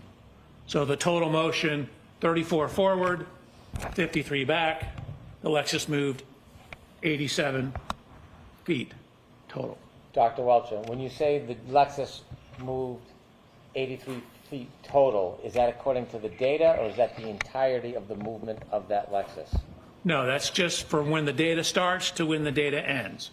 So if you look at when the data starts, you can see that the vehicle is actually going 13.67 miles an hour. When the data stops, the vehicle is still going 23 miles an hour. And you From can the- see, I'm sorry. you can still, and see that it's still at 74% throttle. So, you know, this is 3/4 of full throttle in reverse. So to start with the distance traveled, if you can go to the top, we see that the speed is 13.67. Is that where the data gets picked up? That's where the first data point is. Again, the trigger is here. This is 5 seconds before the trigger. Are you able to tell how fast or slow the vehicle is traveling before that data point of 5 seconds before the trigger? No. And likewise, on the bottom, the speed. At the end of the 10-second data points at 23.61, can you tell whether or not that speed stayed the same, increased, or decreased? I mean, considering you're at 74% throttle, it likely increased. How much, I don't know. And you can see that up here, she's on the brake. Down here, she's not on the brake. And so she's not on the brake and at 74% throttle. And what is the percentage of throttle that has to be initiated to cause a triggering event? For a shift into rear and a rapid throttle application, it's 30%. If you look at the next column over, if you can go to the top heading for the jury to see the engine RPM data, could you explain that? Sure. Again, that's the engine RPMs. And so, as I mentioned, you have this jump in engine RPMs and a very dramatic jump in the reported speed of the vehicle. But when you look at the acceleration is actually dropping. So again, that's a telltale sign that the tire is spinning because the vehicle is not being accelerated. And so I've used the accelerometer data. Again, if you just, a process called integration, you integrate the accelerometer data, it will give you the velocity. So what I've done is, it's called piecewise integration to get the speed data that takes into account the tire slippage, and from there calculated the speed or the position at each interval going across the top here. If I could stop you at your column that says JBW speed at each time step. Yep. If you go to the bottom, please. So does your data indicate that the speed is changing at the end of this 10-second event? Objection, Your Honor. Sustain. Is the speed changing at the end of this event? Yes. How so? Well, again, you can see it's increased about 2.7 miles per hour.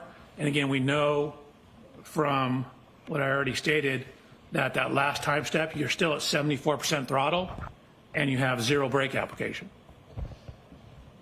Is it possible from the data to tell how far the Lexus went forward before it went in reverse in total as far as feet? Not in total, no. We just have this 10-second window. I can tell you what it did during this 10-second window. Is it possible to tell how far it continued after the data? No. The shift position changes from 1 to 0 to 2. Can you again explain to us what that means? Sure. 1 is drive, 0 is neutral, 2 is reverse. And then brake switch status, again, a 1 is you're on the brake pedal, enough to activate the brake lights. 0 is you're off the brake pedal. Each one of those indicators, 1, 0, 2, how much time is for each of those? 0.5 seconds. So can you tell how long the Lexus was in neutral for? So, again, it only occurs at one time step. And again, there's a little timing issue. Like we only have data every half second. You don't know exactly where in that time it was. Okay, you can continue, Dr. Welcher. Next slide or continue on this slide? Unless there's something else you want to point out to the jury on this slide, you can No, I'm move to good. the next. So similarly, using this information to then try to tie it back to the cell phone data to make sure we have the real-time information. Again, this was written back in January before I got the additional information. So what you can see is, I'll zoom in. Again, we're now talking about trigger 1162.2, we know that that's 18 minutes that the vehicle has been on, 18 minutes, 57 seconds, 19 minutes, 2 seconds. This is the range. Again, the plus or minus 5 seconds. The 19 minutes, 2 seconds is when the trigger occurred. Infotainment system, adding those two together, 12:36, plus the 19:7.5, indicates the end of 1162-2 is at 12:31:43. That 12:31:43, is it based on the Lexus clock from the infotainment system? It is. It would need to be corrected to the O'Keefe cell phone data. And when you reconcile that variance of 21.29 seconds, what is the time? You end up with 12:32:04. So if you simply take this and add 21 seconds to it and add 29 seconds to it, so you get between 12:32:04 and 12:32:12. When you reconcile the two clocks and you have that range of 12:32:04 to 12:32:14, 12:32:12. I'm sorry, 12:32:12, does that simply accommodate the window of data, but not before and after? Correct. So, again, even on John's O'Keefe's cell phone, even within his cell phone, there's somewhere between 21 to 29 seconds difference on his cell phone. So even that one piece of instrumentation has some variance to it. So we know it's between 21 to 29 seconds at this approximate time. So this is taking into account that variance. So the only time window that you have is based on the data, and that's reflected in the 12:32:04 to 12:32:12? Sustained. Is there any other window you can accommodate with the data you have other than that 10-second window? Yes. What's that? So I was given information about a final lock event on the phone. Let's stick with this window if we can. Okay. Since you only have 10 seconds of data, is it possible from the Lexus clock data to have a larger window than this 10-second window? No, the text stream will only give you a 10-second window, Okay. but it doesn't tell the whole story because the vehicle's still moving. Understood. Okay, continue, please. So I have this other event, a lock event, and the information I was given that at 12, it's 12:32:09. And so we have the text stream data ending at somewhere between 12:32:04 and 12:32:12, which puts this number right in the middle of that, more or less. Continue. Is this a good place to take a luncheon break? Certainly, Your Honor. Okay, so why don't we do that, Jurors? So we'll take 45 minutes for lunch. And again, Dr. Wilson, you can just follow up. Thank you, Your Honor. Thank you very much. You are muted.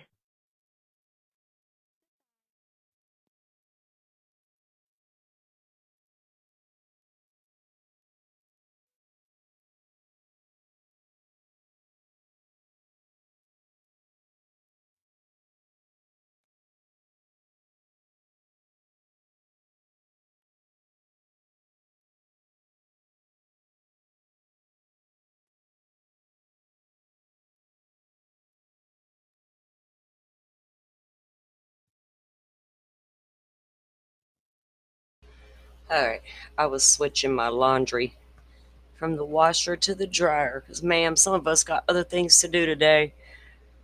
Hmm.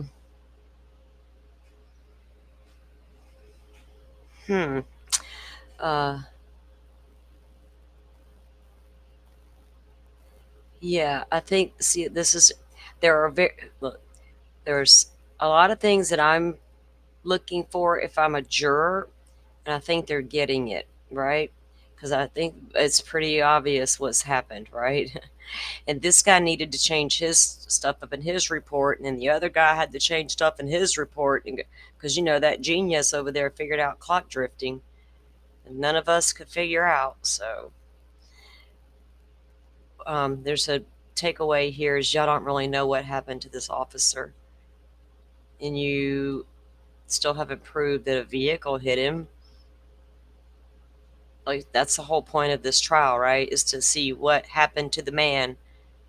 Did a vehicle cause these injuries? Can we get to that part? Or how come they're afraid to get to that part, right?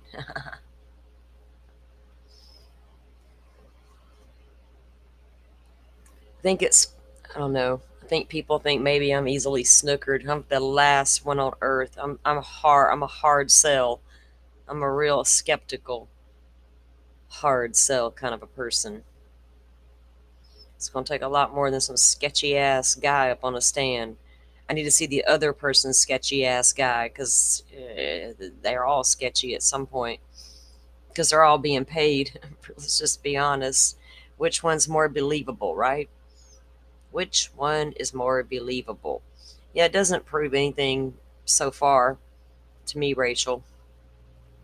And it's odd that the things y'all pick up on in chat are like, that's not even, didn't even cross my mind. I'm thinking we have totally different thought processes. It's so funny.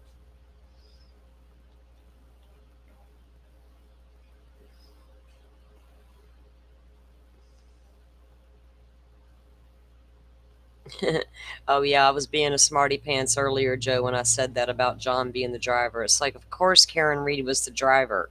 I don't even think that's a dispute at this point, because Joe had an issue with that man knowing that Karen was behind the wheel. Well, because the report said she was behind the wheel. Like,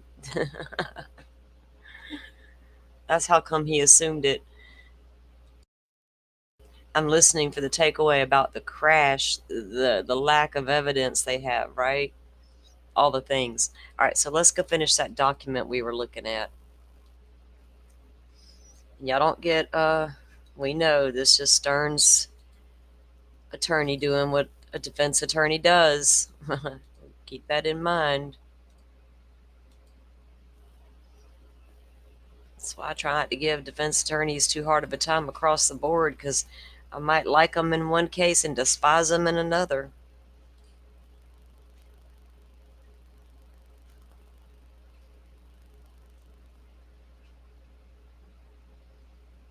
Think of some of your favorite law tubers were out here defending people you thought were absolutely guilty. How would you react, right?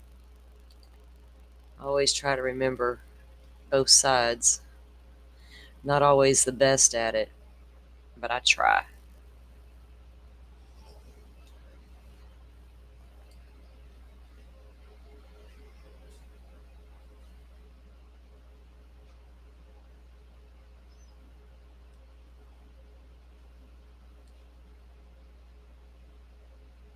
Okay, I think it's this one was the one we were looking at, yeah. Because there was 3. Okay.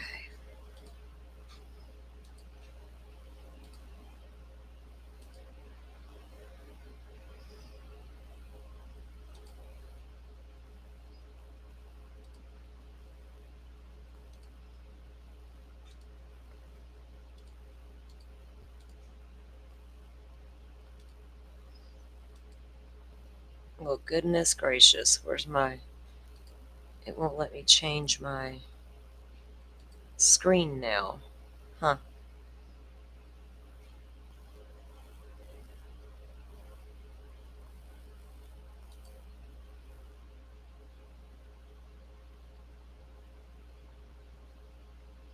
Yeah, you could...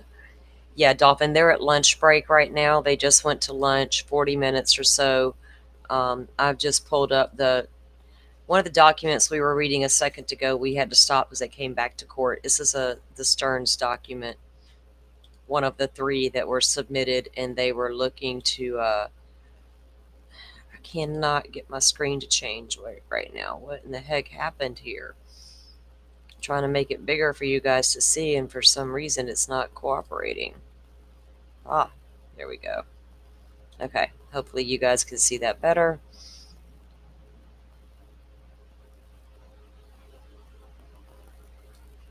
I gotta make this over here smaller. Okay, now I can see my chat better. Dolphin's been emailing people about this damn snake. Man, I hope you get somebody over there soon to come round that thing up. I would be so hard for me to relax right now if I thought there was a snake running around. Okay, so we were on the introduction part. The motion seeks suppression of all evidence obtained through the execution of a Google search warrant dated February 28, 2024, as it represents the culmination of a series of deliberate Fourth Amendment violations. The warrant application relied entirely on evidence obtained through prior unconstitutional searches of the defendant's phone, beginning with law enforcement exceeding the scope of the limited consent, followed by an unauthorized seizure, and culminating in a coerced midnight download. Rather than establish probable cause through lawful means, detectives relied entirely on evidence obtained through these unconstitutional searches to secure the Google warrant. This warrant application but solely on the fruits of its this warrant application, built solely on the fruits of constitutional violations and lack of any independent source of probable cause, exemplifies the very type of illegal evidence laundering that the exclusionary rule was designed to prevent. This motion is filed contemporaneously with related motions to suppress evidence obtained from the unlawful search and seizure of Mr. Stern's phone. Evidence to be suppressed.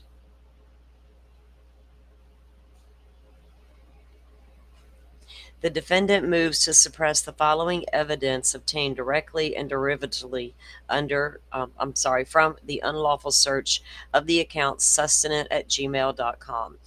Like I told you guys earlier, Sustenant was his Reddit name. It's also the name he has tattooed on his damn back.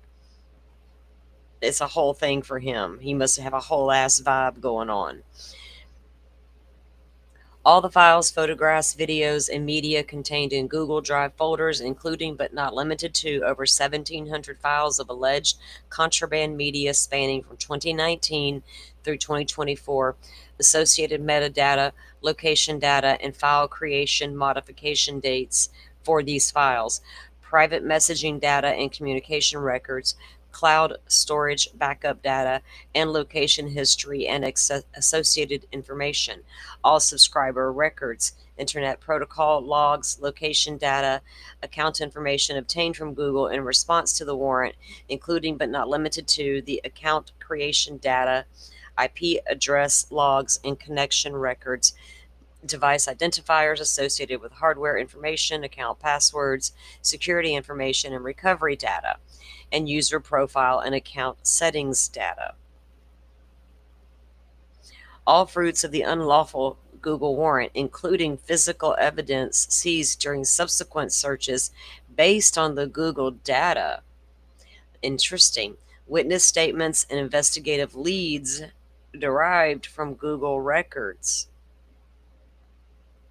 What information did y'all derive from those Google records? Tell me more. I'm reading between the lines. Law enforcement reports, analysis, and investigative materials that incorporate or rely upon the Google data. Expert analysis, reports, or testimony. Now remember, this one came after the suppression for the phone. So they're upset with this one. Why this one was filed is, oh, you saw his phone that you obtained illegally. That prompted a Google search warrant, which is now illegal, fruit of the poisonous tree.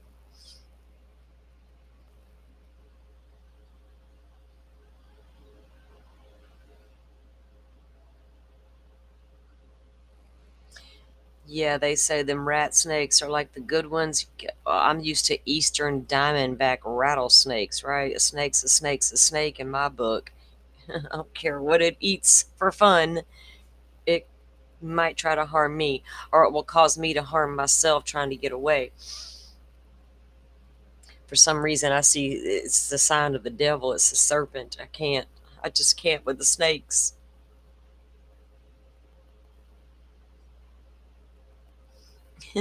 Dolphin's like, I'll just pick him up and sling him out the back door. Right? Get him out of here. Get gone. Okay. The defendant has standing to challenge these searches under both Fourth Amendment to the United States Constitution, Article 1, Section 12 of the Florida Constitution, as the owner and holder of the Google account at issue. The United States Supreme Court recognized in Riley versus California that individuals maintain a reasonable expectation of privacy in their digital data. Reasonable expectation. Reasonable. That being the key word that I think people need to look up in the dictionary. What is reasonable and what isn't? Reasonable. I love that word. What is reasonable doubt? Well, that's not very reasonable. Things like that. Or, yeah, that's reasonable. That word can mean so many things to so many people in different ways. The Florida Supreme Court has similarly held that because a person has a high expectation of privacy in a cell phone's contents, police must then obtain a warrant before intruding into the phone's contents. Smallwood versus State is the case they're citing there. The principle has been consistently reaffirmed by Florida courts, which have organized the modern technology facilitates the storage of large quantifications of information on small portable devices, and that emerging trend is to require a warrant to search these devices. And they cite a case called State versus Worshman. This constitutional protection extends to cloud storage accounts and digital communications, and which contain even more private data than physical devices. Maybe people shouldn't keep all their illegal activities all up on their phone willy-nilly and hope it never happens. Hope they never knock on the door. Hope that factory reset works. Here's the account holder with a proprietary and processor. See, it's a double-edged sword. We're like, we don't care. They're the bad guys. Just get them. Then we're like, but wait a minute. If we didn't do it right, do we really got them? What do we do? And processory interest in the password-protected data stored in his Google account. Mr. Stearns has standing to challenge these searches. He might, but will it succeed? Standard of review and basis for evidentiary hearing. When a trial court is called upon to review a magistrate's decision to issue a warrant, it is determined whether substantial evidence supported the magistrate's determination that probable cause existed. The trial court's role is to ensure that the issuing magistrate had a substantial basis for concluding that probable cause existed, based on the totality of circumstances set forth in an affidavit. An evidentiary hearing is required in this case because the court must determine whether the warrant application contains sufficient untainted evidence. Now remember, they already had the evidentiary hearing. This was the corrections that were put back in, and we're just rereading the same file basically. But they've already had the hearing, but the judge has not made a decision yet. To support probable cause after two levels of excision. First, the court must excise all evidence derived from the unconstitutional phone searches to determine whether any independent basis for probable cause remain. I think that it would in this case. Second, the court must excise the affidavit's extensive boilerplate recitations about Google services and law enforcement's conclusionary statements to determine whether the remaining case specific allegations could support probable cause. The law is clear that when improper or tainted evidence is excised, the court must determine whether the remaining allegations in the affidavit support probable cause. Oh, did they read that statement themselves? The law is clear that when improper or tainted evidence is excised, the court must determine whether the remaining allegations in the affidavit support probable cause. If the excised material was necessary to establish probable cause, the warrant must be voided and the resulting evidence suppressed. Further, the court must determine whether the magistrate can make a practical, common sense decision, whether given all the circumstances set forth in the affidavit, there is a fair probability that contraband or evidence of a crime could be found in a particular place. Fair probability. Let's call it evidence and not contraband. Contraband is what Stefan gets caught with in jail he's not supposed to have. That's contraband.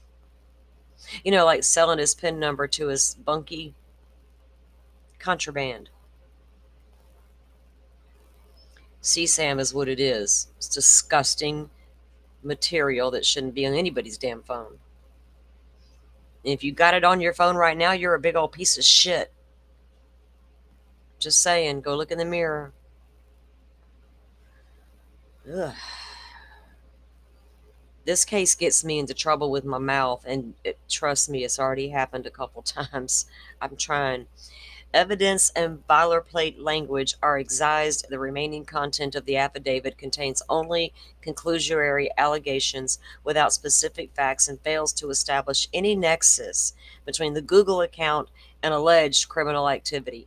No nexus? Does he work for Judge Gull? This determination must be made by examination of the four corners of the affidavit. I think you lost yourself there, attorney, with some of that language you just tried to pull off. You gave it your best shot, didn't you? An evidentiary hearing will allow full development of these fundamental deficiencies in the warrant application. Sounds like you may be worried the judge might not consider this unconstitutional after all. Burden on the moving party. I have to... Oops. I have to move my windows around for a second, guys. I can't hardly see the rest of this because I made this too big. Seriously, I can't get it to go away now. Okay.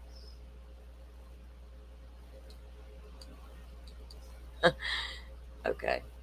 I think that got it.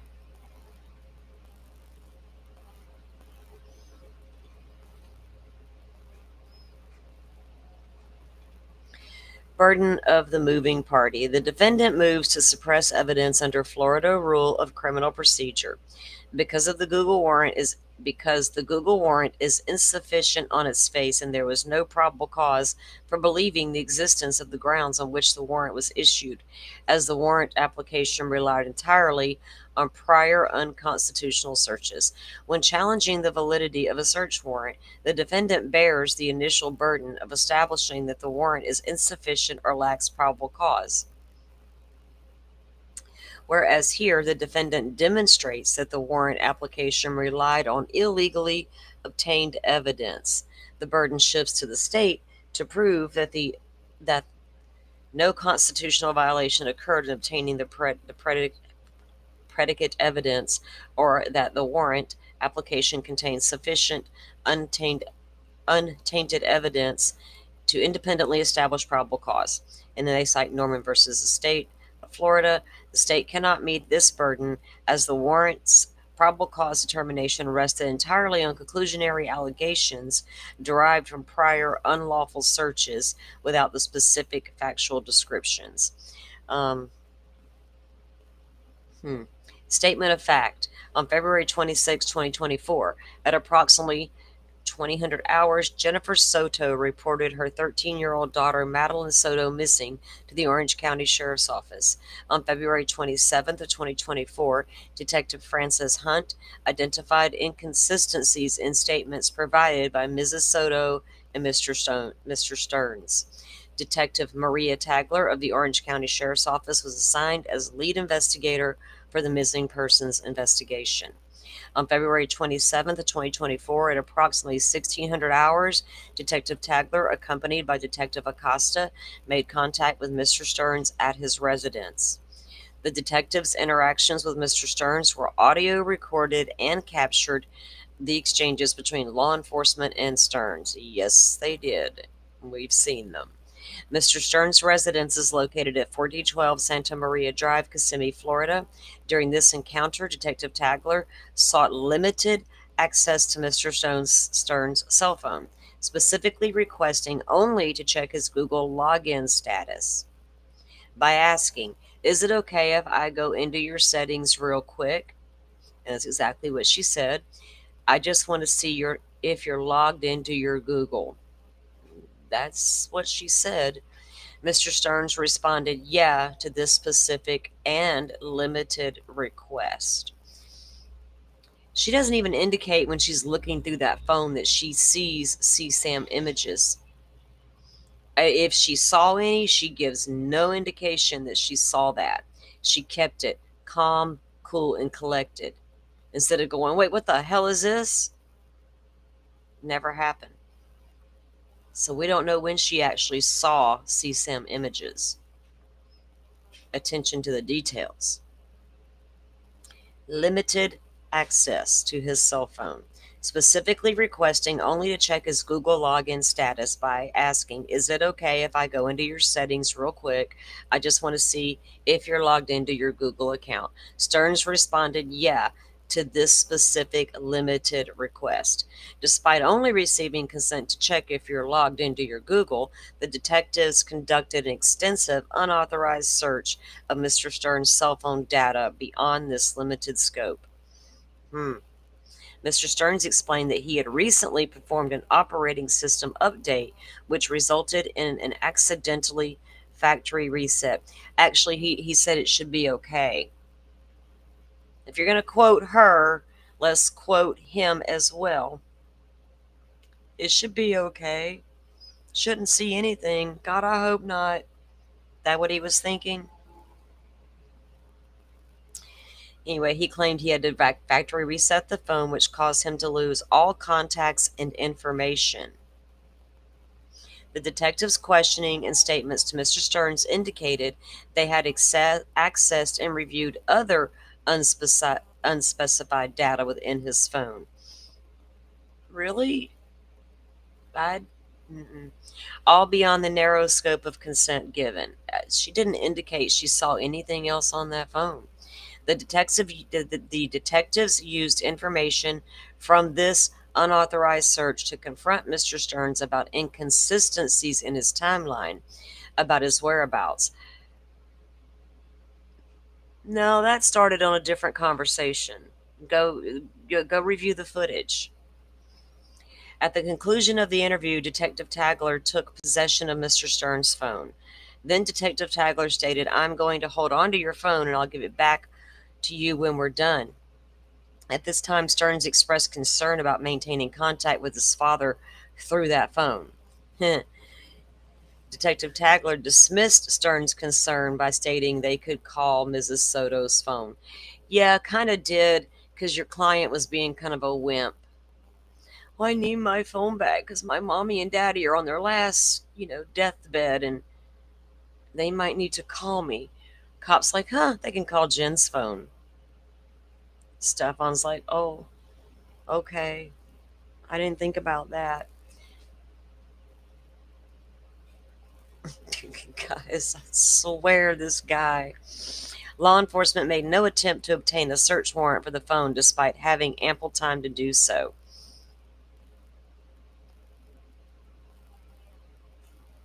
I think you need to go back and read some of those police reports again, sir. Maybe I should email him a couple of them. At this time, Mr. Stearns expressed concern about maintaining contact with his father, and she said go ahead and call Jen's phone. Okay. Stearns was given no choice regarding the seizure of his phone, nor was any consent sought. Law enforcement made no attempt to obtain a search warrant for the phone despite having ample time to do so. On February 28th, 2024, at approximately 1:30, detectives again made contact with Mr. Stearns. The second contact with Stearns occurred at approximately 9 hours and 30 minutes after the initial seizure of his phone.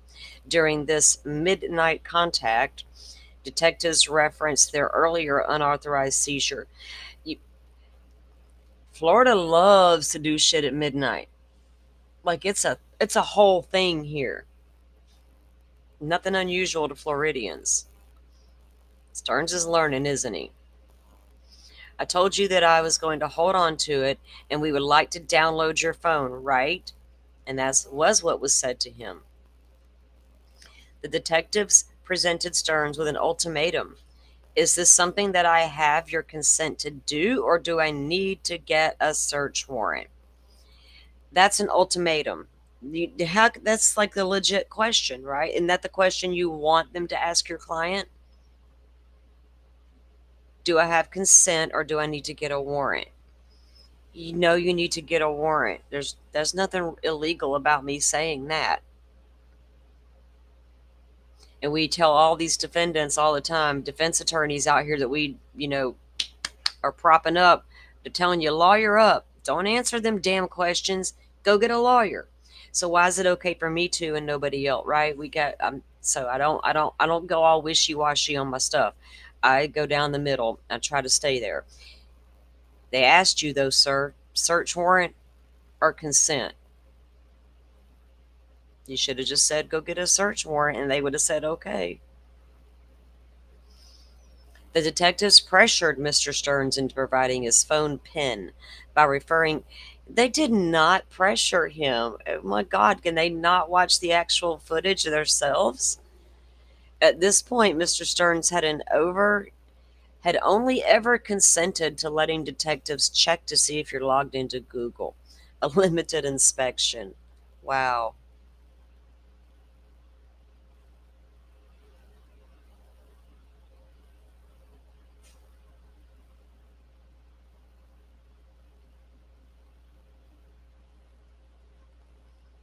Sorry, okay. Let me get my. There. Yeah, exactly. It wasn't phrased as an ultimatum at all. It was not. You're right. I mean, you could tell, right? And if you listened to the interview, we're like, where are they getting this information from? Did they listen to the same interview we listened to more than once? The second consent for the forensic download was obtained while the phone was already in police possession without lawful authority. The detectives did not present Stearns with a written consent form for the initial phone. Hmm. Uh, I digress because I'm going to get thrown off the damn YouTubes if I let it roll. Did you ask for consent, Stearns, before you did certain things? Did you go knock on Jen's door? Jen, is it okay if I take your daughter to bed? Sure, go ahead. I mean, y'all two, stop it with your bullshit. I almost don't care if they got your shit illegally or not at this point in time. I don't think it matters. My daughter had a favorite song, Willie Nelson, Toby Keith, whiskey for my men and beer for my horses. Yeah, that's how we're going to roll from now on. If you know the song, you know, right? Hang up all them bad boys high in the street. Mm-mm-mm. Right? She's like, sure, go ahead, Stefan. I need my sleep. Not just any sleep, I need good sleep. Fucking freak. Mm. How's your sleep these days, Jen? How do you sleep these days? There's nobody there to bother you anymore. No daughter, no disgusting old man. Sleep pretty well at night, do you, Jen? Probably better than I do. No, Dolphin. Nothing.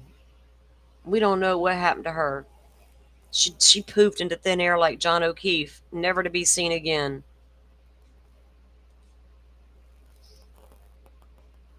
I don't even think anybody in Florida can find her for real. The people I have down there that live down there and I've asked around, nobody seemed to. I'm like, y'all are reporters. Go hide outside her house and see if you see her walking around. Get me a picture. Don't stalk and all that, but go do you, reporter, and get. I'm not down there. If I was, I would find out where, yeah, certain people were, and I'd be going and hunting some Jen Soto right now. Even if it was to satisfy my own curiosity, right? I would be looking. Can't tell me there ain't one single reporter in the state of Florida who has not tried to put eyes on that lady.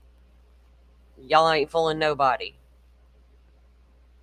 And why haven't you reported it if you have? State of Florida, you hiding her out for some reason? Is she gonna walk out there and testify to something we don't know about yet? I have thoughts. The detectives did not present Stearns with a written consent for the initial phone search. The detectives did not advise Stearns of his rights to refuse the consent to search. Well, when you partake in illegal activities, you might want to know what the laws are. He knew what he was doing for years. The detectives did not advise Stearns of his rights to refuse.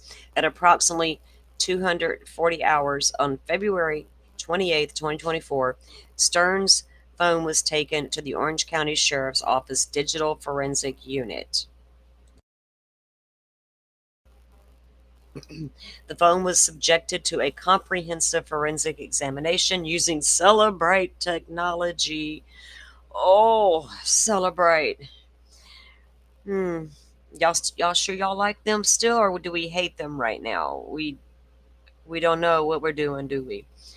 The Celebrate forensic extraction allowed detectives to access and examine not only readily available data, but also deleted content, hidden files, system logs, and other digital artifacts not normally accessible to typical users.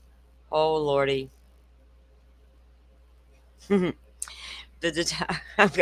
I'm sorry I have to laugh because I've seen everybody tear Celebrate apart for a couple weeks now. But here we are.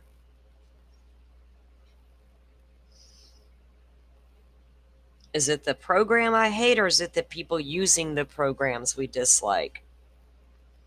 The people using the programs, I'm willing to say. The detectives accessed and examined personal data unrelated to the current investigation involving the missing person. Personal data unrelated to the investigation. Well, if it's there, it's there. We don't know what's relevant and what isn't until we look at it. Wow. Based on the data obtained from these comprehensive digital searches, the investigation was partially transferred to the Kissimmee Police Department due to jurisdictional issues. Multiple counties get involved. I already know how that goes. Detective Tagler noted at this point at the Kissimmee Police Department was advised of the findings from the Celebrate forensic extraction, and Detective Corporal Brandon Ilgen and Detective Mark Morris responded to the Central Operations Center.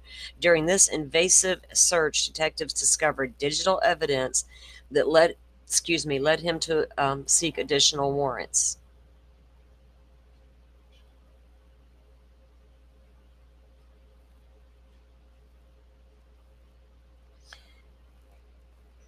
One such, yeah, sorry. Yeah, because people realize how long Celebrate's been around and how long companies have been using and law enforcement's been using Celebrate data. It didn't just pop up in Care and Read, right? It's been around a hot freaking minute. It's people who've never watched a trial before, ever, maybe learning things they've never seen before and going, "Oh my God!" Well, it's kind of used in all kinds of trials. So you got to take shit with a grain of salt. Celebrate's going to get used in almost every case y'all look at. So if we've already determined that all Celebrate's bullshit, then we got to determine it is or it isn't, right?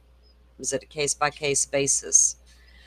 During this invasive search, detectives discovered digital evidence that led them to seek additional warrants. One search warrant sought was for Mr. Stern's Google account, which is the Sussman Gmail account. Deputy Taylor Heller of the Orange County Sheriff's Office sought the warrant for Mr. Stern's Google account on February 28th, the same day as the Celebrite extraction. In the affidavit for search warrant, Deputy Taylor Heller listed his training and experience as follows. Your affiant, Taylor Heller, and then badge number 9075, is and has been since May 25th a duly sworn deputy, bachelor's degree from the University of Central Florida, successfully attended the Florida Basic Law Enforcement Academy, completed the Orange County Sheriff's Office basic recruit training. And for those of you who do not know or not aware, every trial you watch, you're going to hear about their training and background. It's just a part of the process. It is what it is. Tune that part out if you don't want to hear it. Sometimes I want to hear it because I need to know what their background actually is. It's going to help me determine if I'm where I hold their credibility personally, right? So a lot of times it matters, but then when they get into what their job actually entails, it's like, okay, enough already. We get it. Get on with it. Just saying, it's part of it. In the affidavit for search warrant, Deputy Taylor referenced the existence of child sexual abuse material, which is the CSAM, on Stefan Stern's phone through a conclusory statement devoid of specifics as shown below. While investigation, it was discovered Madeline's stepfather, Stefan Stearns, had several files of CSAM involving Madeline on his phone, and the images were stored and backed up to his Google account. So you saw the images on the Google account first, then they were found inside the phone, meaning once the second warrant for the phone itself was obtained.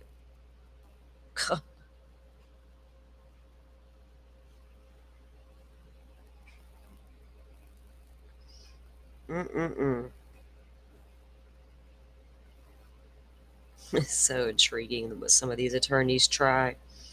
And I say try, attempts. People need to get better at realizing when that's actually happening versus stuff that is relevant, right? Oh Lord, they're talking about hash values and all that in here. Did y'all get enough of that education already in the Reed case? I hope so, because I think a lot of folks were lost with a lot of that.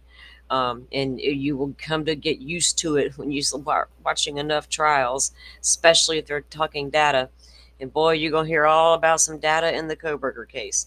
The affidavit, if you think it's boring now, just wait. The affidavit lacks any specificity regarding the perpetrated child sexual abuse material, with no mention of file formats, content descriptions, hash values, or other forensic identifiers. Well.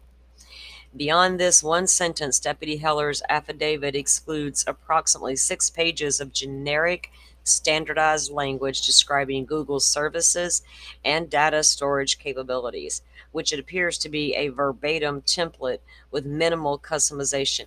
Yeah, it is. It really is.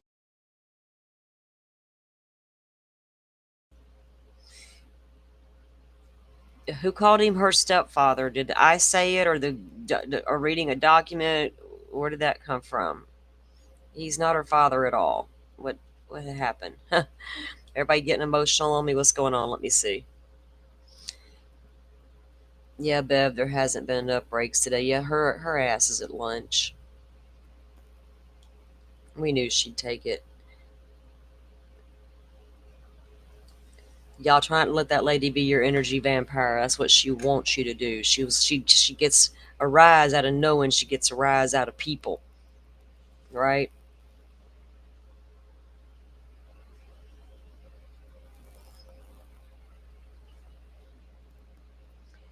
The Google warrant application relied on information obtained from illegal phone search. The Google warrant execution revealed over 1,700 files in a Google Drive folder.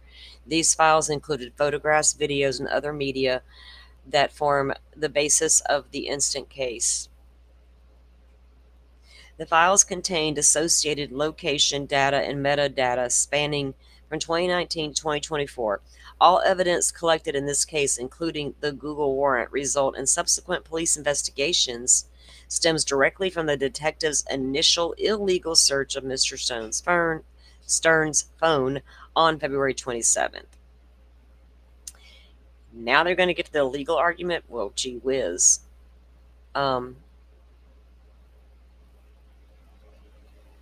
Basically going to repeat what they said here: unauthorized search of the phone and a coerced midnight download. It's thundering. I look out the window, it's raining. Okay. I guess that rain from Texas made its way down here to Florida Panhandle. All right. I heard it was coming. The Google warrant relied entirely on illegally obtained evidence, and they're just going to repeat some of the things we've already read. Several of the files of child abuse material, these photos, as the direct fruits of an unconstitutional search. Detectives made no effort to establish an independent source of information or demonstrate or own it. Well, they were actually in the middle of the investigation. Teachers were starting to talk to them. They were talking to this, her friends and her classmates, rather, her teachers, all within 24 hours. All that was happening simultaneously. We have all the reports. We've read them. I had to scroll through pages and pages and pages of black redacted pages that were the actual CSAM photos. Because the very first PDF we got was damn near 1,000 pages long. Wasn't it, Butterfly? And we sat here and we read every damn page that wasn't redacted. And all the subsequent PDFs that have come down since then. I think we have like 5 total. And then Joe got one as well. And we have all the videos that are out there. We've been able to see all of that. Nobody's gotten anything new lately, like parents talking on the phone with him and the email communications they were having, because they were doing the emailing before they started their phone conversations. No attenuation or intervening circumstances. They have the OnlyFans up still, guys, on the court feed. They're still at lunch. Under Brown versus Illinois, courts consider several factors to determine whether the taint of prior I can't talk sometimes, illegality has been purged. The temporal proximity between the illegality and the acquisition of the evidence, the presence of intervening circumstances. Well, I'm hooked on phonics. I just look at a word and assume it's a word. It's not. The purpose and flagrancy of the official misconduct. Here, the violations were temporarily proximate, with the midnight download occurring mere hours before the detectives applied for the Google warrant. The timing demonstrates an unbroken chain of events where the unlawfully obtained data from the phone was immediately leveraged to craft the warrant application. To craft? Are we going to use those kind of words? The chain exemplifies the fruit of the poisonous tree, as there was no attenuation or independent cooperation to purge the taint of initially illegality. Critically, even after Orange County Sheriff's Office notified Kissimmee Police Department about their jurisdiction over portions of the investigation, the county detectives proceeded to obtain the Google warrant themselves based solely on the tainted evidence without allowing the Kissimmee Police Department to conduct an independent investigation. Interesting. The fact that the Orange County maintained control over pursuing the warrant rather than transferring the aspect to Kissimmee further demonstrates the complete absence of any intuitive or intervening circumstances or intervening circumstances that could have purged the taint of the initial constitutional violations. You may have more of a leg on that than anything else, if you can prove that. There were no interviewing circumstances to break the chain of illegality. The warrant relied exclusively on information obtained from the unconstitutional search. Yeah, but it's still that hasn't been determined if it was unconstitutional or not. The detectives' conduct exemplifies purposeful and flagrant misconduct. That's a bold statement.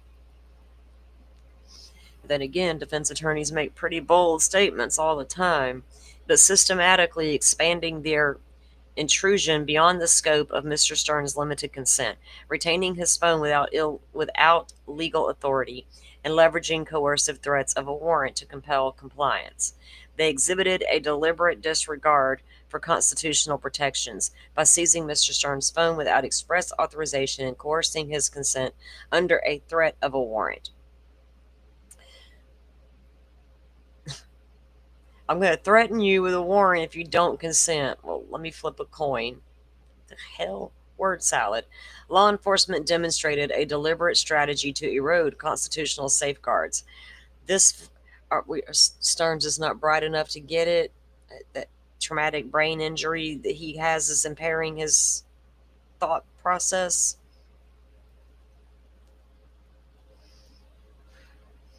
This flagrancy aligns with the Supreme Court's domination in Brown that courts must suppress evidence derived as the fruit of the deliberation and calculated constitutional violations, ensuring that unlawful actions do not yield admissible evidence.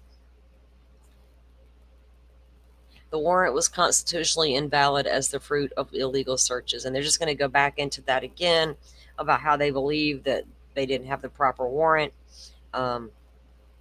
The Google warrant affidavit highlights the taint infecting the warrant. They like to use that word a lot. The affidavit made no effort to minimize the reliance on unconstitutionally obtained evidence. Yeah, they're going to continue to repeat themselves and cite different cases. The evidence obtained through the Google warrant is extricably tied to the unconstitutional actions of law enforcement. I'll be glad when the judge makes a ruling on this, and I want to read his ruling. He's kind of good like that, like Judge Hippler, giving you his reasons, right? His good legal standing behind his decision. I think that's important for judges to do, other than just slap a gavel down and say, that's my word. You don't even need to know why. Boom. Like, no, we need to know why. Law school and all that, we kind of need to know.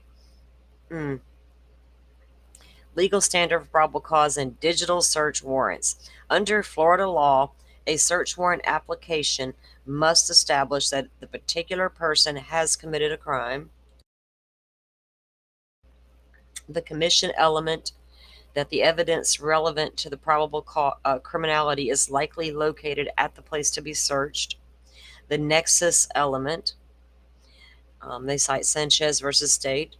When reviewing digital search warrants, the magistrate must have sufficient information to make an independent probable cause determination based on the four corners of the affidavit. Sufficient information must be presented to the magistrate to allow that official to determine probable cause. His action cannot be a mere ratification of bare conclusions. The warrant application contains only conclusionary statements without supporting the facts. The second district's recent decision, McNeela and Peltier, provide clear guidance on what a digital search warrant affidavit must contain to establish probable cause. In McNeela, law enforcement received a tip from Microsoft through the National Center for Missing and Exploited Children, also known as NCMEC, that someone had used OneDrive to store child pornography. The affidavit included detailed descriptions of the four images Microsoft had flagged, describing them in the graphic detail, alleging that each one depicted a child in a sexually explicit position. The court found this level of detail found it sufficient because it allowed the magistrate to independently determine whether the images constituted contraband rather than legal content. Similarly, in Peltier, a detective's 14-page affidavit detailed his extensive investigation using BitTorrent to directly obtain dozens of still and video files from the defendant's computer. The detective not only provided specific descriptions establishing the illegal nature of the content, but also personally verified the file's content and included hash values previously identified as containers of child pornographic images. The court emphasized that the affidavit furnished sufficient information to allow the magistrate to conclude the images constitute child pornography, precisely because it went beyond merely conclusionary. Oh wow, they're gonna.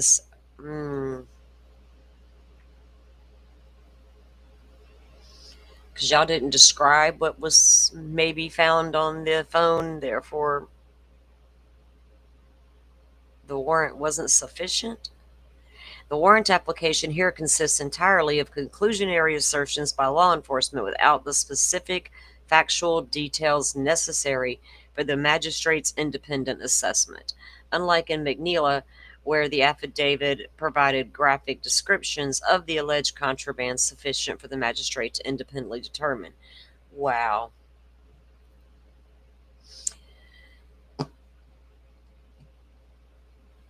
A single conclusionary statement that Madeline's, they're calling her the stepfather, what we all know he isn't, had several files of child sexual abuse materials involving Madeline on his cell phone, and the images were stored and backed up to his Google account.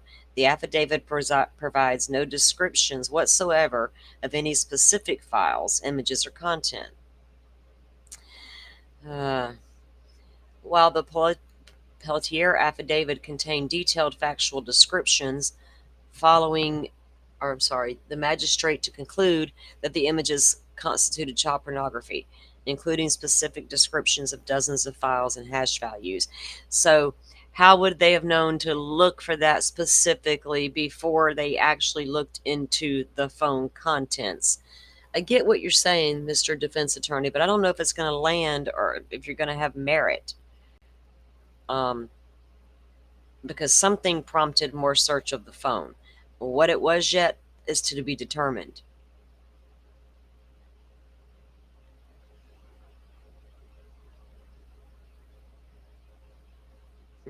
Instead, the affidavit merely states in conclusionary fashion that child abuse material was discovered during the phone search.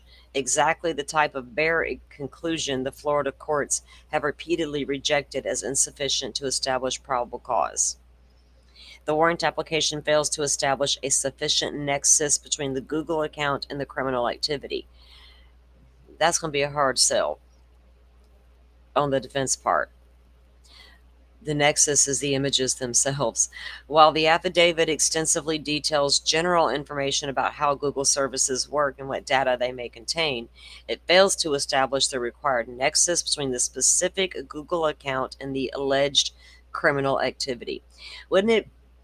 The nexus is the fact that he's in the actual video along with the missing child performing acts. If you want to play with my phone and play this game, do this to me. It's all right there in the documents. I read it. It's disgusting what's on that phone. The affidavit contains 6 pages of boilerplate language about Google services generally, but only in a single conclusionary sentence linking this particular account to any criminal activity. The images were backed up to the Google account. The affidavit provides no meaningful details. What if she did see images on his phone while she had it in her hand while he's saying go ahead? Because even when she's looking through the phone and he's standing there watching her, you never hear him even sigh like, oh my God, she's found it. Or, oh my God, those pictures didn't all go away. Like, I don't know when they saw what they saw on that phone. I don't even care at this point. They saw it once he said, yeah, you can take my phone. But I don't think they got the only part that would even come close is some of this Florida law stuff on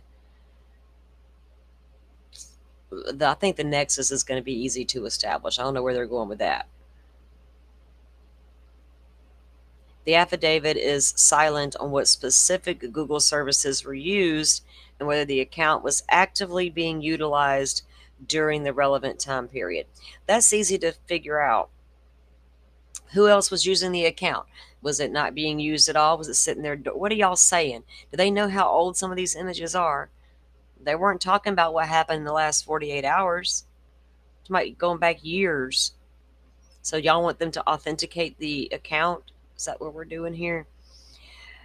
This failure to establish a clear nexus between the Google account and the alleged criminal activity renders the warrant constitutionally deficient. I don't know about that. The warrant application must establish specific facts demonstrating both that a crime occurred. Sorry, I had a notification and I didn't know what that was from. A crime occurred and the evidence of that crime will be found in the place to be searched.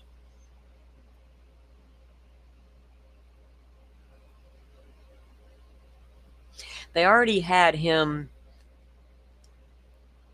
giving shady statements about his whereabouts that morning, right? We already know that. When they were interviewing him about where he dropped Maddie off, the exact location, where you went when you left Maddie, the vape store, all the things we had to hear about. There was a lot of moving parts happening at the same time this investigation was unfolding. They already had their eye on this guy when they asked for the phone. I think so. The things he was already doing were leading them up to probable cause. This guy's up to no good, right? Flat out up to no good, right?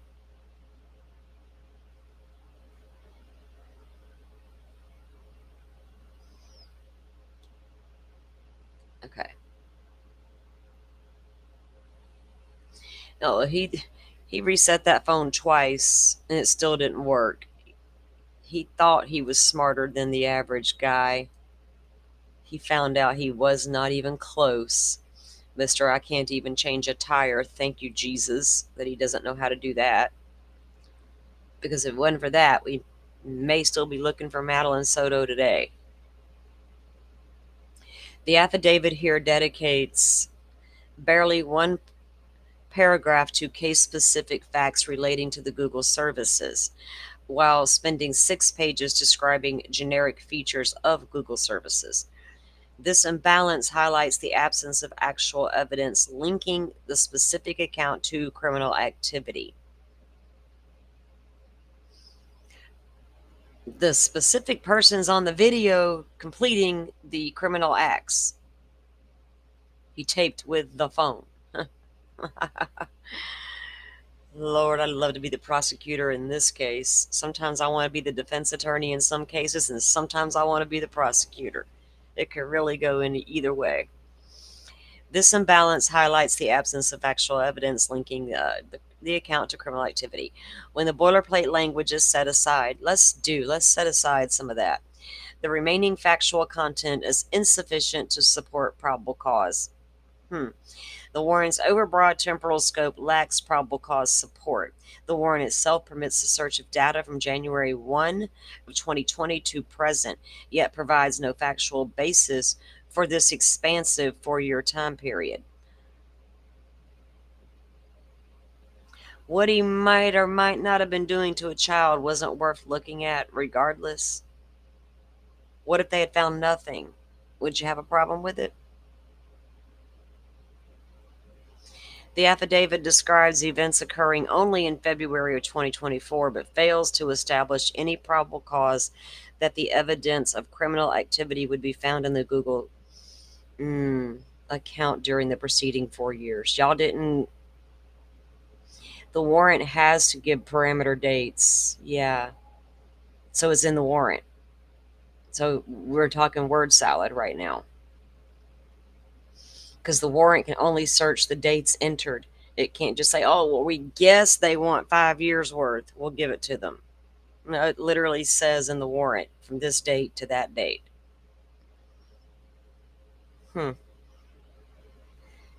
The requirement of particularized probable cause is especially critical in the context of digital searches, where the courts have recognized heightened privacy expectations. I don't expect certain privacies once I've committed crimes. I expect they're going to just be trampled all over. And then I'm going to want off on a technicality because you trampled on my rights as a criminal. The warrants, it's like, boy, catch 22. The warrant's 4-year temporal scope presents exactly that kind of general warrant that the Fourth Amendment was designated to prohibit.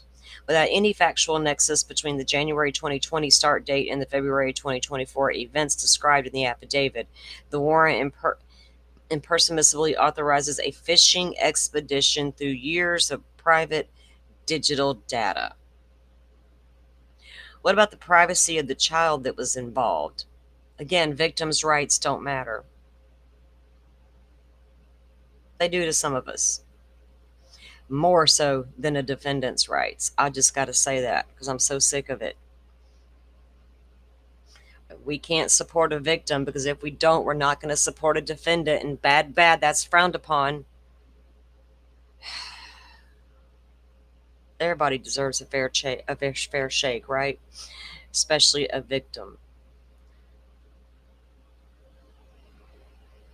Such overbirth is particularly concerning given that the modern technology facilitates the storage. We are back at the courthouse. That document was almost done anyway. It had like one more page left and it was going to be the formalities. So let's get this screen back up because they just came back into the courtroom and sat down. What's his name just got on the stand. And it slide. Slide 35? I believe the next slide is 35. Okay. All right, we didn't miss Look at anything. this slide. I'm going to ask you to zoom in, and if we can start from left to right, and we can identify each category as you discuss it, and explain to us the importance of the columns. So we already touched on this from left to right. The first column is the continuous running clock. Second column is where I converted it to minute and seconds. You can see we're on trigger 1162.2. This is the second trigger. The particular boxes that are highlighted are where there's change. For example, in the upper right, when you're transitioning from drive to neutral to reverse. And then I already discussed this a little bit, but where the wheel's slipping, you can see you have high acceleration pedal application, increase in the RPMs. But when you look at the effects on the vehicle, you can see that it's accelerating less.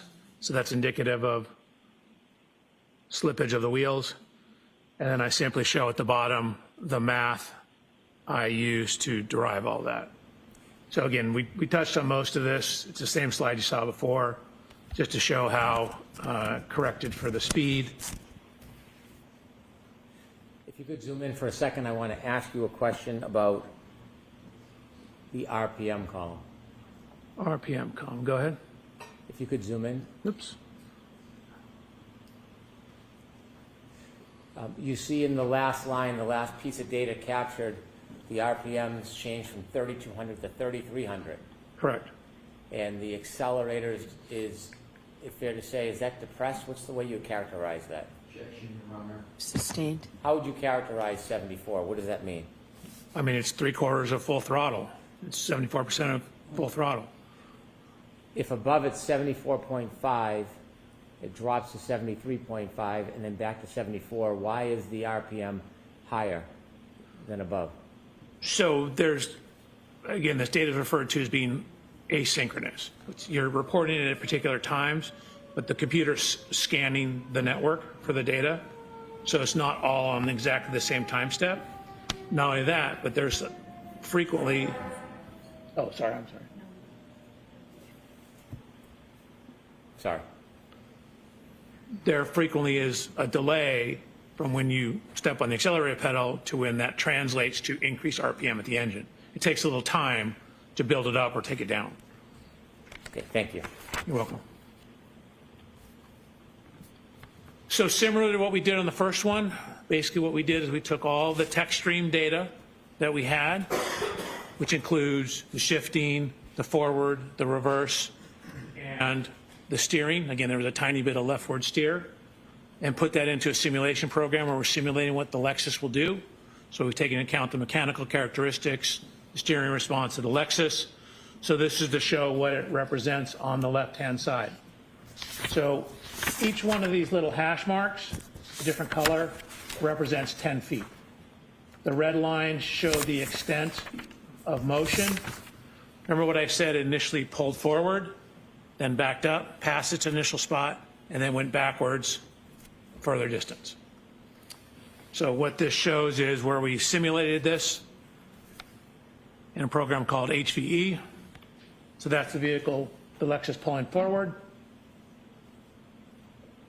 And then it accelerated in reverse, past its initial starting position, and came to rest right there. Doctor, when you say it came to rest there, do you have sorry. data that the defendant's Lexus stopped there? No, it did not come to rest. I misspoke. That's where the tech stream data ends. As you can see here, it's still going.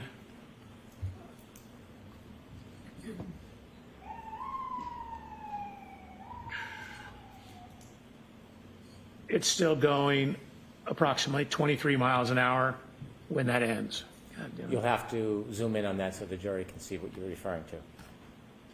Please. So again, as I mentioned, the tech stream's taking a window of data. It doesn't take anything outside the window. You can see that when we account for the wheel slippage, that the vehicle at the time of the last data point, again, is at 74% throttle, 3,300 revolutions per minute, and is going backwards approximately 23.9 miles per hour. And you can see it's traveled a total distance backwards of 53 feet back from where it initially started, or if you consider where it pulled forward 34 feet and then backed up 53 feet, add those two together from the point it pulled all the way forward.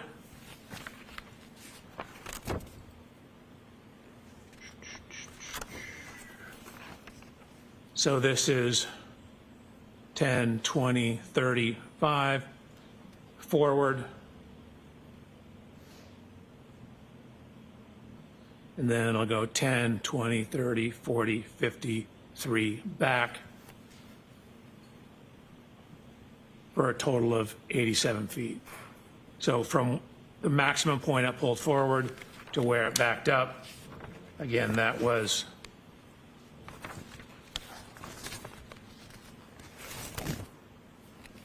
34 feet forward, then a total of 53 back, total travel distance of 87 feet. So went all the way forward where it stopped, it then backed up 87 feet. And when the tech stream data stopped, it's still moving. It's still moving about 23 miles an hour, and you're still at 74% throttle and 3,300 revolutions per minute on the tachometer, RPM gauge. We could turn the light on for a moment. Dr. Welcher, in your analysis of the data and the information you acquired and the evidence that you relied upon, did you come to some conclusions and opinions regarding the defendant's Lexus that evening? I did. As part of that opinion, you mentioned that you considered mileage to map distances as one way of mapping the location of the vehicle. Do you remember that? I do. If you could provide us with slide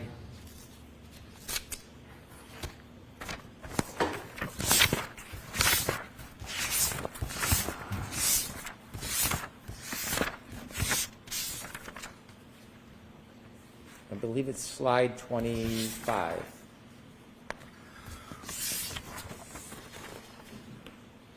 And could you widen the left-hand box a little bit?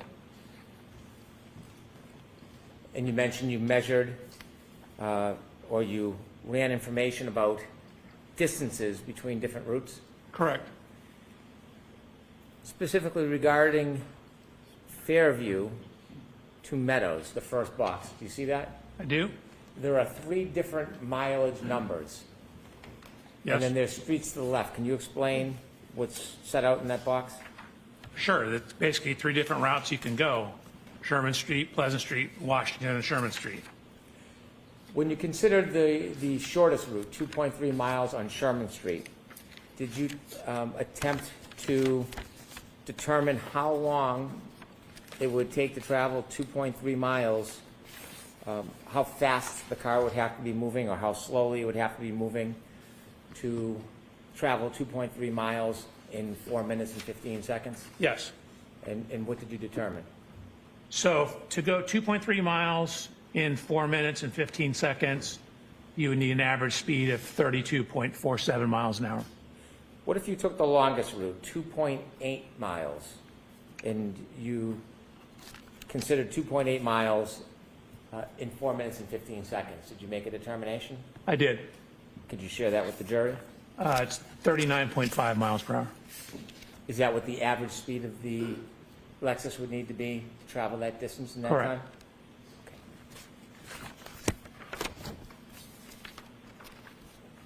Now, turning to your study of these tech stream events, do you have an opinion, to a reasonable degree of engineering certainty, how many triggering events occurred? How many triggering events occurred in that ignition cycle 1162? Objection, Your Honor. I'm going to allow that. In 1162, the tech stream recorded 2 triggering events. And do you have an opinion as to the type of triggering event, the type of movement of the defendant's Lexus in those 2 triggering events? I do. Regarding the first triggering event, 1162-1, do you have an opinion, to a reasonable degree of engineering certainty, what type of event the first triggering event was? Objection, Your Honor. I'm going to allow that. The actual trigger was excessive rearward acceleration. The event was during the course of a 3-point turn. And do you have an opinion, to a reasonable degree of engineering certainty, the time between triggering event 1 and triggering event 2 in that cycle 1162? Yes. And could you share with the jury your opinion, to a reasonable degree of engineering certainty, the time between those 2 triggering events? Approximately 8 minutes and 5 seconds. And do you have an opinion, to a reasonable degree of engineering certainty, as to the type and triggering event of the second event, 1162-2? I do. And could you share with the jury your opinion, to a reasonable degree of engineering certainty, the type of event to that second triggering event? Objection, Your Honor. I'm going to allow it. It's, again, the trigger event itself was a transition into reverse and then high throttle application. It's a forward motion followed by a lengthy high-speed rear impact, or rear motion. Your Honor, I'm going to move to strike that portion of the answer. Yes, I'm not going to highlight it. I So appreciate that. get the answer again. Would you like me to ask the question again, Your Honor? Yes, Mr. Lessie, yes, right? But take out the word Strike the previous impact. answer. Go ahead and ask the question again. It's not that hard. Do you have an opinion, to a reasonable degree of engineering certainty, as to the nature of the second triggering event, 1162-2? Just for the record, Your Honor. Yep. Yes. Could you share your opinion with the jury? The triggering event was high throttle opening in a transition to reverse. It's a forward motion followed by a higher speed rear motion. And at the end of the trigger event, you're still at 74% throttle. Do you have an opinion, to a reasonable degree of engineering certainty, the entire distance captured in that 10-second window during the back maneuver, or 1162-2? Do I have an opinion about it? Do you have an opinion, to a reasonable degree of engineering certainty, about Yes. the entire distance that is captured in that 10-second window of the second triggering event, 1162-2? So it obviously only captures what's going on during the trigger. It doesn't capture before or after the trigger. Understood. Do you have an opinion as to just what is captured as far as the distance? Yes, And what is your opinion? that it's 87 feet. So again, the initial forward motion is 34 feet, followed by it backing, crossing the initial point, and then backing up an additional 53 feet.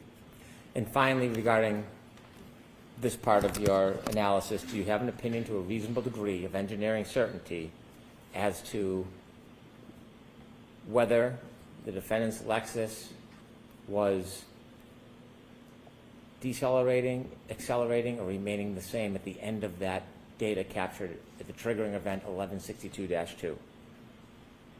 It was accelerating at 74% throttle.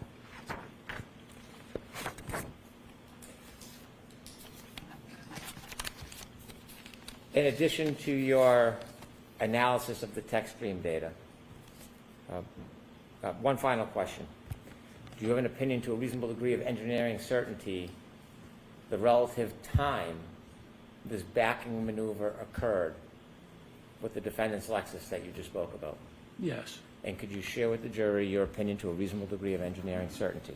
Sure. It matches the window of the cell phone data for Mr. O'Keefe that puts it in front of 34 Fairview.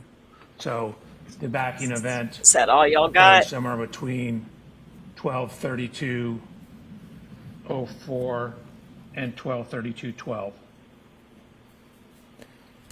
So I end now of the want to event. turn to a different part of your study of this case. Okay. At some point, did you try to determine whether there was an intervening event that could have caused damage to the defendant's right rear taillight separate from a collision at Fairview? I did. Objection, Your Honor. So the form of the questions to Brennan. Okay.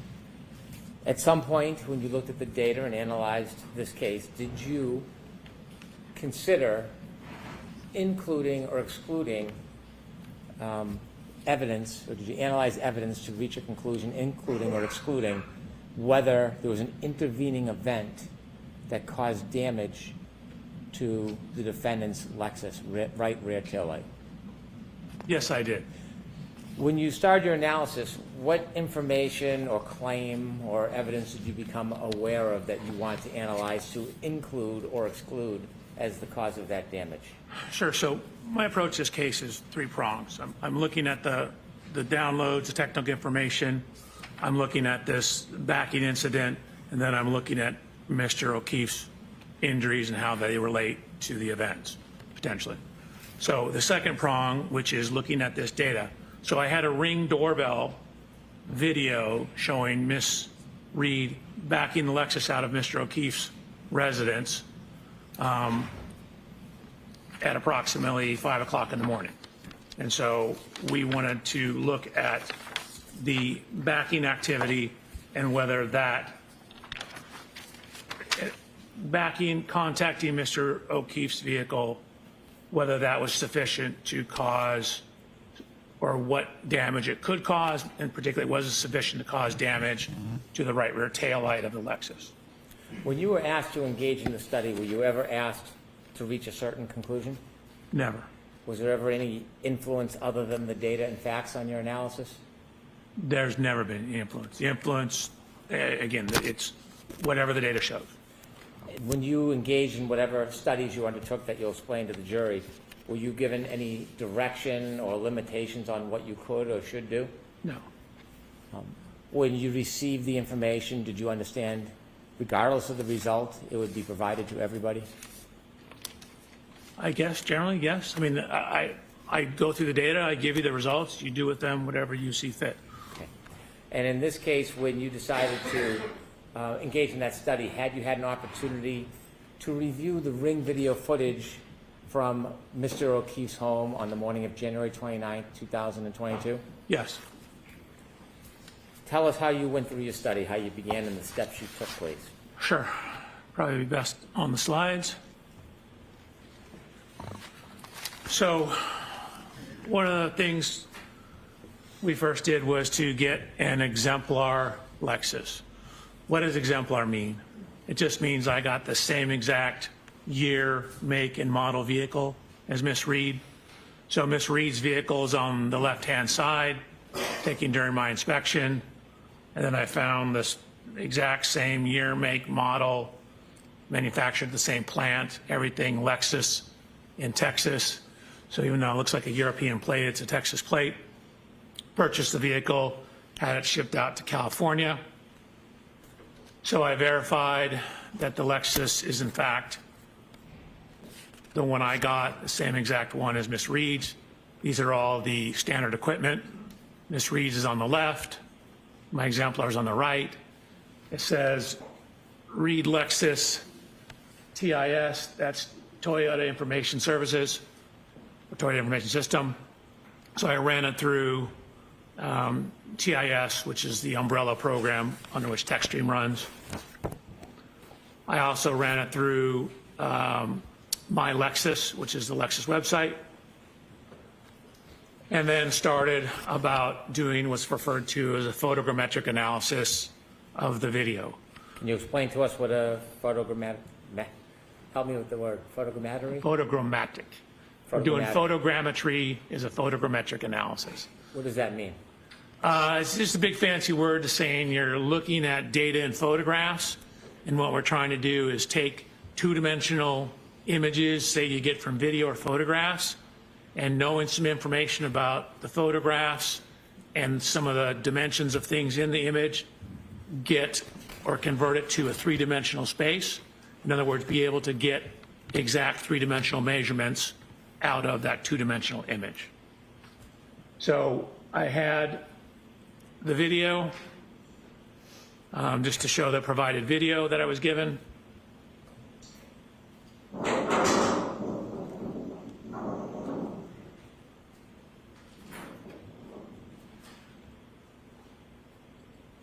So Mr. O'Keefe's vehicle. I don't know if you noticed, but there actually is contact between the vehicles.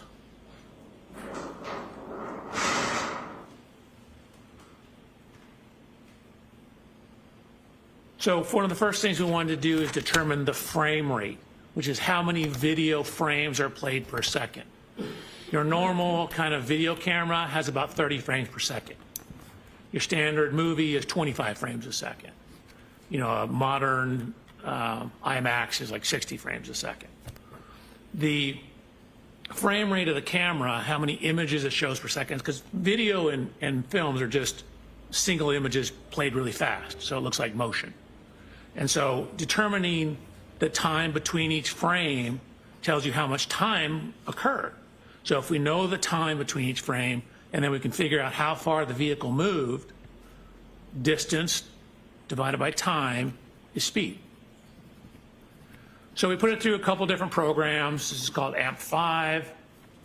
We got 19 frames a second. This is a specific forensic program called Axon Investigate, 19.8 frames a second. This is a publicly available program called FFMS. Same thing, 19.8 frames a second. Another program, Media Info, 19.8 frames a second. Anyways, 5 different sources, we're getting 19.8 frames a second.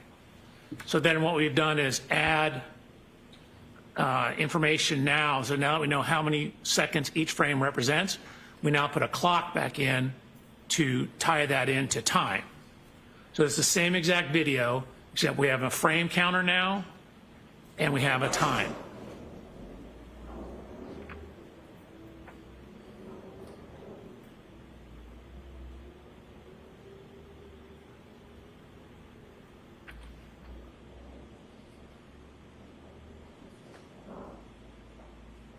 So we have some information now on the time between each frame. So here's frame 0. This is frame 265. We're 13 seconds into it. Here's frame 305. Notice you see brake lights on the back wall here. Notice how they're not super red because you still have reverse lights on. Now they all go off. So the Lexus brake lights have been turned off at frame 353. 356. Lexus brake lights begin to come on. 357, they're back on. Lexus comes to a complete stop at frame 369. 384, the reverse lights turn off. So now look how red this is because we no longer have the white reverse lights in it. And you can see the Lexus starts to drive forward. So frame 825, this is after the Lexus has left the scene. But notice the tracks in the snow. So we have very definitive locations for the wheels of the Lexus. We lay over a grid on the various frames.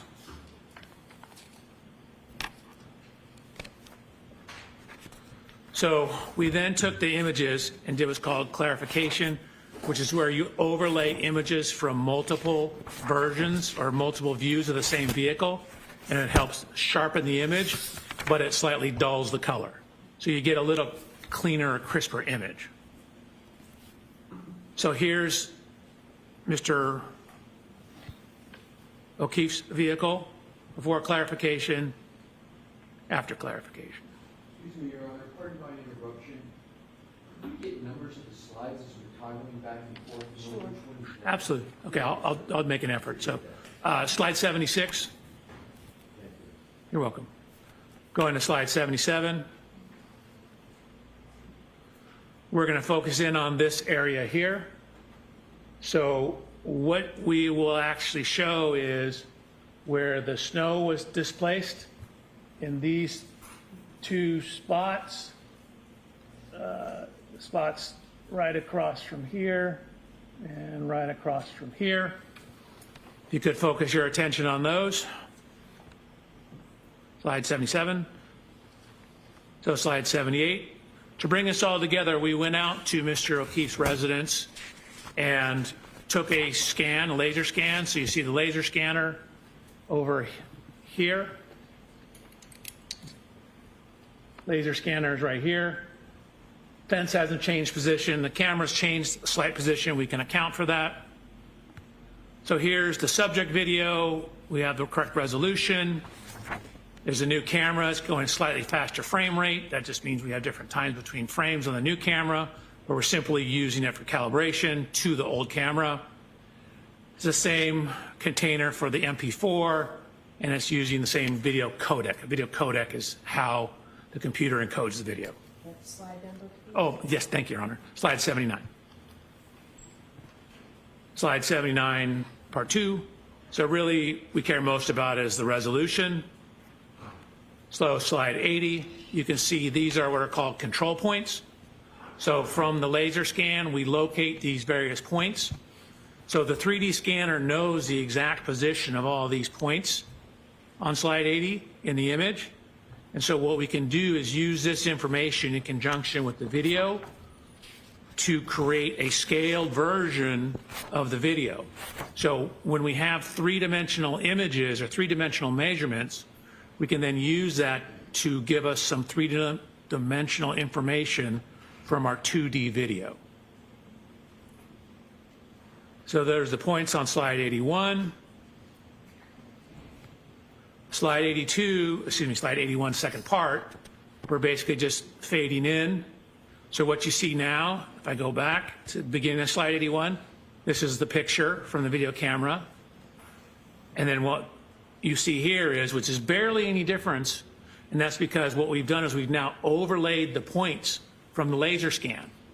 So now each one of these little speckly points, we know the exact 3D coordinates of those. So we can now know the exact position of all these fence posts, all the positions on the driveway, and we can use that to calibrate. Going to slide 82. So using that information, it's called solving for the camera.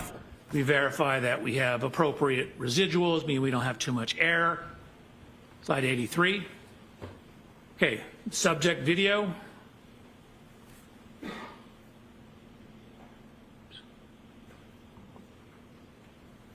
Then this is the subject video with the control points overlaid on it.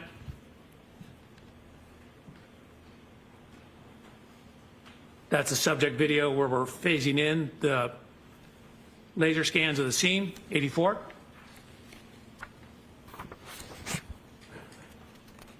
So this is both on slide 84. I'm just toggling between the point cloud and the video. And what I'm trying to illustrate is how well we were able to overlay the point cloud onto the video data. So, for example, if you say watch one of these fence post points up here while I toggle between the video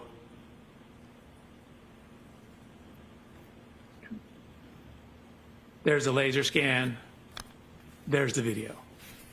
So we've done a good job. Again, the residuals show that we've done an adequate job of matching the data. Slide 85.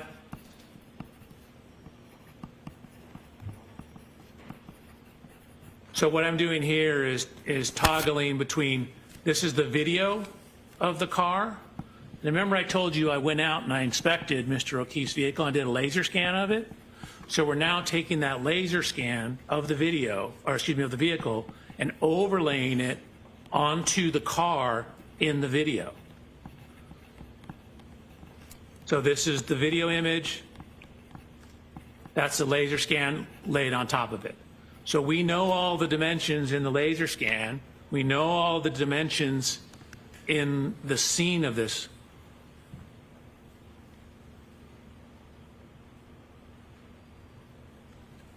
We have the tire tracks. We can create and take data points along the tire tracks, create a map of those. So green is the right rear. Again, the vehicle's backing out, coming, slide 87, coming out this direction, backing here, stopping, pulling.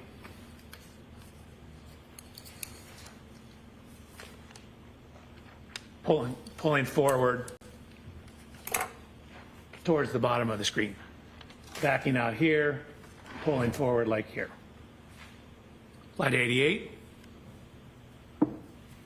So this is the Lexus lined up. This is when the Lexus has come to a complete stop. So this would be maximum engagement. Again, this is just toggling frame 88, showing we have the time and the frame number. 369 on the same slide. We've now overlaid the Lexus laser scans on top of the image of the Lexus. So there's the video image, a still image that we took from the video, and here's where we overlay the laser scan of the Lexus. So we've overlaid the laser scan of the Lexus onto the Lexus. We've overlaid the laser scan of the Chevrolet onto the Chevrolet, and we've overlaid the laser scan of the scene onto the scene. So now what that allows us to do, we now know the position of everything in there. And we've also tracked the position of the tire tracks. So that's what it looks like if you overlay the computer model of Ms. Reed's vehicle onto the tire tracks. Slide over, please. Oh, my apologies, Your Honor. That's okay. Slide 89, and then I'm just toggling slide 89 where I turn the vehicle off so you can see how the tire positions match up. Another toggle of slide 89, how the tire positions line up with where the end of the snow was. From all that information, again, we lined it up in the video, we lined it up in the scene, we have the two vehicles. We can get the exact position of the vehicles when that Lexus stopped. So when that Lexus stopped, that's going to be the maximum engagement.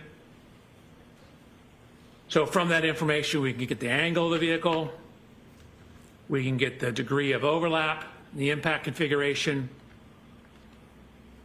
and it's hard to see because of the angles and because these vehicles are not at right angles to each other, the exact contact. Now I mentioned, and we're on slide 94 now, that contact on the rear. So we took a whole bunch of data points within those two areas where the snow got dislodged, and we're looking at where that is. So if you look at that on the vehicle, so this is where it is on the rear of Mr. O'Keefe's Chevrolet. You can see it's about 25 and a half inches above ground, 32 and a half inches above ground. Here's Mr. O'Keefe's vehicle. So these marks are kind of, this is the Chevy Traverse words, are approximately right here. Again, I had the opportunity to inspect Mr. O'Keefe's vehicle. There's no damage where these marks are. So, sure, it knocked the snow off, but it wasn't sufficient to cause damage to his vehicle. We then mapped that data onto Ms. Reed's vehicle to look at where that height is. So you can see the only contact marks are down at the bumper level. I mentioned how that bumper sticks out. This is exactly where you'd expect it. So the only evidence of contact is nowhere near the upper tail light.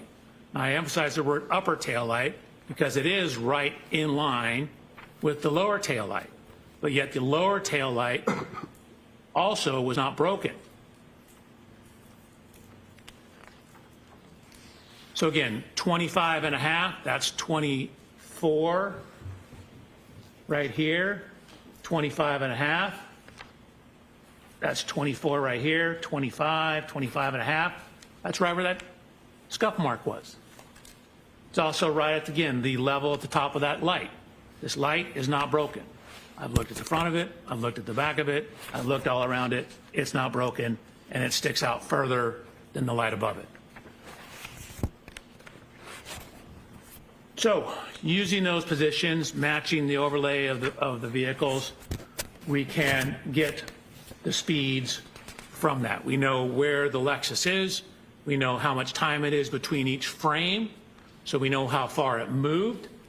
And so what we know is that when it first came to a stop, right before that, it was going about 0.7 miles per hour. So realistically, somewhere between a half to 1 mile an hour, just to account for some variations, but definitely going 1 mile an hour or less at impact. Slide over, please. Oh, thank you, Your Honor. Slide 99.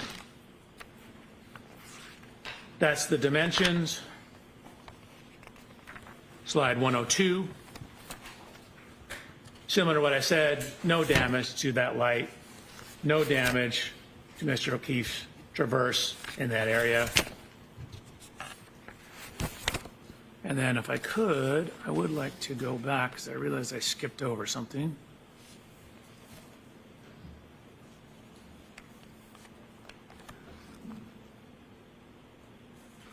So this is slide 85.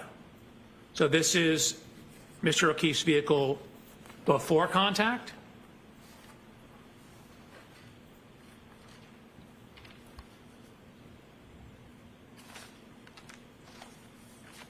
Huh.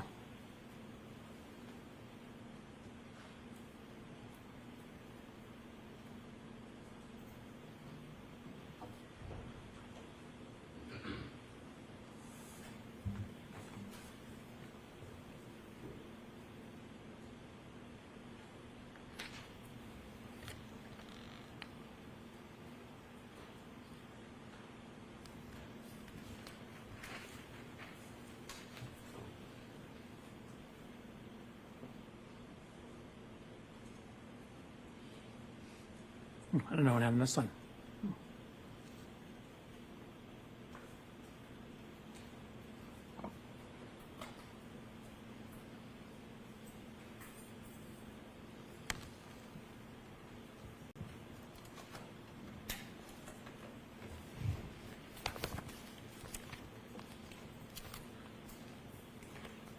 This slide shows that there was snow here, now there's no snow there. Dr. Welcher, did you look on the driveway after the touching between the two cars to see if you could see anything on the snow at the back of Mr. O'Keefe's vehicle?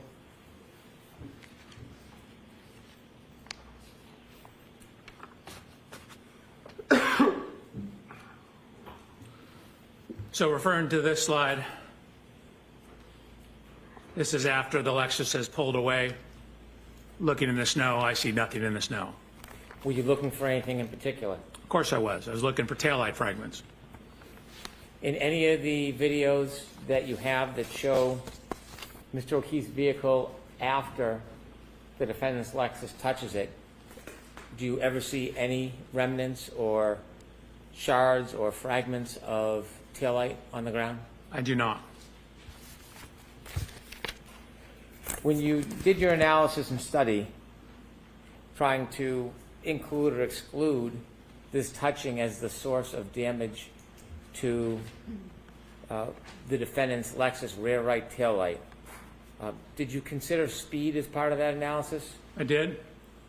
I considered speed, and then again, knowing we have the positions of the vehicle, we looked at the degree of overlap, and there's only about 2 to 3 millimeters of overlap between the vehicles, which is insufficient to cause the tail light that's recessed in from the edge on the right rear of the Lexus to contact the rear of the Chevrolet. Considering all the data and analysis that you did you come to a conclusion, to a reasonable degree of engineering certainty, whether the right rear taillight of Miss Reed's Lexus was broken or damaged during the contact with Mr. O'Keefe's car at around 5:07 a.m. on January 29, 2022? That impact did not break or crack that taillight. Is that your opinion? That's my opinion. Is that to a reasonable degree of engineering certainty? That's to a high degree of engineering certainty.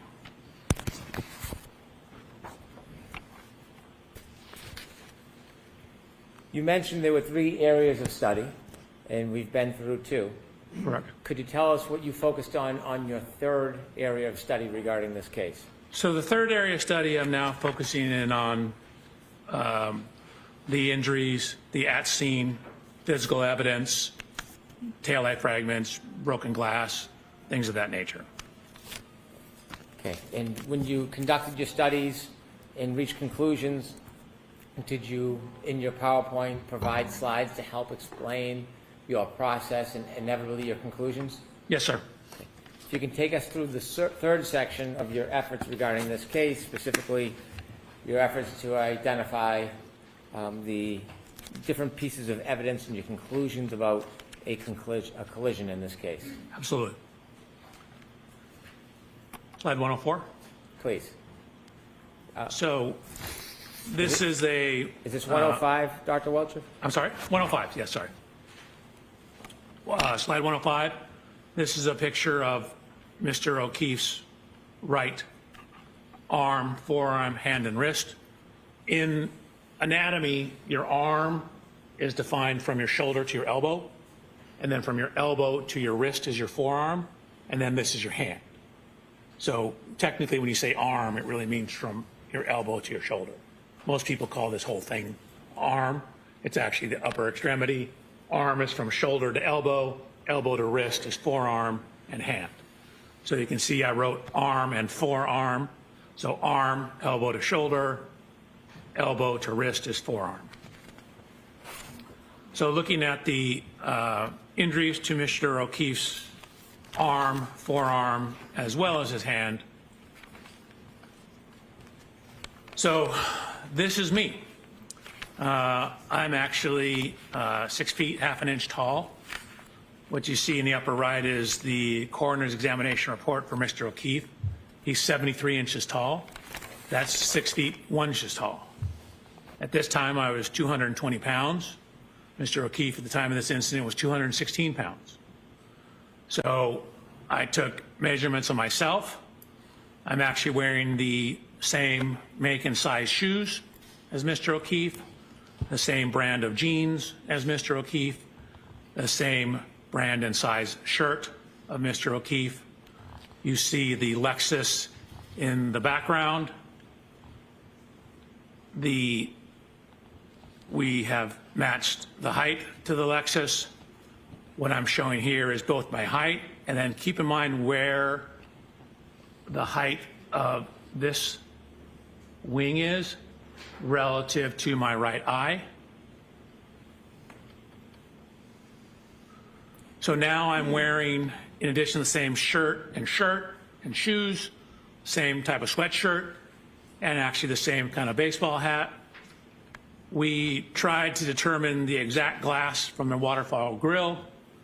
Found out they were getting different ones at different times, but I ordered my glass from the same distributor that Waterfall Grill ordered their glasses from. So you can see in my right hand here, I have a glass. Here's a glass. It looks similar. It's from the same location. And then in the lower right photograph, what I've done is I've rolled up my sleeve, taken the sweatshirt off, and I'm going to look at how this contact pattern lines up. So the first set of slides, I'm simply standing next to the Lexus. We know we have a broken taillight. We know how scratches on Mr. O'Keefe's arm. I'm seeing how those may or may not relate to the height and position of the taillight. Dr. Welcher, if you could back up one slide, I have a question for you. In the middle photograph, at the top of the Lexus, there's like a rim. What do you call that? I call it a wind wing. I mean, it could be a wing. Okay, thank you.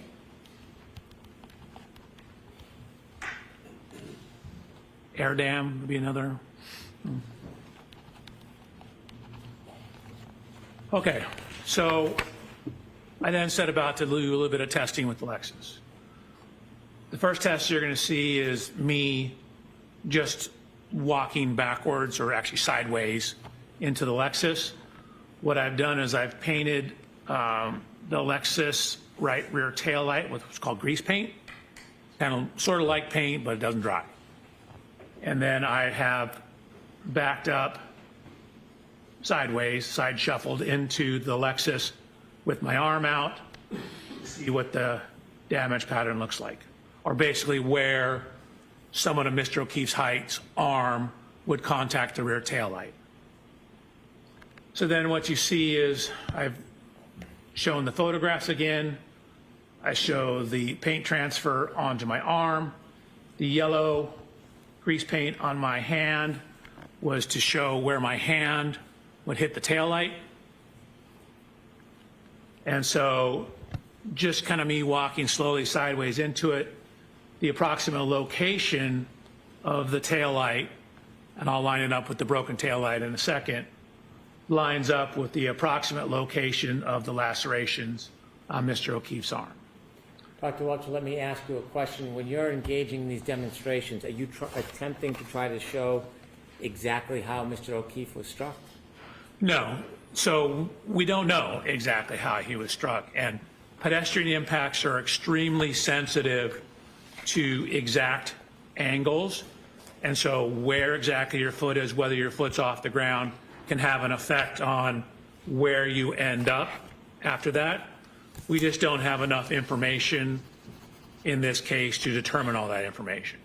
We know the taillight was broken. We know the glass was broken.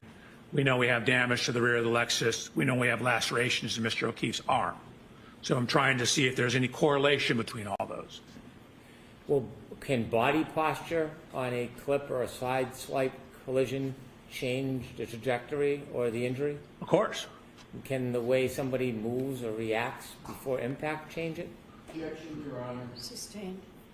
What are other things that can change the trajectory of the person and the injuries? So, for example, if you get hit and knocked off balance, or clipped and knocked off balance, you can take additional steps. That'll affect how far your body travels. If you have one foot on the ground versus the other foot on the ground, affects how the body rotates. If your arm is at 90 degrees or 85 degrees, will affect the kinematics. We attempted to model different possibilities, and we're getting results that were all over the map. Small changes in the pedestrian position give you huge change in the output. And so from the tech stream data, we don't know exactly when in the tech stream data he was hit. So we don't even know the exact impact speed. In most pedestrian reconstructions, you typically have a point where the impact occurred, like where the person was, like in the crosswalk, for example, and they get hit and their tire leaves a rubber scruff. That's called the area of impact or point of impact. You then can look at how far they were thrown, and using some laws of physics, calculate how fast the car had to be going. Well, we don't have that in this case. We don't know exactly where Mr. O'Keefe was on the roadway when this happened. Sorry, I'm about to go to the next slide. No. Without having an exact point of impact or an exact speed or an exact body position, are you able to specifically replicate the actual collision and the way Mr. O'Keefe's body would move? Exactly replicate? No. And again, in terms of how he would move, again, we don't know where exactly on the roadway he started. So in terms of how he moved, that's a function of where he started. We don't know if when he was clipped, he took an additional step before falling backwards. So that will change how far you are off the roadway. So the impact, which you'll see in a second, even at 2 miles an hour, will induce rotation of the body. So depending on the speed, the higher the speed, the more rotation. So if I may, so slide 111, this is simply showing where I walk sideways, how this lines up with the location of the lacerations on Mr. O'Keefe's arm. Here's the post-contact scuffing on the taillight. Here's a picture of Miss Reed's vehicle on the right-hand side. So now I said, okay, that was me walking into the car. Let's have the car drive into me. I did this at very low speeds. And you'll see, and we'll throw this from 2 different angles. That's me showing I'm doing test 2.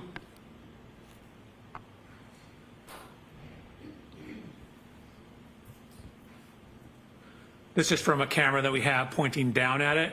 This is the speed. You'll see it's only about a 2 mile an hour impact. But even a 2 mile an hour impact redirects me back and causes me to rotate and take a step.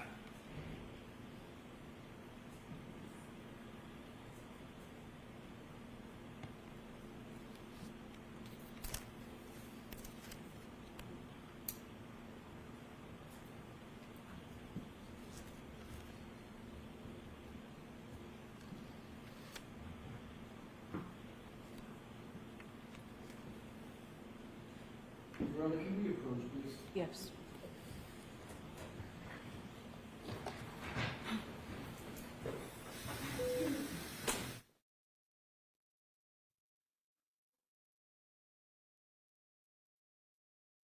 Yeah.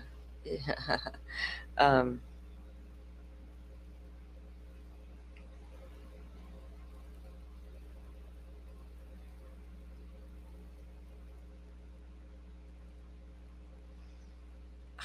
sometimes I don't know what to say. I don't know. Um, yeah, he's credible, but here's the thing, Firefly. He can't tell you if that SUV hit the man or not. That's the biggest takeaway I think people are forgetting. Because we want to discredit all the witnesses, but they're not wrong. But what they cannot tell us is what the fuck happened. Because I already got a problem. I've had a problem from very early on in the testimony, talking beginning of the trial, when I realized when they tried to say this car pulled forward and then pulled forward again, then backed up, hit John O'Keefe. I'm like, well, that doesn't make sense compared to where the body was found. But okay, we'll get there. And finally, they're getting there, because I have never forgot that from weeks ago in testimony, because that's the stuff that jumps out at me. The petty stuff doesn't. That stuff does. So I'm like waiting on that to come out, and it's finally coming out, and they've done it again today. We know for a fact Jen McCabe and her husband see that SUV out there parked, and then it moves forward, and it moves forward. But nobody sees the backing up part, because nobody ever saw John O'Keefe. But yet his body is found near the flagpole. So she would have had to, remember this, Firefly? We talked about this very early on, about them saying she pulled up. How far past that flagpole do y'all want us to believe she pulled up if she's hauling ass in reverse at 24 miles an hour to equate to 87 feet total from beginning of event to the end of the event?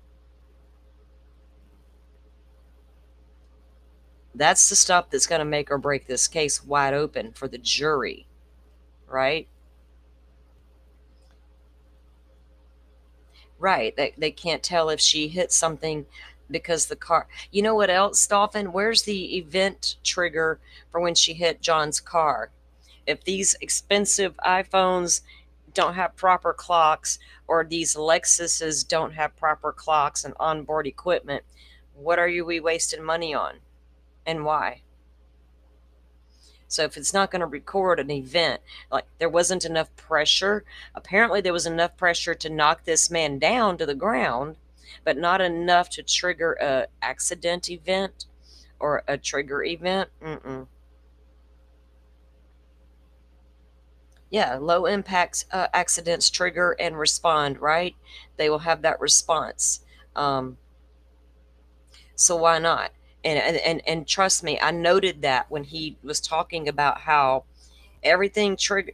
Now, accelerating can trigger an event, but hitting a object won't trigger an event. I'm not just a little dumb woman, don't know nothing about cars, sir. You come again with that bullshit because we're not buying it. I'm not. I don't need it mansplained because I just don't need stuff mansplained. But that doesn't make sense.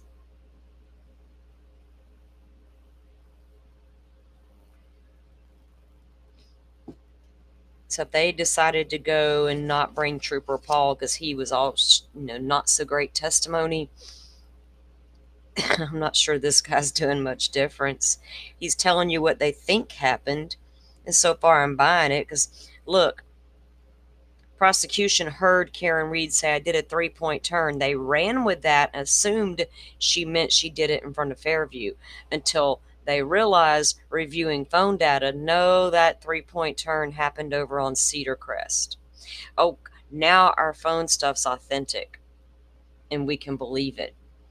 So based on that, we're also going to use this data to corroborate our clock drifting situation because it's accurate, So the 3-point turn happened down there right before she comes back to the intersection is where she sees Nagel. And y'all don't make no mistake about it.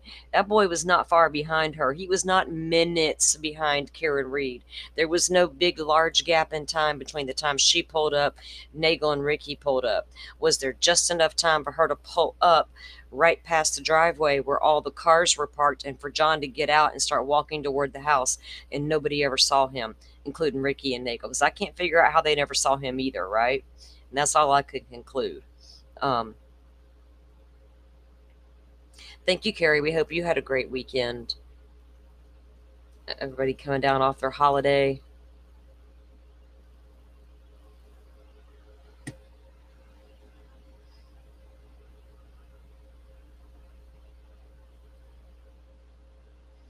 Yeah, Dolphin, my old car had info like that, right? So if my old Honda had certain capabilities, I'd expect your more expensive Lexus to have better capabilities. But if it's not even picking up a trigger that I just bumped into something, why am I paying for all these bells and whistles? You know what? It may have indicated something, right? Like a bump, bump, bump. But the trigger event on the data, the black box would have recorded an event. Regardless, even if she had like a backup indicator, something's back there, stop all the warnings, and she just ignoring it. But the event recorder should have recorded something. Even if she hit something, a person, dog, a car, it's gonna kind of abruptly stop her vehicle for a moment. That should have been registered as a trigger event, the hard stopping.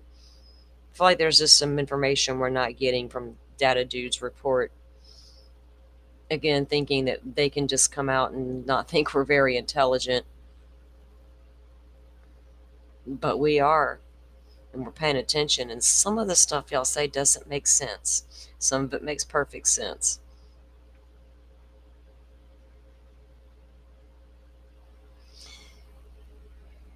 Carrie, I think the state's about to wrap up their case, so we'll get on with the defense and see how things go from there. So we can get you back over here more.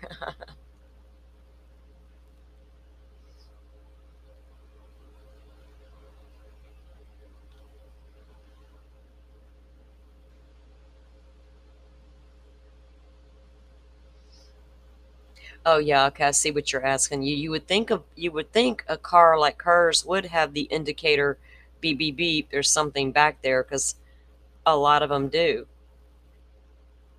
And my 2015 Honda did. Had a backup camera and all. It would have beeped if something got back there my way. Except for the day that big giant spider was chilling out back there. It didn't tell me. I just happened to see him.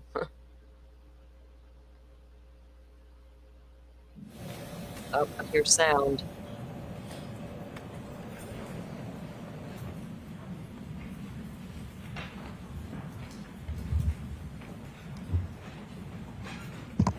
And what slide is this? I think I just can't see it. What slide is this? 114? Thank you. Discussing damn exhibits and slides. One moment, Dr. Welcher.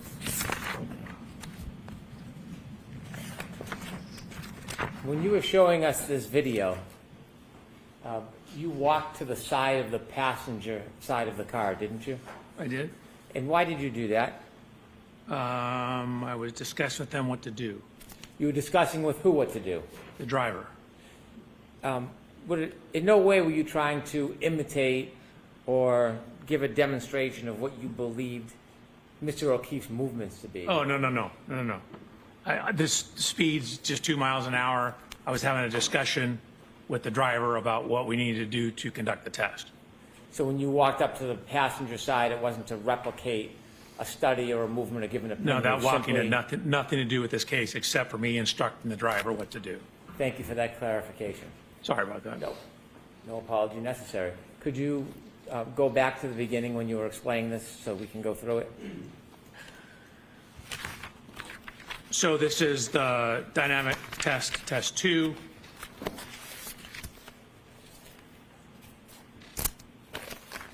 So again, this is the view from behind. Just to avoid the confusion, I will start it here.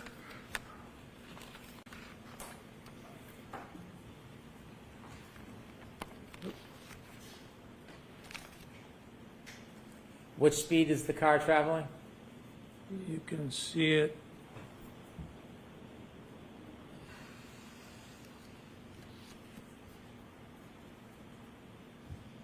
About 2 miles an hour. Okay. Excuse me, Your Honor, that is the objection that we spoke about. Oh, and that I okay. would like to go. All right, so that's noted, Mr. Lacey.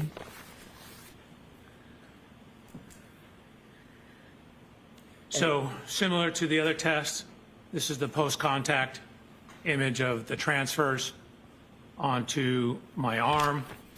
Actually, the yellow paint, you can see from my hand is here. This is from the arm and forearm. Here's the paint transfer pattern. And that slide number, I'm Dr. sorry, Welcher? I'm terrible with that. That's Slide okay. 116 now, that was 115. Thank you. Slide 116. What I've done is I've taken these yellow lines to show the extension of the components on the rear of the exemplar Lexus. Then I've done this extension of those same components on the rear of Miss Reed's Lexus and shown how the approximate location of the fractures in the taillight match up with the approximate location of the contact of the arm onto the taillight.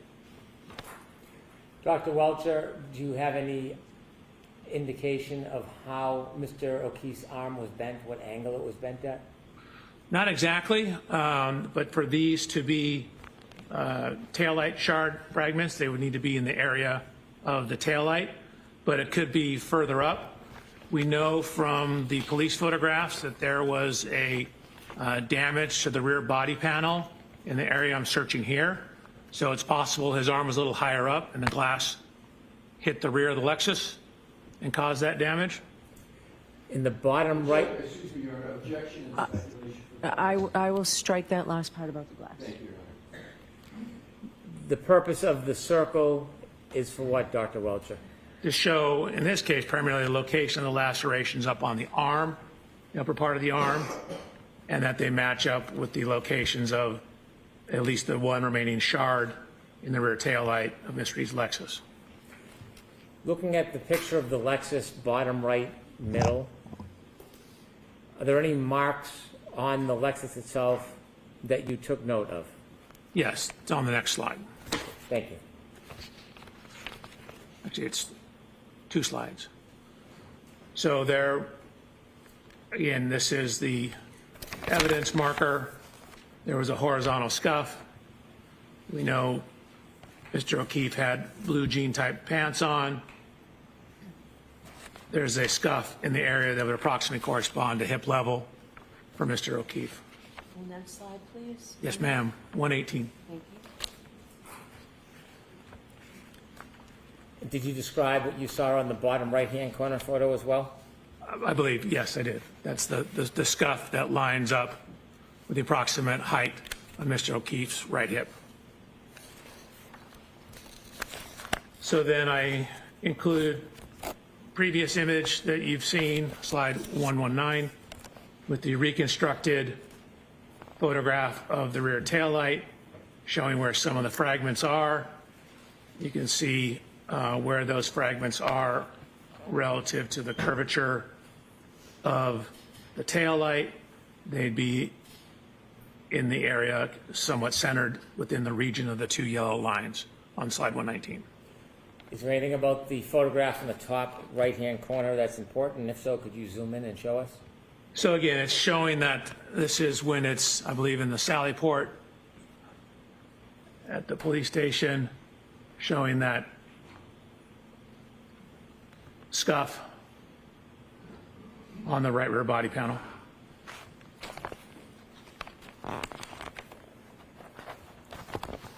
Did you see any similar scuffs in the middle back of the car? Objection, Your Honor.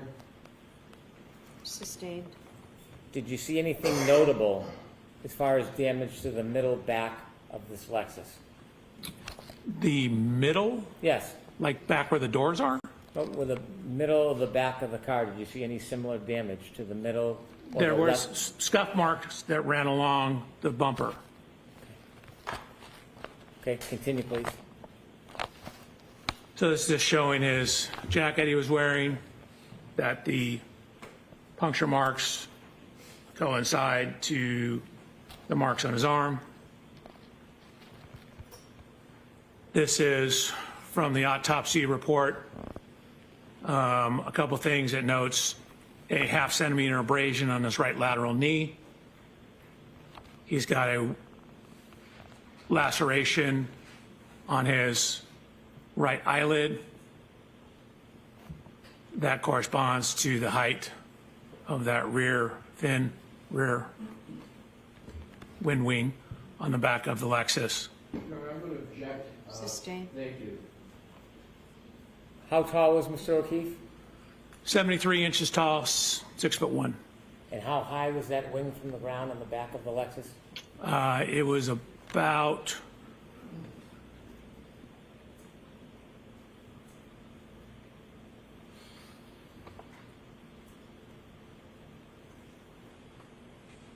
it's about 5 feet 11 inches, maybe 5 feet 10 and a half. Thank you. You're welcome.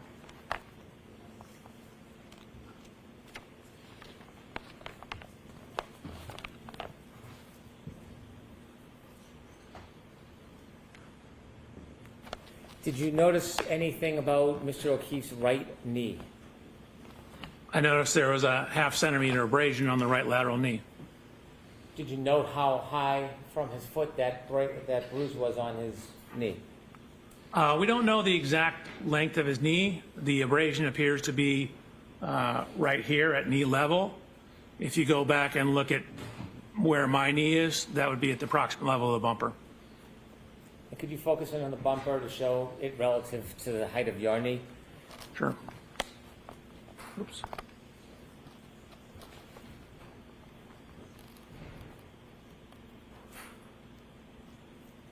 So my knee is approximately right here. This is where the bumper is. So the side of Mr. O'Keefe's knee will be in this general area. Okay, thank you. You're welcome. Sir, do you have an opinion to a reasonable degree of engineering certainty about the lacerations on Mr. O'Keefe's right arm and forearm regarding its orientation relative to the broken taillight on the defendant's Lexus? Yes. Your Honor, may I read my report, my opinion? Okay. The location and orientation of the laceration on John O'Keefe's right forearm and arm are consistent with the geometry and orientation of the right taillight of the Reed 2021 Lexus LX 570. After considering these three different subjects that we discussed, the text stream data, analyzing the touching between the defendant's Lexus and Mr. O'Keefe's car, and then your demonstrations regarding the injury to Mr. O'Keefe's right arm, did you consider further evidence in reaching any conclusions as an accident reconstructionist and a biomechanical engineer? Yes, I did. Could you turn us to slide 124, please?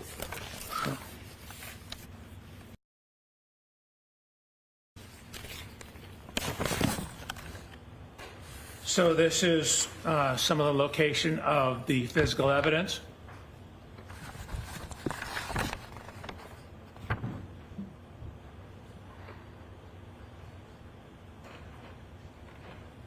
Red plastic, clear plastic. There, his point of rest was indicated to be 7 feet off the roadway. There was a sneaker that was found near the curb.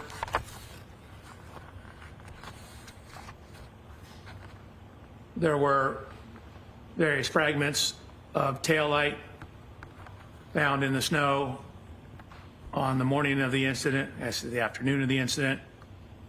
Could you zoom in on those photos so that we can see the dates? The date? Yes. Oh, sure. So January 29th at 5:46 p.m. This one's at 5:52. One's at 5:59. This one down here is at 5:46. So there were various fragments of the taillight that were ultimately pieced back together and determined to be from Miss Reed's right rear taillight. Additional evidence was found. This is taken on the afternoon of the accident, again around 5:50 p.m. Could you zoom in, please, for us? Sure. So what you see here is was later identified as Mr. O'Keefe's right shoe. And this slide number, Dr. Welcher? Yes, ma'am. 127. Could you show us the time and date, please? January 29th at 5:50 p.m. So a series of photographs.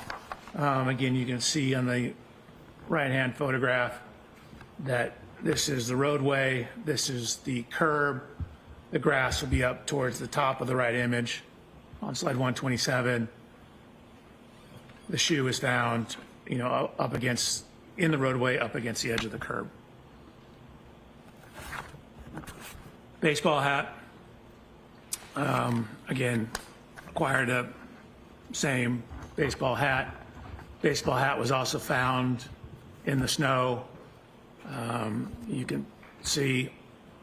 I want you, before you move ahead, the baseball hat, could you give us a close-up view and also the date and time? So that's where it's buried in the snow. These were taken on February 3rd. I'm not sure what time it was.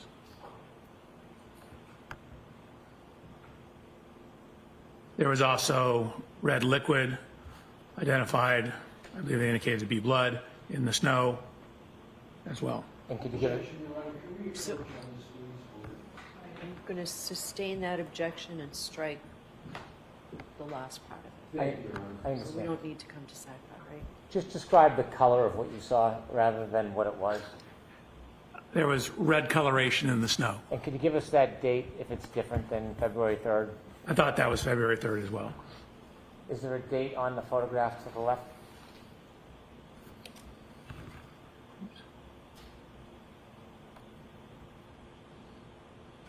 I don't see one. Okay.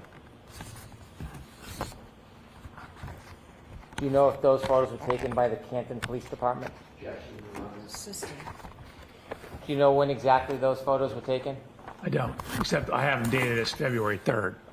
But I think that may just be the baseball hat photos. Okay, can you continue? Then we have photos of a broken glass.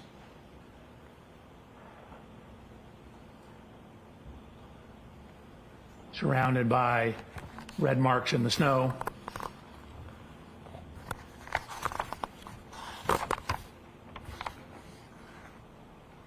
Continue, please. This, by the way, is the flagpole. And that slide number, please, Dr. Yes, ma'am, 129. Thank you. Slide 130. Can you enlarge that and explain to us what that is? Sure. So at the bottom, it indicates where it's from. So this was from a presentation I gave looking at pedestrian injury biomechanics back in 2005. And what it's showing is where what are the most common injuries in pedestrian impacts. So what it shows is head injuries are the most common injury in pedestrian impacts. So on the right-hand side, it's all injuries. You can see of all the individual study, the highest prevalence or most common injury was head injuries. In those that sustained severe life-threatening injuries, again, the highest was also head injuries. So head injuries are very commonly associated with pedestrian impacts. This is anatomical drawings just to help you understand the anatomy. The middle section here is from Mr. O'Keefe's autopsy report. The lower right diagram, the green line represents the fracture lines, predominantly here, at least in the base of the skull.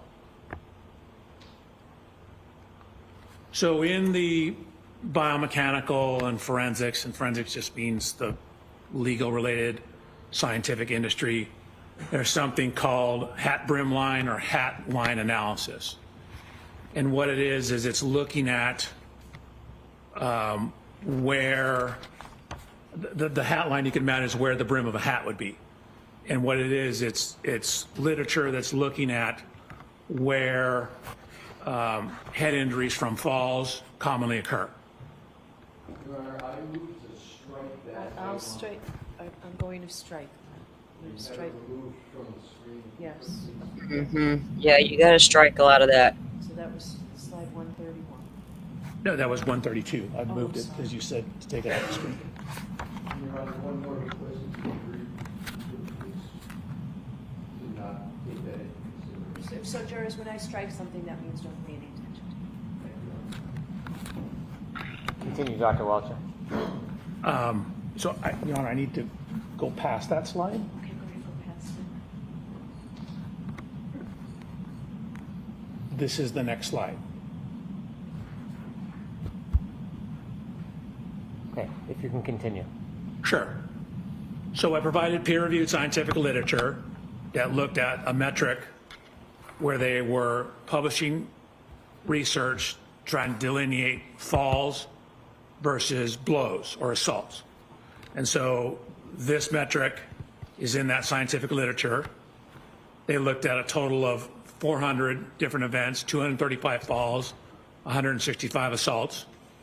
And so you can see where it says mandible. So mandible is your lower jaw. Can you enlarge that a little bit, please? Your Honor, pardon the interruption. I'm moving to strike. Yeah, let's take that slide down, and I'm going to see you inside, please.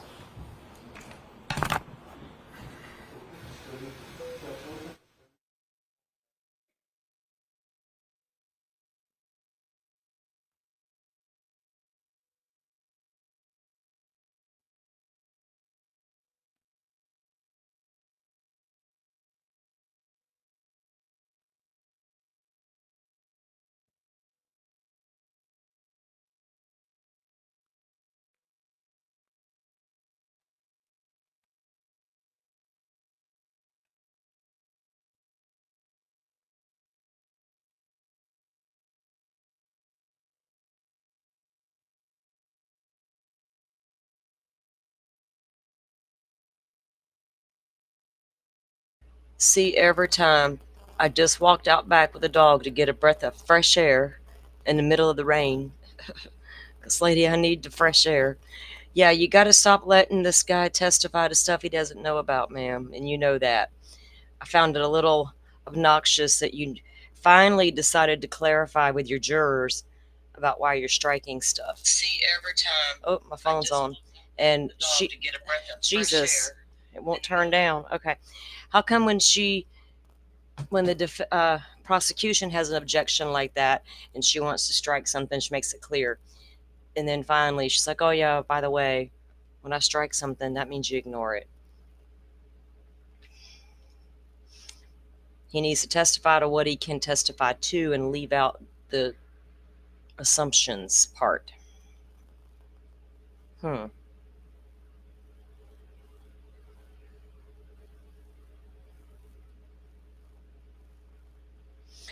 Yeah, butterfly mosquitoes used to not ever bother me either. There's like a whole ass science behind it.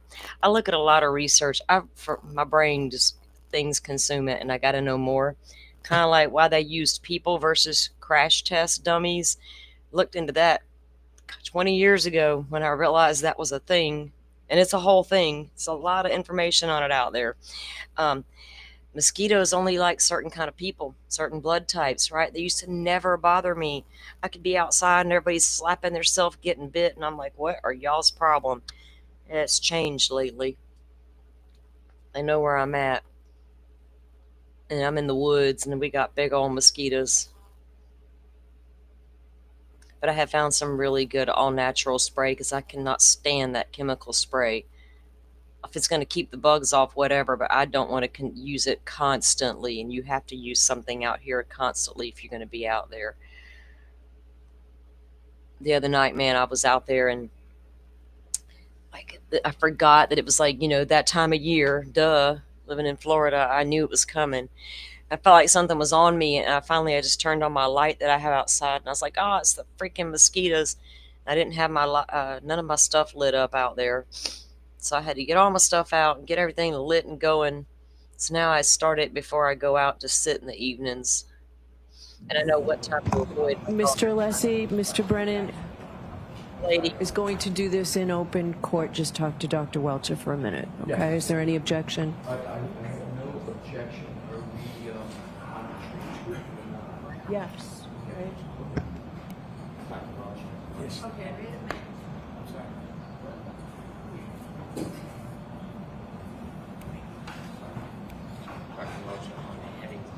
But they all congregate up on him like that. Yes. Absolutely. No talking, court still in session. Wow. That's strange.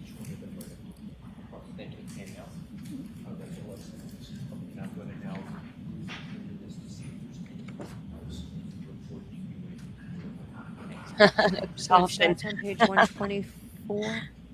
Is that right, Mr. Brennan and Mr. Alessi? We're all gonna be drunk in the backyard. Dr. Welcher, is that where it starts? That appears to be, Your Honor, yes. 124.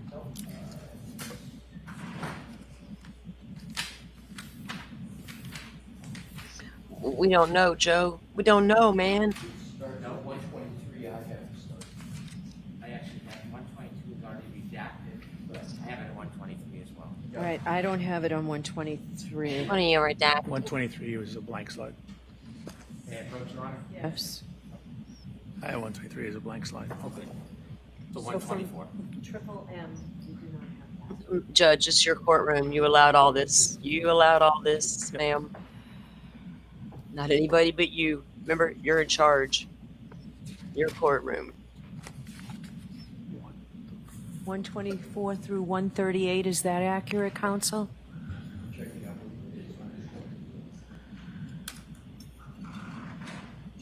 Oh, Rachel, it's got several different blends in it. It's made local. I'll have to get it and send you a screenshot of that, what I got. It works too. So if you could do that for us, Absolutely, Your Honor. Dr. Smells Welcher. good. I'm doing it right now. We can bring the jurors back. Bring the jurors back. John, if we could just, I just want to look at the rest. Okay. Sure. Sure. Somebody give this lady a drink or a gummy. I feel like she needs it. Like, shit, pour the whole courtroom around. They probably all need it.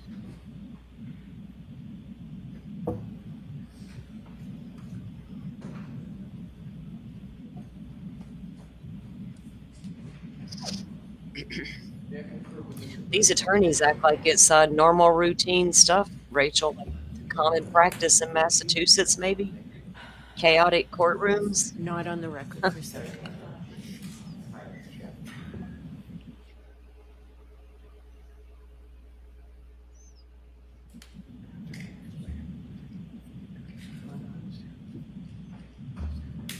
Like, where are you going, Judge? She's bolting. Right, Dolphin. That would not surprise me.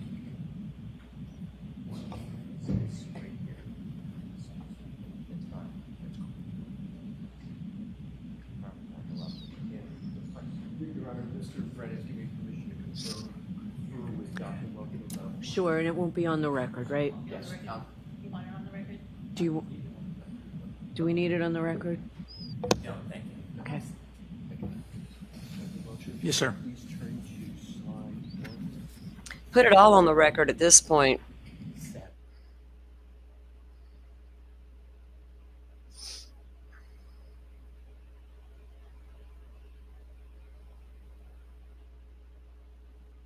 That opportunity.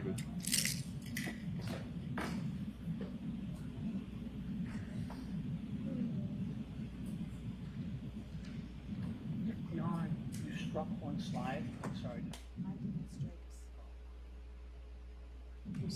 We struck it subject to going back once the heading's on, right? Correct. There may be, depending upon what's in the video, there may be more. That's why we're Right, saying, but the ones, all right, so. we So I can go back and show them. Yes. I don't want to offend the court. Okay.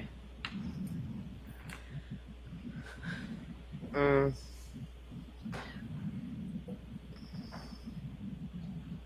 The only thing changed about this guy's testimony, y'all, is a time discrepancy. So are we starting on Everything else, slide 132? defense already knew what he was going to get Okay, here and thank say, as far as the accident part goes, alleged accident. They don't want him showing slides that they weren't allowed to show. Don't sneak them in there, sir.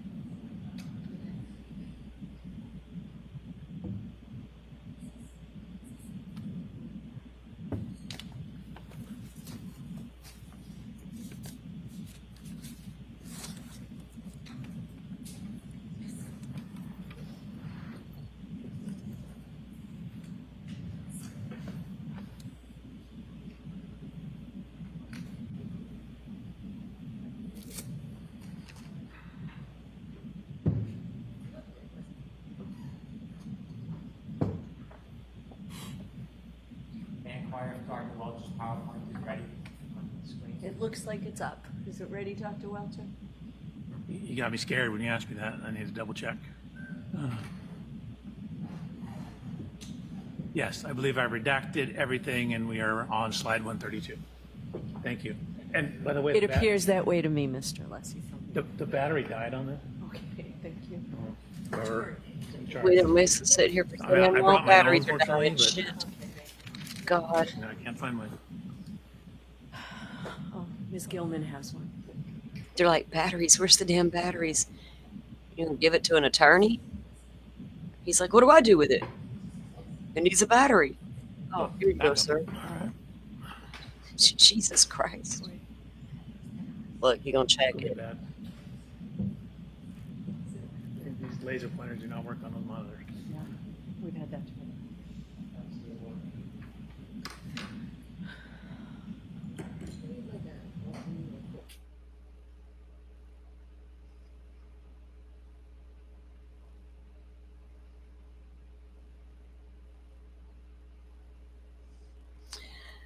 I don't know who's.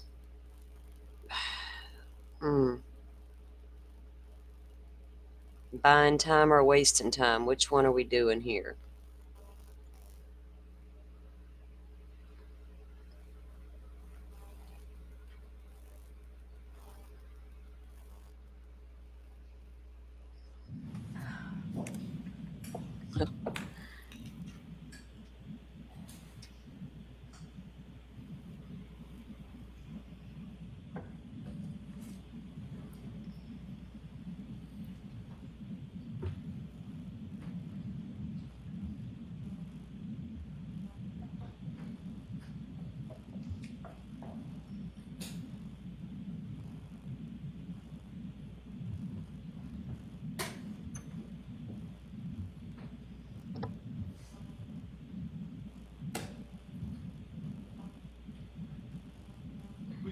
Court is in session.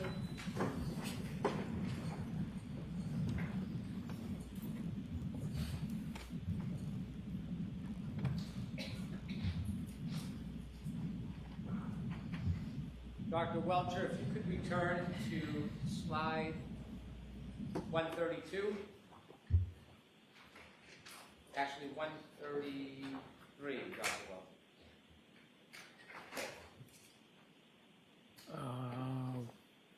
Is that me or?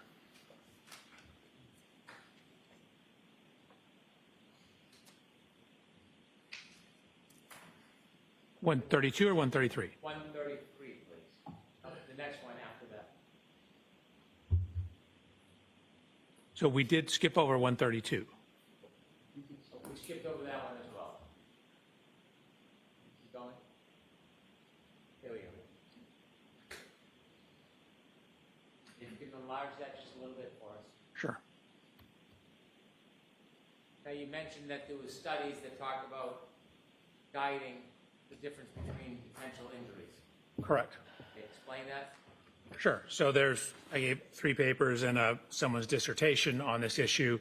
They are creating a analysis methodology to differentiate whether the nature and pattern of injuries are more consistent with a fall or more consistent with an assault, or they're calling it blows. Okay, could you walk us through what this chart means? Sure. So this is their flow chart in terms of their assessment. So it starts at the very top. You can see they analyze a total of 400 events, 235 falls, 165 blows or assaults. So what you do is you ask yourself on the first set of arrows, you look at the mandible, the jaw. And MRS, as you can see at the bottom down here, refers to a simple fracture or multiple fractures. A is no fracture. Mr. O'Keefe has no mandible fracture. So that means we go down this row. It then looks at all facial fractures.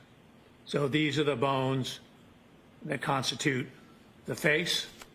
So if you have a facial fracture, you go to your left. If you have no facial fracture, you go to the right. So if you have some event, no mandible fracture, no facial fracture, what they've indicated that is predominantly associated with falls and not assaults. Thank you. You're welcome. In addition, did you do any further study on the force of a person falling back and landing on their head? Oops, I did. Could you So what I did was I did what are called drop test. I took an anthropomorphic test device, ATD, which is just a fancy name for a crash test dummy, and dropped it backwards onto a hard surface to look at what happens if you were to, say, fall backwards and hit your head onto a hard surface. So on this particular photograph of Mr. O'Keefe in the upper left, there's noted to be abrasions above the fracture line in the area. You can't see that at all. You can see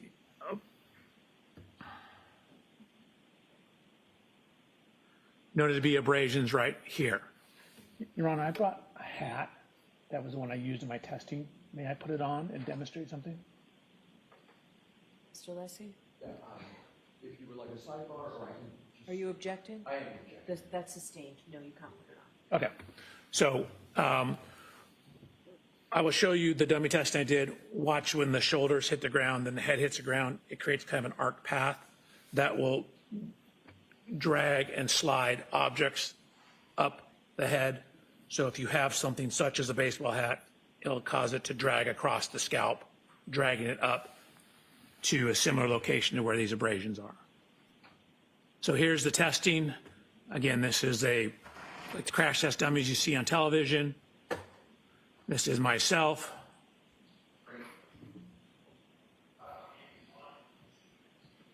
Me giving me similar instructions, telling them what we're going to do. I said, and watch. Shoulders come in, then the head contacts the ground. What you see is if you fall backwards and land on a very hard surface or hard surface, you'll get extremely high loads on the head.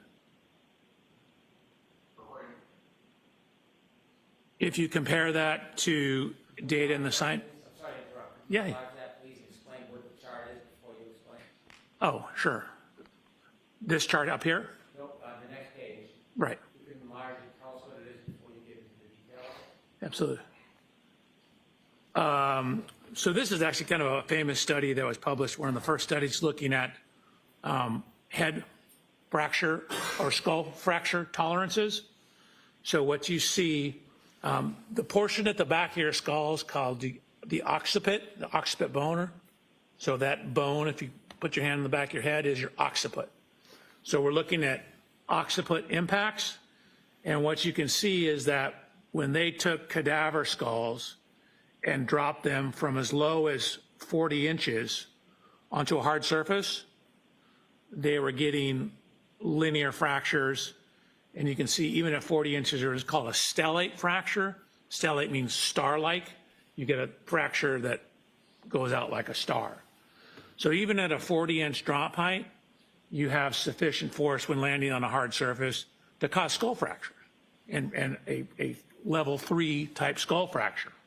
So Mr. O'Keefe, again, is 73 inches tall. His occiput is about 4.6 inches down from the top of his skull. That means it would fall a total of about 73 minus 5 would be 68.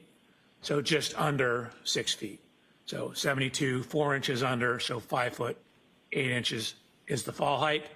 What is data showing that even at a fall height as low as 40 inches onto a hard surface, you can get fairly severe skull fractures.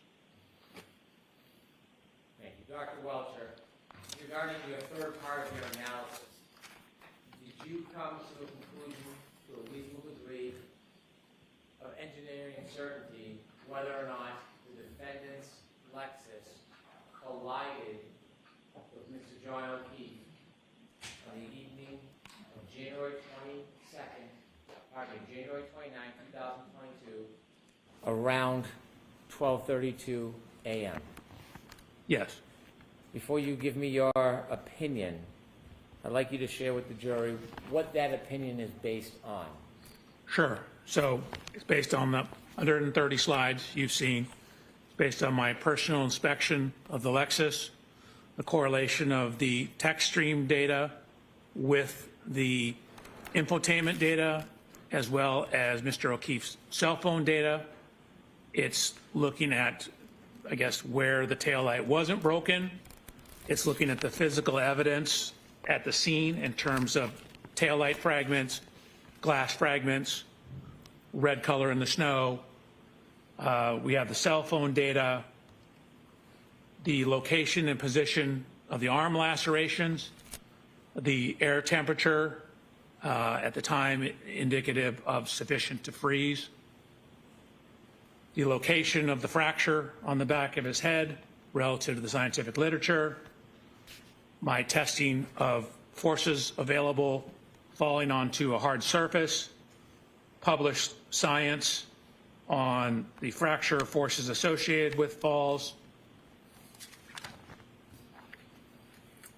And, I'm sorry, I'm reading from my report. I'm reading from my report. Can you answer without reading from your report? Probably. It's more complete if I read my report.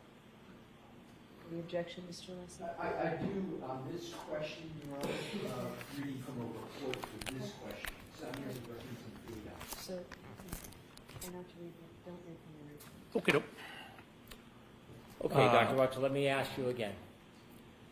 Based on your analysis, data available, reviews, study, based on the fact that you are an accident reconstructionist and a biomedical engineer, have you reached an opinion to a reasonable degree of engineering certainty whether the defendant's Lexus struck Mr. John O'Keefe on January 29, 2022, around 12:32 a.m.? Yes. And could you share the bases of your opinion before I ask you your ultimate opinion? Sure. So again, you've seen my slide presentation. I've inspected the Lexus. I've looked at where it wasn't damaged. I've inspected the taillight. I got an exemplar Lexus.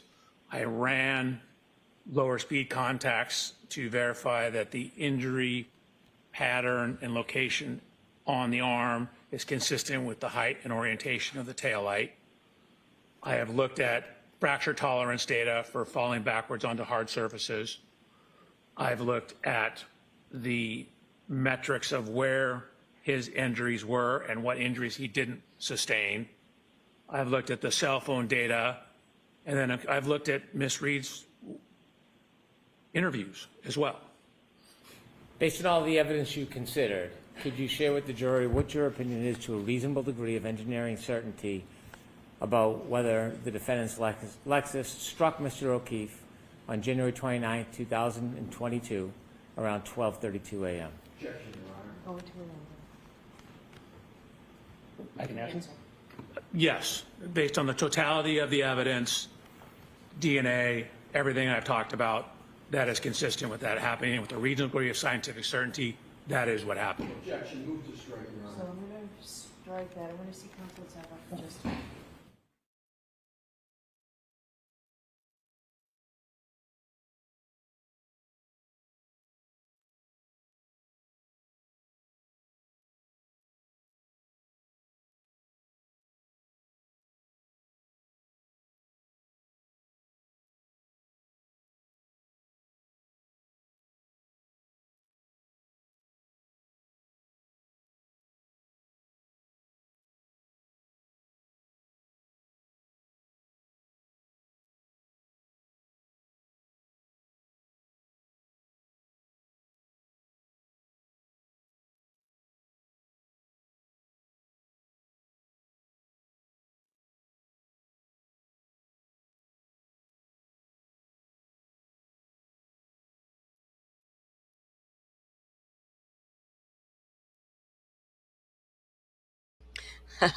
It's never good when the prosecution starts doing damage to their own witness, and I just found that little last piece comical.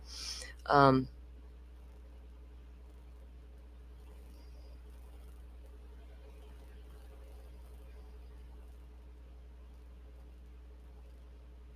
yeah, him saying that at all, that he watched her interviews, like that, dude, you red flagged yourself. Any logical juror is going to go, you shouldn't use that to base anything on, because you're literally basing this off black box data that tells you that car backed up, but you don't know that it even hit anything. You see no event that says that vehicle bumped an object, but you have a man in the snow and you got all these reports telling you this and that, and all of that helps you. I get it, but you still can't tell me if this man was hit by a car or not, and you can't tell me what time that occurred.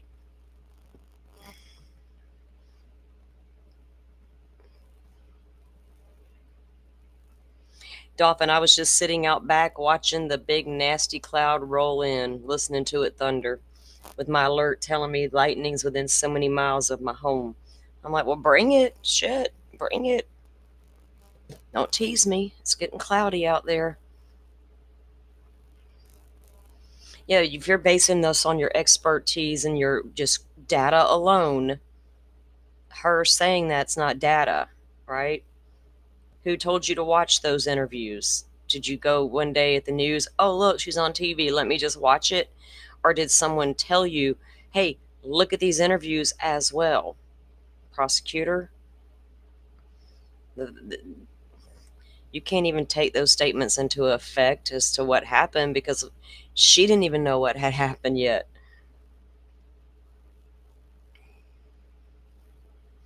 Nothing's proved anything, Rachel. That's not in my eyes.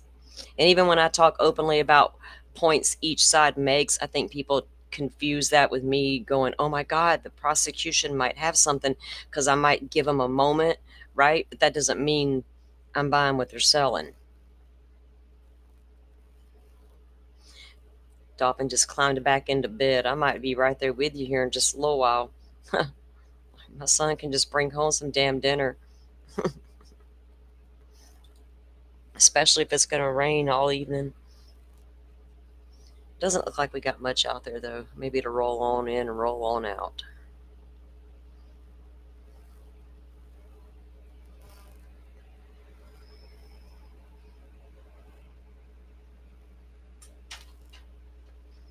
Get your sidebar going, because this guy's testifying to stuff he shouldn't be testifying to. Now, I'd like to have the defense to get underway a little bit here today. She's going to come back in just a minute and say, okay, we're calling it a day because it is 10 till 3 Central Time, and she's usually can't go past that time.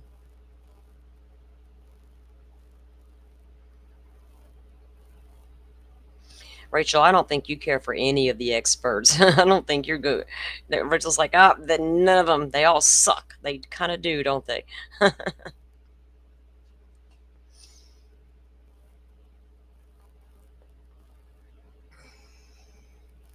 They still haven't fixed the air conditioner, Firefly.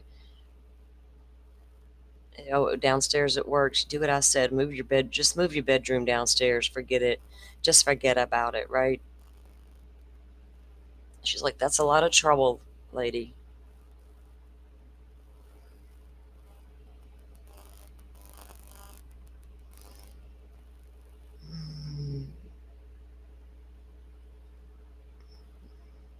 Yeah, she does. She's got that dinner hour coming up and all the things. Y'all think Bev goes home and cooks a meal, or does she order that shit on the way home, or does her husband cook it? Does she have one of those? What you got going on there, Bev? What's on your dinner menu besides the cocktails? What if she's not even a drinking lady? Imagine that.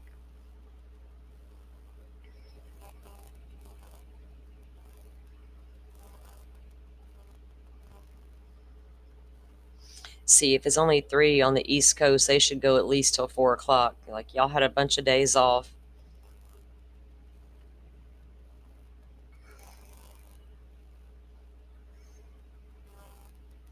The defense should be, though, just a little bit really annoyed right now, actually, because she has allowed them, or this man, to testify to things that I think their objection should have been a little more, and she should have been automatically, you're right. Strike that, strike that. Yeah, she bottoms up, baby. And she wants that top shelf. Don't you give her none of that cheap crap. Top shelf only.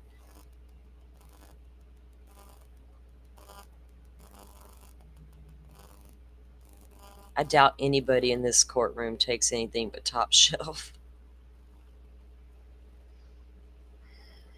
Maybe the underpaid have to.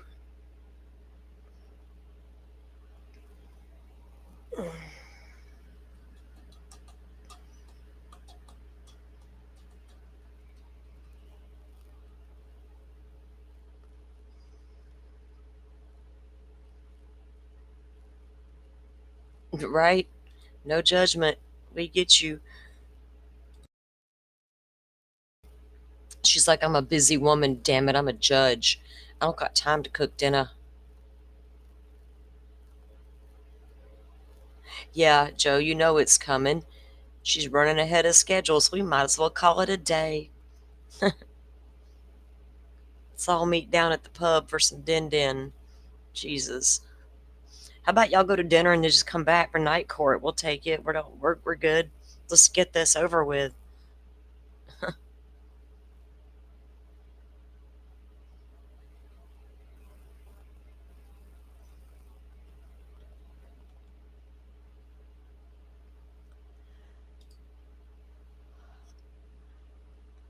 I mean, we know y'all are over there arguing about this witness's testimony. That's kind of a given. Which, the jurors have to be going, not again, not again, not again. Okay, here we go. Dr. Welch, you have to come back tomorrow. I have to come back tomorrow. I don't want to see you. Okay, so those same cautions, please do not discuss this case with anyone. Don't do any independent research or investigation into this case. If you happen to see, hear, or read anything about this case, please disregard it and let us know, and please be very careful with your social media use. So we'll see you tomorrow. Oh, I'm sorry, we're starting an hour late tomorrow, is that what this is? Starting an hour late tomorrow, too. So, This trial's never going to we'll end. start at 10 It's the o'clock. never-ending trial. We woke up in the Groundhog's Day of all trials. About your specific directions. I don't know if we can ever get out of here now. Like, okay. Yeah, we knew she was going to wrap it up by 3. This is like, I've been sitting here for weeks on end. I can pretty much tell y'all, a few minutes before 3, we're calling it a day. It is what it is. Gonna start an hour late tomorrow, though. Okay, well, good grief. I feel you. I feel you. I feel you. So, won't be 7:45 in the morning. It'll be more like 8:45 when we get to going.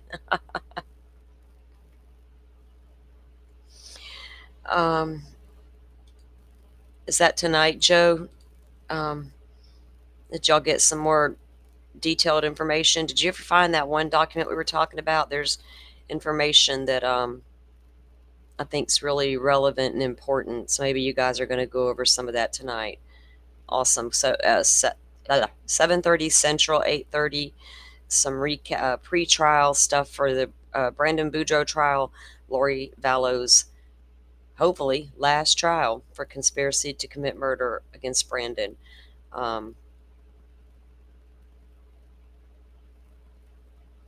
Yeah, it's 4 Eastern. It's 3 Central. I'm just still saying she could still go another hour. It's 5 o'clock, business hours, and all that good stuff. If the rest of the world's expected to go to 5 o'clock in the evening, why can't the damn court, right? Like, courthouses usually go at least till 4. Some go beyond. It depends. But I guess they could wrap it up by 4 at their courthouse.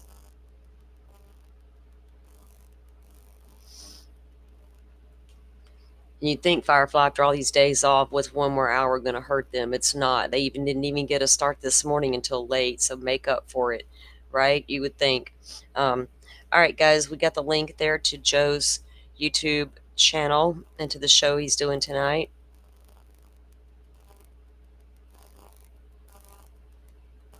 For Eastern, when they started late. I have been paying half attention due to work. What are the main takeaways from today's witness?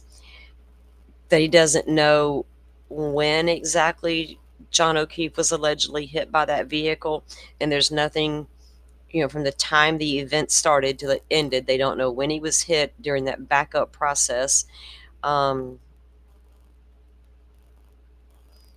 And they can't conclude that he was actually hit. That's my biggest takeaway. They're still trying to get me to believe he could have been hit with that SUV. But I got a problem with how far that car backed up before impact allegedly occurred, because the point of impact doesn't line up where the body was found. That's my biggest problem. And that's the key kind of takeaway notes that matter to me as a juror that I have to consider, right? And I have a master list of the real problems with this investigation. Not the I want it to be a problem, but the real problems, right? There's a lot of problems I see that could be a problem, but then there's the actual real problems, right? This guy was added to it, not because I don't believe him, but because he can't tell me specifics. Because not every witness is going to get up there and be a big fat liar. Not every witness is going to get up there and fudge the truth. Not every witness's data is going to be wrong. But what it can't tell me is the biggest takeaway, right? Because what it is telling me is not that this happened without a doubt. And I hope that's the kind of stuff that the jury's actually paying attention to, because some of the stuff that is getting paid attention to, the jury really shouldn't even be considering as to whether or not she hit him or not, right? If you're looking at, they need facts to help them get there, and this was part of it. Now, I guarantee you, though, if I go to Twitter, there's going to be those that think this guy's testimony was dead spot on, right? You can't get away from it. It's so accurate. This proves that a reasonable doubt. But it doesn't.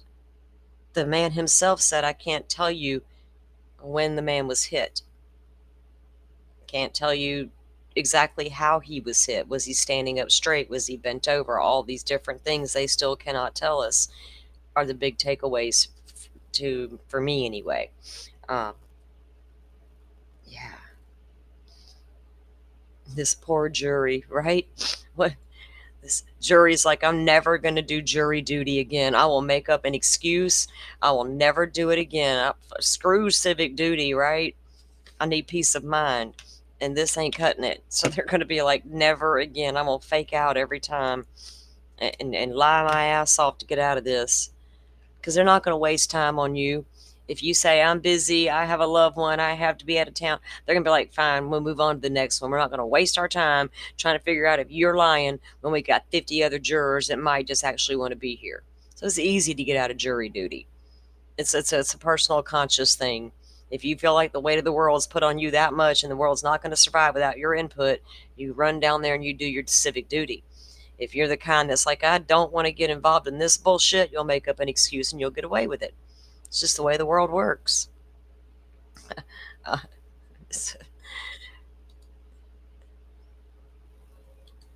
know people who have gotten out of jury duty because they didn't want no part of that mess. Sitting on there in there. Could you imagine if you agreed to do it and then you get in there to do it and you see this kind of shit show unfolding? You're going to be like, what did I get myself into and why? I'm going to blame the judge eventually because it's her courtroom and she's made that very, very clear, right? When they make it so crystal clear that it's theirs and you do as I say.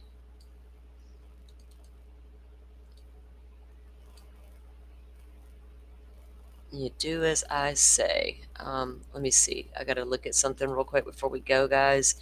And then we're going to go and come back in the morning and hopefully finally get the defense a chance to get questions into this guy. Because there's some specific questions I want them to ask him. Not that it's going to add to or take away from his testimony, but I think there's things that the defense can clarify for the jury that really point out the guy's lack of knowledge as to what happened to John O'Keefe. I think that's the kind of stuff they should really point. And he also said he took into consideration the information that, he fell and hit a hard surface. They need to drive that home more too. That hard surface could have been a floor inside the home and not just a frozen ground. Another huge takeaway. I don't know, Joe. Is there more stuff going into court? Are y'all all trolling around other places looking? Because I couldn't tell you. I closed the stream down. I'm not looking. They're talking about something in there outside the jury's presence. I got tired of looking at Bev standing there talking about shit. Hold on a minute.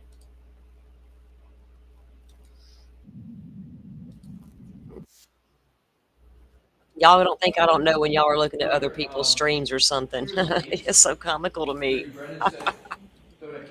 I know. Commonwealth v. Coleman.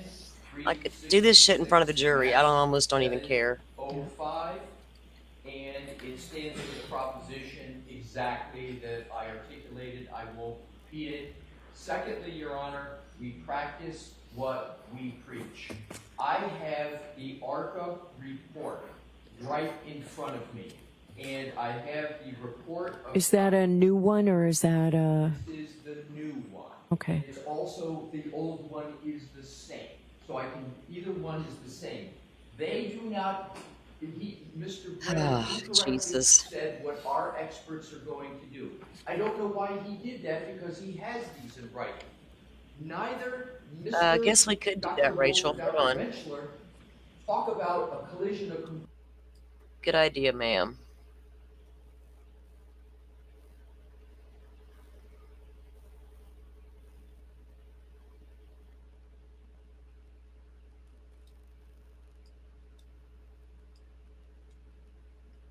Yeah, he shouldn't have needed to watch those videos of Reed, right? He honestly shouldn't have needed to watch those to help him reconstruct an accident scene. Like, I laughed out loud when I heard him say that. I was like, oh, dude, you just. Hopefully, the jury thinks like I do. They're like, what did you just say that, sir? No.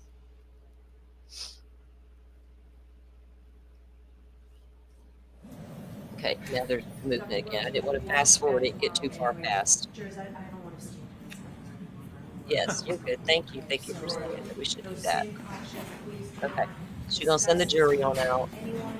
Don't do any independent research or Thanks, Joe, for lurking in somebody investigation. else's chat and noticing they were still on. See, hear, or See, read anything I don't even get mad at y'all. It's all please good. disregard it and let us know, and please be very careful with your social media. So we'll see you tomorrow. Y'all go compare my thoughts to those big channels' thoughts and come back Oh, and I'm let me know sorry. if I We're was starting right. an hour late tomorrow. Is that what this means? Yes.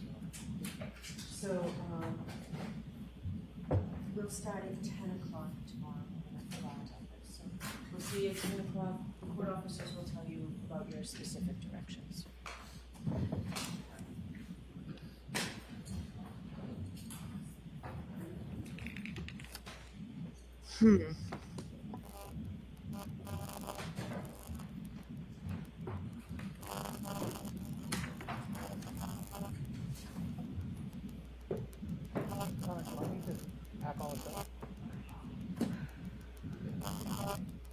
It's okay. I mean, I came in early this morning, set up.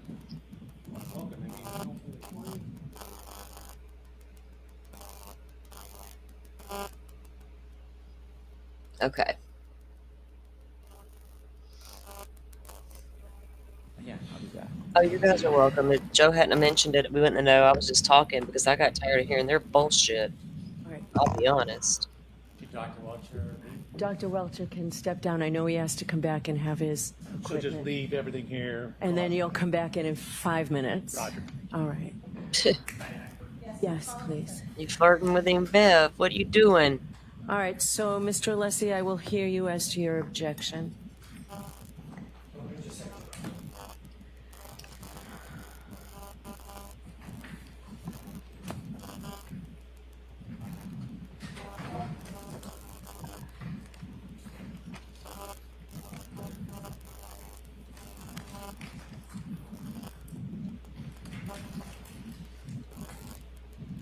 Thank you, Your Honor. Would you like me to go to the podium or stand? Right there is fine, and let's try and wrap this all up by 4 because I've already heard you at sidebar. That means both of you I'll hear from within the next 5 minutes. Go ahead, Mr. Alessi. Thank you, Your Honor.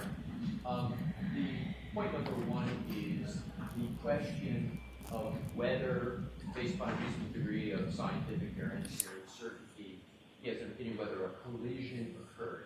I'm going to give a dramatic and accurate example that happens in courts all the time in equivalent.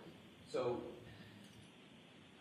by analogy, if the issue is whether or not a defendant has stabbed an individual and caused a certain event, that is the ultimate question for the jury. That question is never permissible in a trial. By analogy, this is the exact analogous situation. The question of whether there was a collision is the ultimate question for the jury. That is why we are having this trial. The defense strongly asserts there was no collision, and there is substantial evidence to that. We are going to cross-examine Dr. Welcher. We are going to put in our own strong case to demonstrate no collision occurred. That's no surprise. It was in our opening statement. This witness cannot, by precedent for years, opine on the ultimate question that is going to the jury. I accept, subject to evidentiary issues, the 2 questions that a biomechanist always answers in these situations. Is the damage to the vehicle consistent with a pedestrian hitting the vehicle? And is are the injuries to the individual consistent with being hit by a motor vehicle?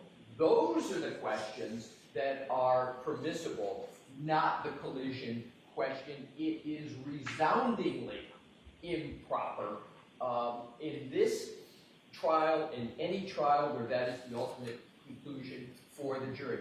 Yes, an expert can offer opinions, but every expert is bounded by the extent of their opinion, and that opinion on whether there was a collision would invade the province of the jury and the whole purpose why we are here, Your Honor. Thank you. All right, Mr. Brennan.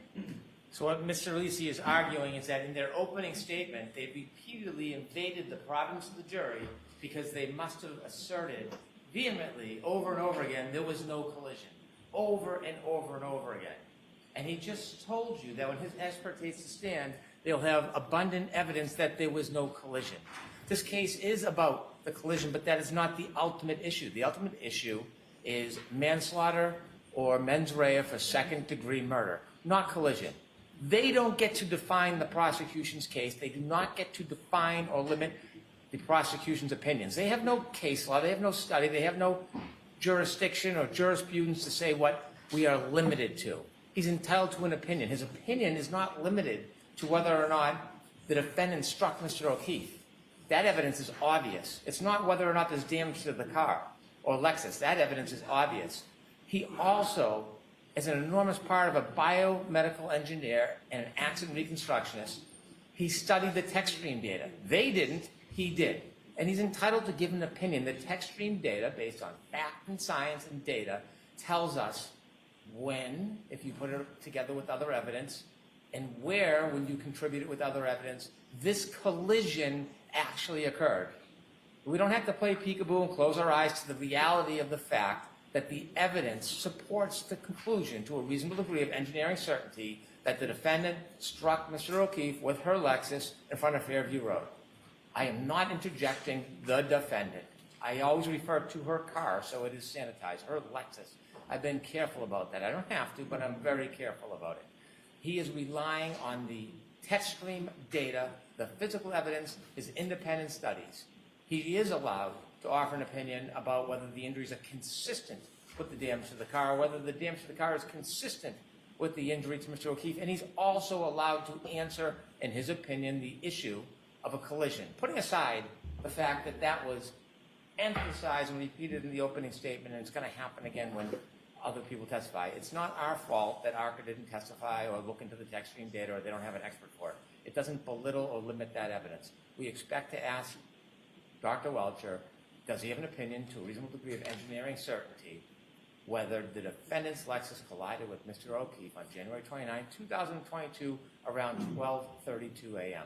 That is one of the opinions we're going to ask him, nothing to do with the ultimate opinion of guilt or innocence or whether it's manslaughter or there's mens rea for second-degree murder. And what was your second? You said that's one of the opinions you're going to ask him. What else are you I looking will at? also ask him about the consistent with, whether the injuries are consistent with. With what? I'm going to ask him after this part about the difference between a clip or a side swipe as opposed to a full-on injury, pedestrian collision from a front or back of a bumper, and there are further slides to emphasize that point. And so there'll be an opinion regarding that as well. And you, Consistency with a side swipe or a clip. okay, so this is not the end of Dr. Welch's testimony. He's just moving on to another area. It's close, but it's not the end. Okay. Go ahead. Yeah. Your Honor, here's a case. Attorney Brennan said, go to case law, here it is. Commonwealth v. Coleman, 366 Mass 705. And it stands for the proposition exactly that I articulated. I won't repeat it. Secondly, Your Honor, we practice what we preach. I have the ARCA report right in front of me, and I have the report of... Is that a new one or is that a... This is the new one. Okay. It's also, the old one is the same. So I can, either one is the same. They do not... Mr. Brennan incorrectly said what our experts are going to do. I don't know why he did that because he has these in writing. neither Dr. Wolf or Dr. Rentschler talk about a collision or conclusion. It's consistency. So there's two questions I said at sidebar. And for reference, Your Honor, for the most recent, is page 15. There is no... I don't have that report, so I'd like a copy of that report. Your Honor, a copy, and I also, Your Honor, refer Your Honor to ARCA's existing report, which I'm going to do from memory. I think it's February of 2024 that was done for the U.S. Department of Justice and FBI, where they basically said and gave opinions on those two items I spoke to you at sidebar. So Attorney Brennan is incorrect when he says what our experts are going to say or not. We've already committed in writing to what they're going to say. We're consistent. We practice what we preach. All right, so we will discuss this tomorrow before we start. I'll tell you my ruling tomorrow before we start. I need to go back and see what exactly came in to evidence today. All right, so I'll see you in the morning. All right, so please.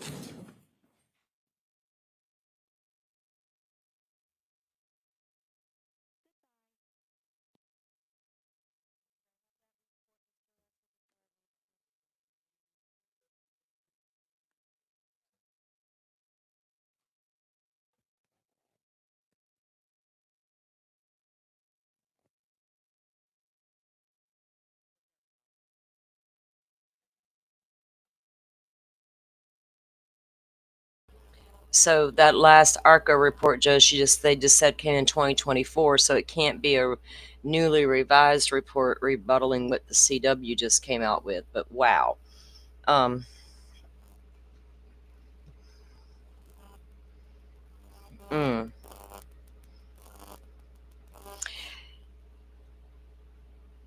Him giving his opinion, still an opinion, but they're playing it off as if he's testifying to that's what happened, when though that's an opinion as to what could have happened. And that's what the clarification needs to be that the defense is trying to drive home right now, because they're trying to make it more than it is. Yeah, they got up there and asserted he was not hit by a vehicle, so they're not accepting this man's opinionated report, right? They're like, no. So we'll have to wait and see what the ARCA people say as to what they felt like could have caused those injuries, right? If the vehicle backing up to a certain way and hitting him in a certain way.